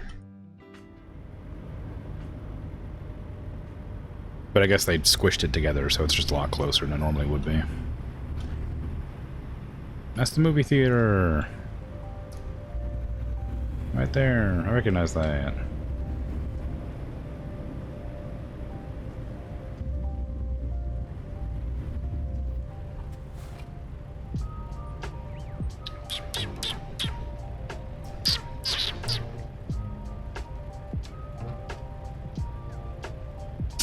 I'm just hitting every red light. I said I would, I was joking, but it's true. I'm just hitting every one of them.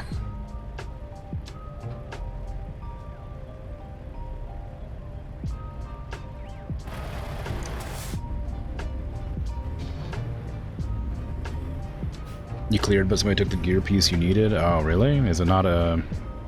Is it a need or greed system, I guess? Or is there like a roll? I can't remember how it works.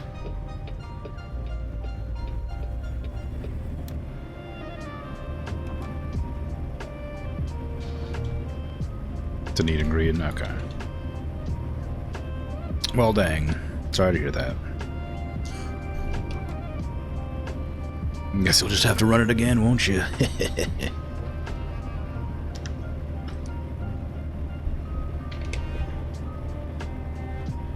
Oh, that's the storage facility. That's actually a martial arts studio right there. At least it used to be. And back over here there was another hotel. And like a military base or something over that direction somewhere. I think it's right here. There was a military base out that direction. This way led up to some apartments.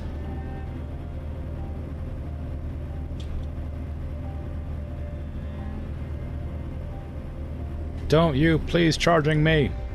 I know you need to be please charginged. I'm working on it. I'm getting to where I gotta go. Then I'll freaking please charging you.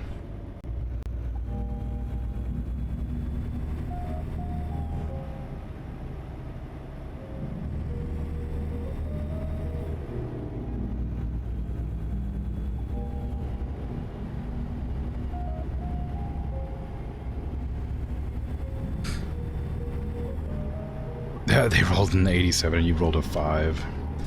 There was another range at EPS who rolled a higher number when they clicked to need. So you were like on the low end, I guess. So you wouldn't, even if the other person didn't get it, you wouldn't have got it because there was a second person who needed it. I mean, I mean, that's just sort of the nature of MMOs, I guess. I'm sorry for your loss.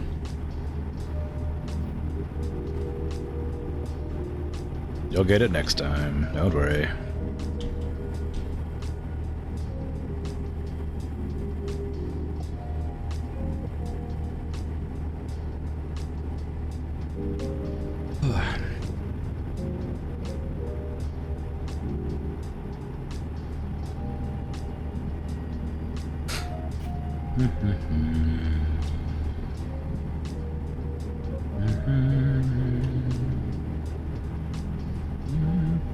Oh, speaking of music, sorry, I was humming to myself.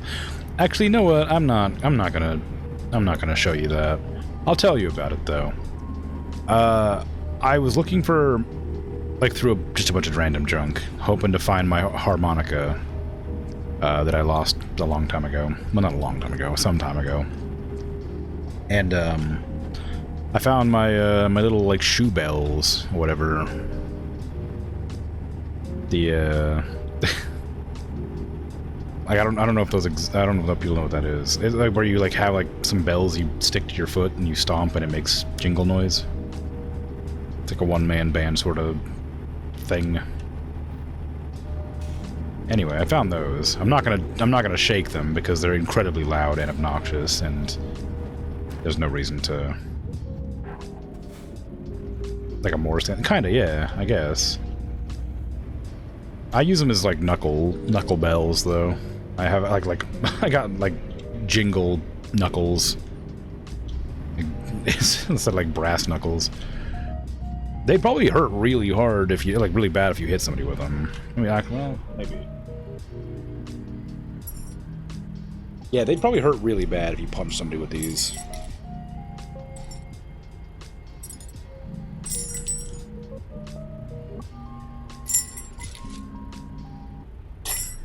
Anyway, so I found those. Didn't find my harmonica, but I found those.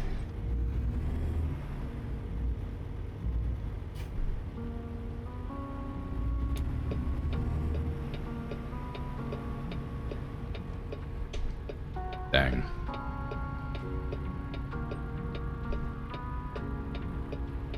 Burgers. That's a really sad looking burger. It looks like it's just a patty with cheese. It doesn't even look like it has. Oh, it might have tomatoes or ketchup on it, I guess. But like that burger's kind of just need a little bit more on there, you know. You need like lettuce, at least, and maybe some onions. Maybe like a second patty, because that patty looks awfully thin. It's like you know, just a bit more on there.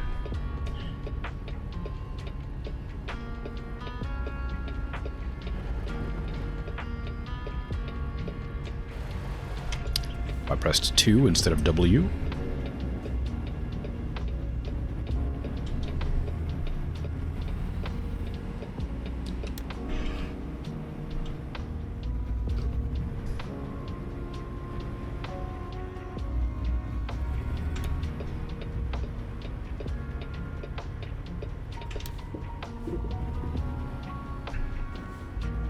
Truck headquarters.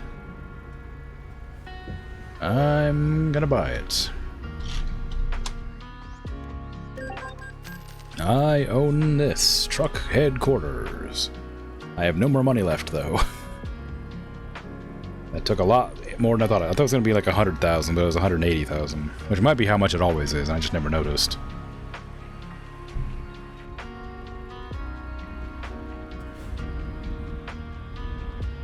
And since we don't have the upgraded version of it, we don't have the refueling station. But I'm allowed to sleep, and that's what matters. Because that means I can end my stream. Ta-da! Alright. I guess that's it for me then. I've gone for 4 hours, which was more than I probably should have gone today, but it was still a good time, and I had good fun time, whatever I'm trying to say. Don't worry about it. Sorry about punching the mic earlier. Sorry about forgetting to unmute the audio for half the stream. It's fine. But I'm out of here. I gotta please charging my headphones, and please charging myself, so take care. Have a good rest of your day, night, afternoon, evening, whatever time it is for you. I'll be back tomorrow with Fallout New Vegas, and then the day after that will be maybe Tactical Breach Wizards, depending on how I'm feeling. If my throat gets better, I'll be fine, but if it doesn't, then I won't.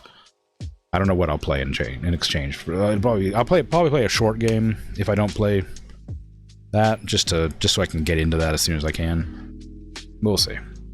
Either way, I'm out of here. Take care. Thanks for hanging out. Bye-bye.